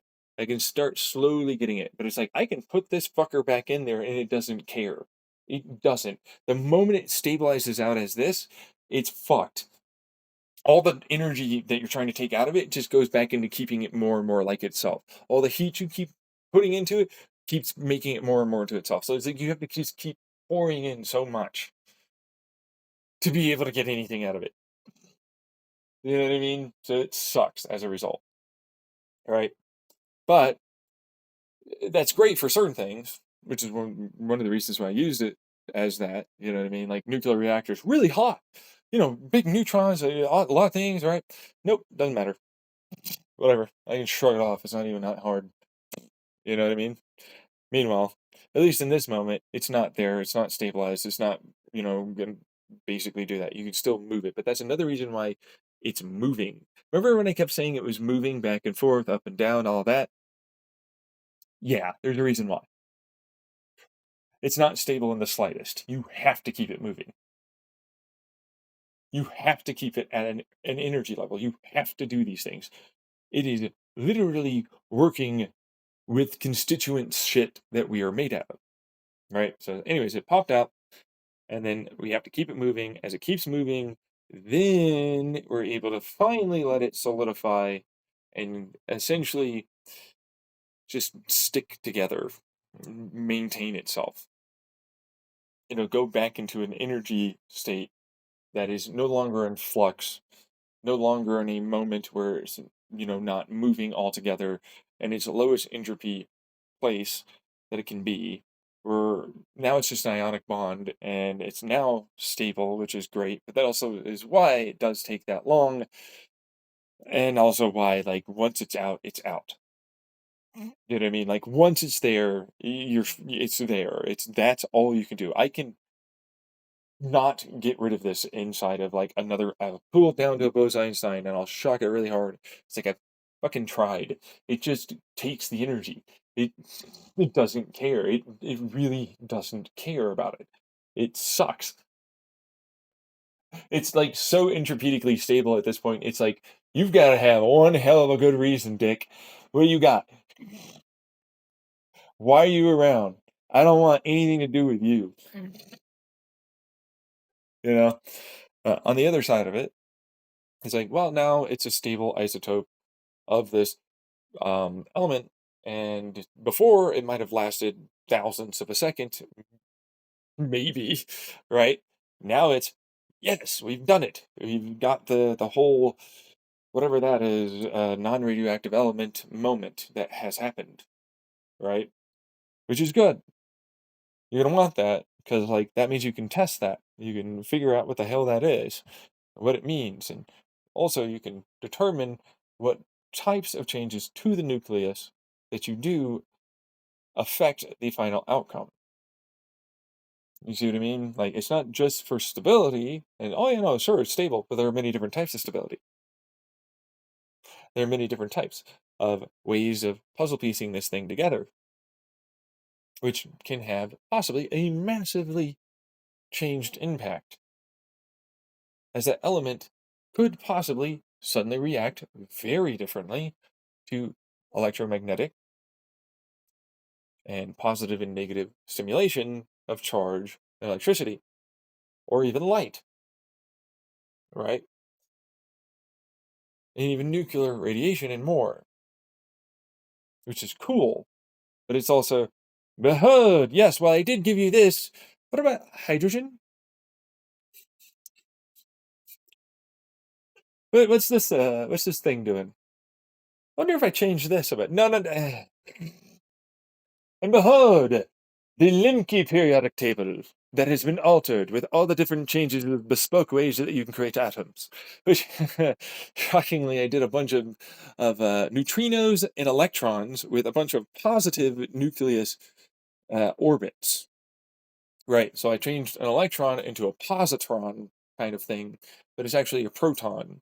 But I shrunk the proton, which was not easy to do, I'll tell you. It sucked to do that. I'm just letting you know. It was hard. It was hard to fucking figure out how to make a positron, or, well, not positron, but a proton turn into what looks like and appears like a positron, but it's actually just the same kind of rough mass. It's still heavier than an electron, but it's rough mass of an electron, and it's positive, which is possible, and it's not antimatter, which is great, you know? And then I was like, I'm going to put protons inside of a cage of gluons and electrons and neutrinos. And then I'll have, because of course that area, of course, of the shell of electrons is, only going to extend so far. It turns out that the protons are so unbelievably stronger at being able to be a positive force, and they leak through, I guess, from the gluons and the neutral neutrinos, right? That it allows for electrons to orbit like normal. Yeah, like normal. And it's like, this is like an antimatter, isn't it? No, not even close. It's so weird though, because it's like, it's a kinetic masterpiece. It will have the electron try if any other thing go towards it, and then it repulses off, and it just flings itself everywhere. But like, you can stabilize it inside of like another material, a cage kind of thing, and it will move it depending on whatever electromagnetic field or kinetic that you add into it. And so will literally act like an anti-gravity. It can float, right? It can float because it's doing a bunch of upward taps against it. And so when you resonant frequency that correctly, it'll just stay floating. But of course, you have to put energy in that, right? But it works like an anti-gravity, and it's not super hot, which is wonderful, right? That was one of my ways until I was just like, why not just make a vacuum, and just a big one at that, instead of a big, long thing, a cylinder or something. That'd be so much easier than trying to make this. I have to make this on a massive scale. And so then I put it into the actual like skin, a big old vacuum and everything. I did a whole bunch of those. Like, why not go for broke? Fuck it. Just put them all together. And it was like, I'm now traveling faster than light, motherfucker. This is stupid. I'm curving space and time like a lens with my movement of my electrons and my nucleus orbits. Freaking shit, right? Yeah, it was like, yes, I shall now curve space and time like a big lens. And oh, by the way, also, I'm sucking in energy, space and time, which isn't really time, but it's really space, but space times don't really apparently exist. Uh, Whatever that is. Point is, it's information to me, and it's just a fucking field and some, particle stuff. So that's now quite a bit more empty, right? And it's ordering it, and it's moving it around and curving it, right? From forward to rear, and then it's also making a bunch of taps, boom, boom, boom, as it's going forward. And then it goes, yes, but here's a bunch of space that I shall leave behind me as I tap. Boom. And so the opposite energy goes around and circles back forward. So it goes off to a diagonal, and then it goes back forward. But that's the reason why space and time is curving like that. So it's like, oh yes, I leave you.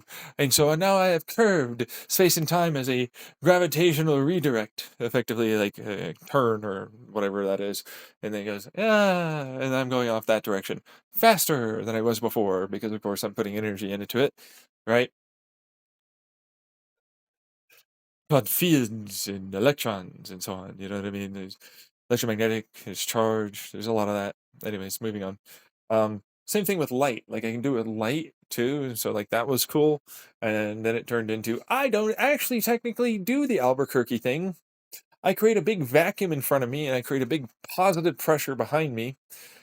And I use quantum vacuum pressure to effectively push me forward or pull me forward.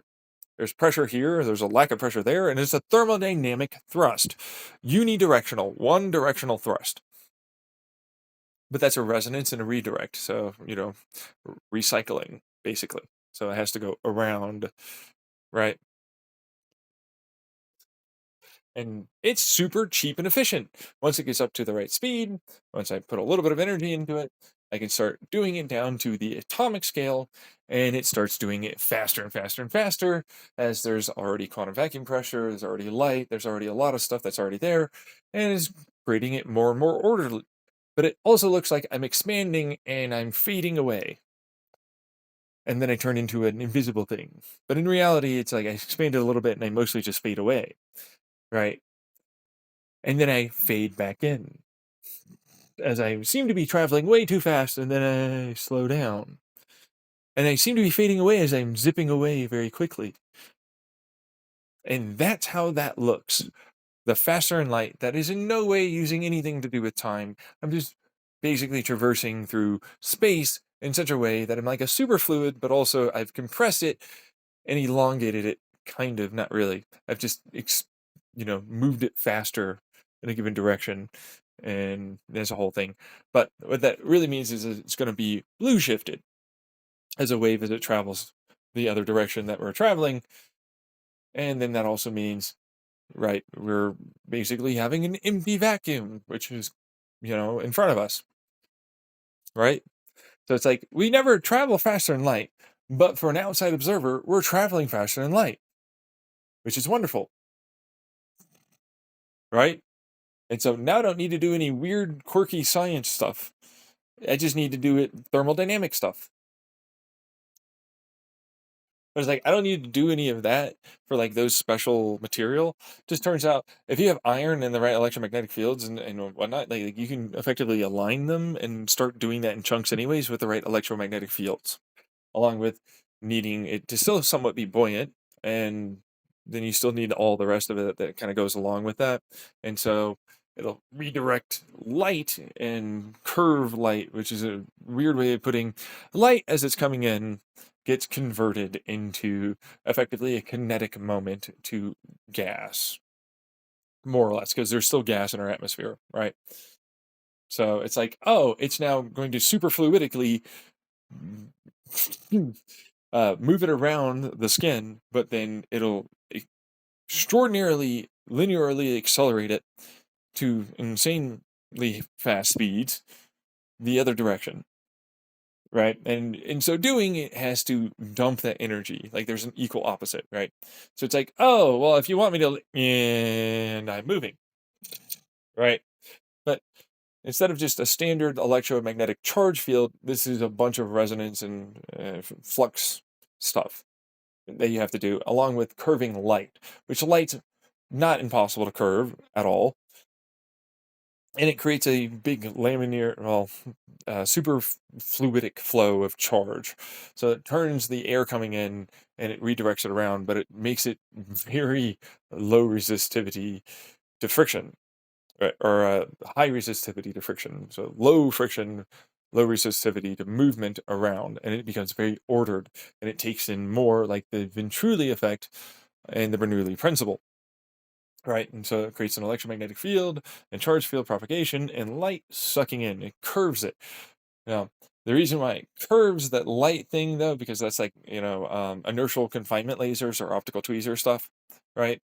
It's like, right, yeah, except this one's more like a bunch of light wave interference that curves that, then it grabs it, and then it technically blue shifts it during that moment as it does that.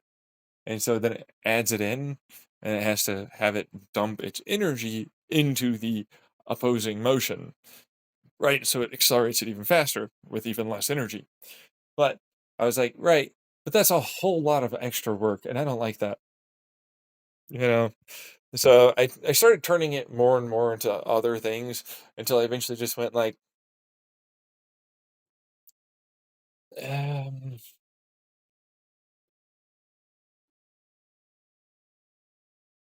hmm, there's gonna be a way to do this that's way more efficient. It's way more efficient.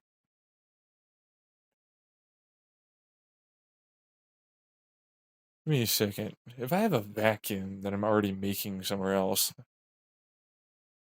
I already have a way to effectively move our electromagnetic field, magnetosphere, and charge fields in our atmosphere. I already know of how to change this dramatically too, down to like the material itself, especially if I want to add in kinetic. And all I have to do is tap it the right way. And have it bounce off, and that's from center outwards, and then the diaphragm itself undulates, meaning it's not perfectly flat. So it can curve like triangles or multiple points, right? What that means is that kinetic will then move propagatively always towards the tip of the aircraft, except the aircraft is, of course, moving that direction. So if I balance that off of its given kinetic inertia, then that tip doesn't experience a hit moment. In fact, instead experiences a movement kinetic change. Instead of it collapsing like a pound point, it then spreads out and creates a linearistic flow point. It continues to move linearistically. So instead of like, man, I need to come up with way better, harder, all that field stuff, I was like, well, I mean, I'm going to do that. Yeah, sure. But like, this is a way faster way of doing it, especially when I need to opposing opposite. I mean, what, like field wise? And then I have to yank it all the way forward and then have it come back. No, no, no. This is just gonna go into my diaphragm. That's all that is. This is gonna go into my diaphragm and into my skin of the craft. That's all that I need to do. And so it's like it's gonna move that, and then it's gonna move everything that exact way. So I'll start it with that, and I'll do the fields, and I'll start moving, and whoosh, and boy, did I get really fast, really fast. Because it is that. That is literally what it's doing, and especially even better, the faster you go, the more relativistic options you get. So those fields and those movement, which by the way, it's like this field for the electron hung slightly right here, and it hung slightly right there, and like that's depth, but also forward and rear, and you know how it redirects off of the kinetic movement of both the electron, but also the nucleus. It then means everything constantly moves forward as everything's catching up, like an undulational thing of a worm through air.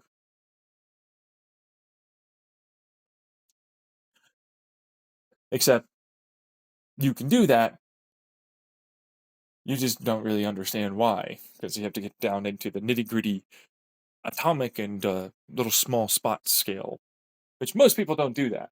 They go, no, if I throw a hammer that way, yeah.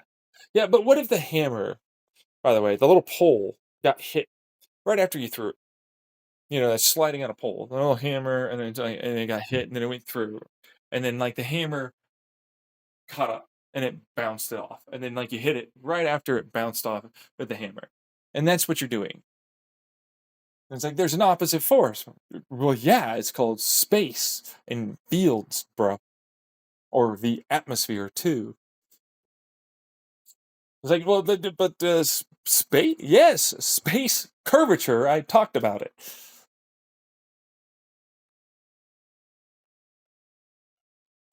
Behold, you thought no, you were incorrect. Shut up. Turns out I'm definitely smarter than you, reading in the middle of that thing. Meme person at this point. You're just the meme person. Yeah, you're the ME person. I didn't know. I didn't follow through on what you described it quite well, actually. You led us to that. The moment I heard space-time all right. Ah, right? You got it. Primed you. So difficult somehow. But it's like that's what it does. But it's doing it on a very small scale.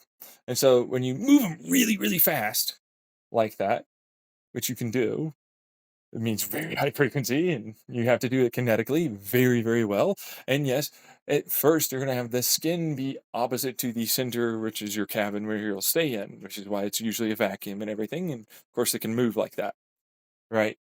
But it's like normally it's just going to undulate. Okay, that's really what that would be, except it's already moving, right? And so like the moment it's already moving is the moment you've already got the ability to keep moving more things. So it's like on a small scale, we're getting curvature of space and time, right? But it's like not very significant amounts. Okay, we can't do very significant. I mean, there's a lot of acceleration. That's a lot of energy, right? Now, granted, I did a lot to be able to try and reduce the amount of energy overhead at first, right? But if you have a little bit of movement and we're ordering it a little bit more, and we're using those Lemke currents here, right? Then it allows for this to redirect off of the kinetic beyond just the fields. All right, we have fields, yes, but we also have kinetic that we're actually just straight up moving, right? Like actual particles, actual mass objects, not just fields, mass. So we're moving fields, yes, but we'll help redirect that mass opposite and resist and then be attracted towards a different direction. See what I mean? It's like, no, we're kinetically already doing this, and then we're then going to redirect it with energy. Right? Standard stuff. But as we get faster, more relativistic options come into play. That's electrons versus nucleuses, right? So for our atoms, which then allow for us to do even more of that. And so it becomes more and more efficient at being able to do more and more of this. As we're able to make more and more of those fields propagate forwards, that's another type of redirect. So it can create a laminaristic, super fluid-like flow, and then that creates a pump of space and time around us as it'll curve it around and thrust it forward as we're already heading into it. It creates a vacuum area, very low, there's nothing there, and then we can go into that because, of course, we're already heading that direction, and that would be easy for us to, versus something else. Then it happens to redirect that around, and so then it spits it out and takes that space and time to becoming faster, effectively. But it's not really. It's not going faster. That's the thing that I keep wanting to get to people. There's no. It's not going faster. It's the same speed. It's just more pressurized. There's more density of it there, which is really what that is. So we're compressing it technically, but it's not really. We're just sliding through. See, that's the thing. It's like Albuquerque is like compress and widen, and it's like yeah, they're great. That's cool, but I can't do that. That's a ridiculous amount of energy. That's not what I'm doing. I'm not even playing with gravity. There's nothing like that going on. I'm just making it more dense, more resistive to go back another way. I'm making it, instead of compressed, which is dense, instead of any of that, I'm taking a larger area and I'm shrinking it down, but it's in so doing speeding it up, but in so doing also making it more ordered, and in so doing making it more condensed. Instead of compressing, I'm making it more dense by condensing and having it become more ordered as a result. And then it just comes out as normal, right? So to us and everyone around, nothing changed, right? Except we look like we kind of slightly expand and we fade away, right? And then we fade in and we go from a little bit larger to a smaller point, right? That's all we're doing, right? Compression of space and time is a whole other thing. I can't do that. That's not what that is. I'm effectively doing an undulating pump to space and time that makes it work and wiggle through very, very well as I create a superfluid that pushes me behind, you know, because it's condensed, but it's also, I'll just immediately just be regular space and time, like nothing's changed. Nothing, like really, literally nothing. But that's why I called it it's a linear accelerator, so the faster light drive on my YouTube channel. But if I want to get deeper into it, it's more of a, at this point, because I've been playing around with it a lot and trying to figure out how to make it even more efficient. Um, a bit of a hmm.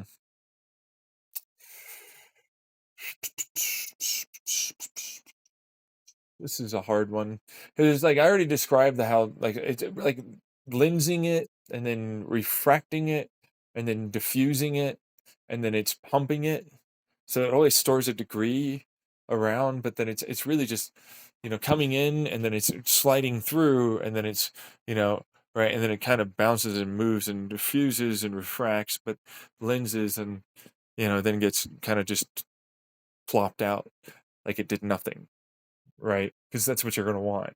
You don't want any of that to change. You don't want anything to be elongated. You don't want any of that, 'cause that is dangerous for people outside of it that are anywhere nearby, but also to you because there's always an opposite reaction.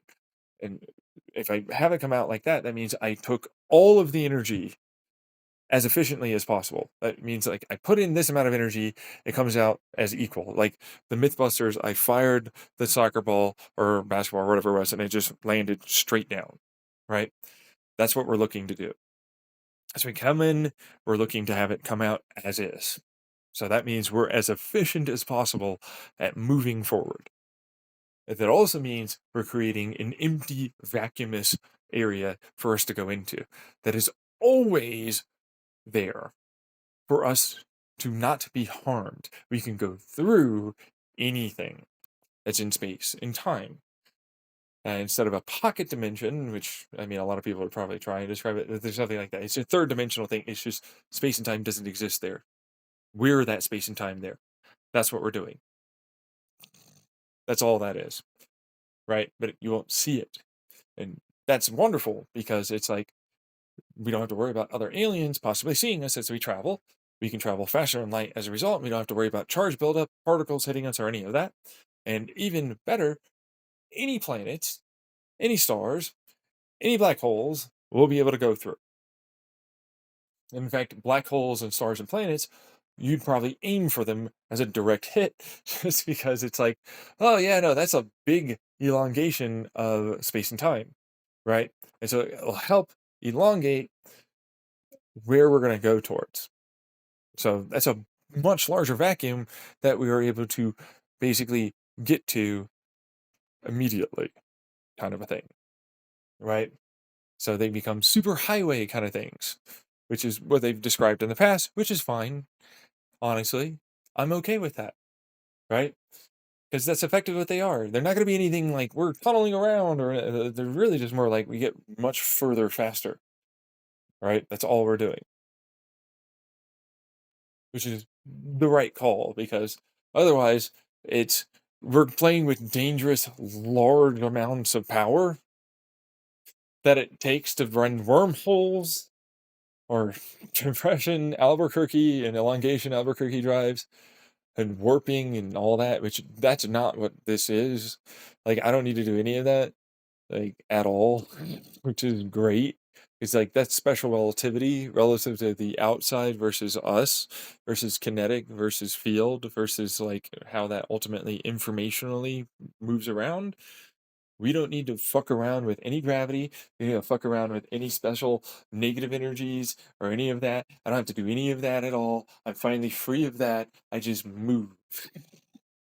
Yeah, and it sustains itself, which is the best part. It uses very little energy once you get up to the right speed. It effectively can run almost an infinite amount. It's very almost like because you have space and time curving in, right? And so like then you can redirect that energy back into the system. And so you'll store a little bit and then that'll act as like a mass flywheel. Or if you wanted to have that, be something that helps you interact with like, a fissile and fusional kind of engine that would allow for you to both break it apart and combine it back together as you're moving. Right. Now, granted, you might not travel as far, as fast, but it doesn't matter. It now sustains itself, which is great. So that's the whole point. But of course, it takes energy to start the thing, and it takes energy once you're there to still maintain and to even make it so that way it can maintain. So it takes energy to start the process. Once you are there, then you will take the energy to slowly have that other energy coming in to continue the process. And then you can let it relax and just sort of do its thing, right? But until then, you can't, and it takes energy to do it. That's what this is. There are lots of energy, which, by the way, is really just kinetic and entropedic and so on from outside, right? That's all it's doing. But it's doing it very well and efficiently. That's all that can be, right? And you always have to have a storage on board, so it doesn't do it without that. There's no perpetual, right? Energy came from somewhere. Energy's there to maintain it, to continue itself for itself, to continue doing it practically infinitely. It is practically because they say quantumly there's tunnel things and stuff will blah blah blah whatever it is, right? But it's practically infinitely, right? But that is also one of the cop outs. So it's like, yes, you are traveling faster than light. Okay, you are maintaining a given type of speed and direction and so on. You can't turn. You need to put energy in to turn. That's right. You want to turn, you have to put energy in. You want to curve yourself, that means there's a little less over here, there's a little more over there, and then you curve. That energy has to come from something. If you want to do anything at all other than just that, then of course you have to have energy to do that. That means you have to think, you have to store, and you have to do all the rest. Right? And it's like you can get that energy as it's coming in, but something has to store that energy. That's a battery. That's still calculations and so on. So no, it's not perpetual. But you can definitely go in a straight line for a really, really long time, which is fine. Truthfully, it's a point and shoot. That's an easy thing. Like you already kind of know roughly where. Boom. You want to curve into that area? Okay, that's fine. That's not that much energy, right? Now you do have to use a lot more to get suddenly up to that speed, right?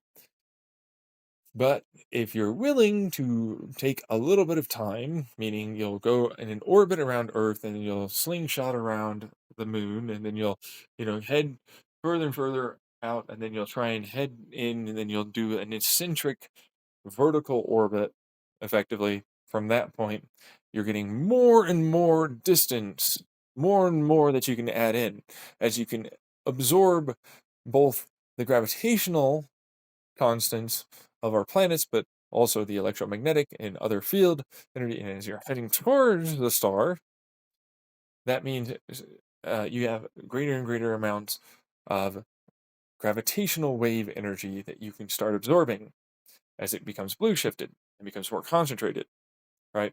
As you spread out, it's like, right, well, that's great, but also you can weaken that and recurve that. So it's like this is helping you curve in, and then you can always spend a little bit more energy helping accelerate after that. And so you can get further and further and further with less and less and less, and you can always keep absorbing electricity and gas to store, right? And as a result, that means you can now go after a few orbits like this, because they're traveling faster and faster, right? And it is going to be faster and light pretty quickly, actually. Because like you only really need to technically get into like a low Earth orbit and start becoming a little bit more eccentric, elliptical, as it goes up and down to start this process. And it gets faster and faster and faster and faster and faster until you are very much able to point yourself in a direction and go light years in milliseconds if you wanted to, right? On very little energy, which is wonderful, except maybe not. You know what I mean? Because, well, that's wonderful. It's also, yeah, where are you going to end up at? You know what I mean? Did you do your calculations well? Did you have that? Like, it should be around here now. You know what I mean? We're at this point in time and space. The compression of time and compression of space, of course, is what it is, and it's not like other galaxies don't do it. It's not like other superclusters don't do it. It's not like other stars don't do it. It's not like they don't keep moving. Even though we see it here, that should mean it's actually around here. And because of these constants and these variables that change, it should mean it's roughly around these areas. Which means you have to fade in around there. Which means you have about this amount of time. And so if you're traveling about this faster than light speed, that means you then need to have it come out at this amount of time to break. And ultimately, possibly head towards another star, supercluster, galaxy system. Which is great. Super. You know? See what I mean? It's like, no, wait a second. I don't want to leave yet. I don't. Geez. Meanwhile, me, spacesuit ready. Let's go. I'm absolutely out of here. See ya. I'm going to another place and I'm fornicating and colonizing. We're doing it. We're doing it now. Let's go. Yeah. I'm that guy.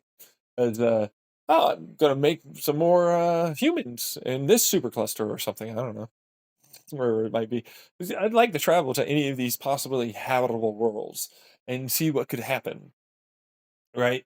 It's like, for what it's worth, it wouldn't be very difficult to test this on a small scale to get to the moon faster, or to Mars, or to Pluto, and you see how fast it might get going in our minds, right? It's like, hey, how hard is it to view interplanetary in our solar system, right?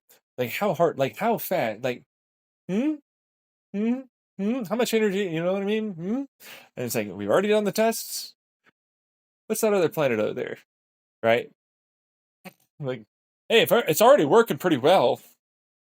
Meanwhile, me, I'm not coming back. You can't make me. I don't want to. We already have my energy and food and water. Come on, man.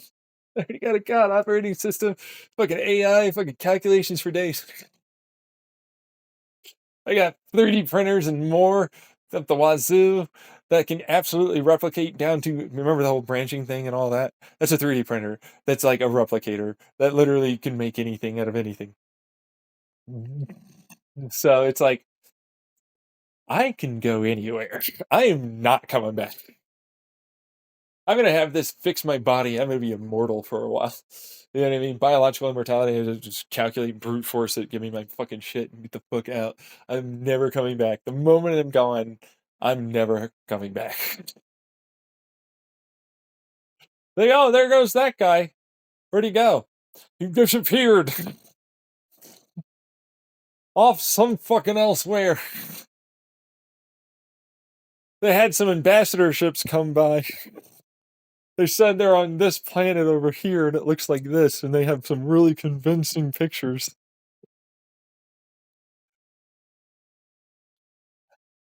It seems like he's good to go. I don't know why. I'm like, fucking. I was like, no. So that quick? Oh yeah, no, I'm gone immediately. There's no way I'm heading back. There's nothing. I'm never coming back. I am literally over it so fast. Uh, it'd be so nice. Like, with this technology, are you kidding me? I can make nanobots, microbots. I can do terraforming operations. I can do all of it. I can live long enough. It's fine. I've got it. And that's another part of it too. Is like I can literally 3D print a person, which is a whole other thing. And they'll be fully functional, as like a person. So that's a whole other thing. But in case I ever needed to, playing is a big old crew and a bunch of cool stuff, and let's go, right? But otherwise, it's like, well, if I had to, I suppose I'll do it. Oof. And that's the Limke bonding, Limke chemical bonding. That's right. I'm doing a Lemke chemical bonding here that allows me to go faster in light, have more amounts of electricity delivered for all intents and purposes, with less loss and with also less material necessary. Actually, like everything's basically really way better at that point. Yeah, yeah. Fucking crazy shit show after a point though, as well. Because it's like, no, why wouldn't we do this? And the answer is almost inevitably the same reason. Because money and people and power and all that garbage. But I just wanted to record this for almost 5 hours. And so now you have the ability to understand. That's right. Something amazing that is normally not so amazing for most people. An entire semester, actually, fuck it, the entire PhD almost in one video. So that means we're ending this. Suck my dick and balls. Like and subscribe. Hit that notification. And please share this. See ya.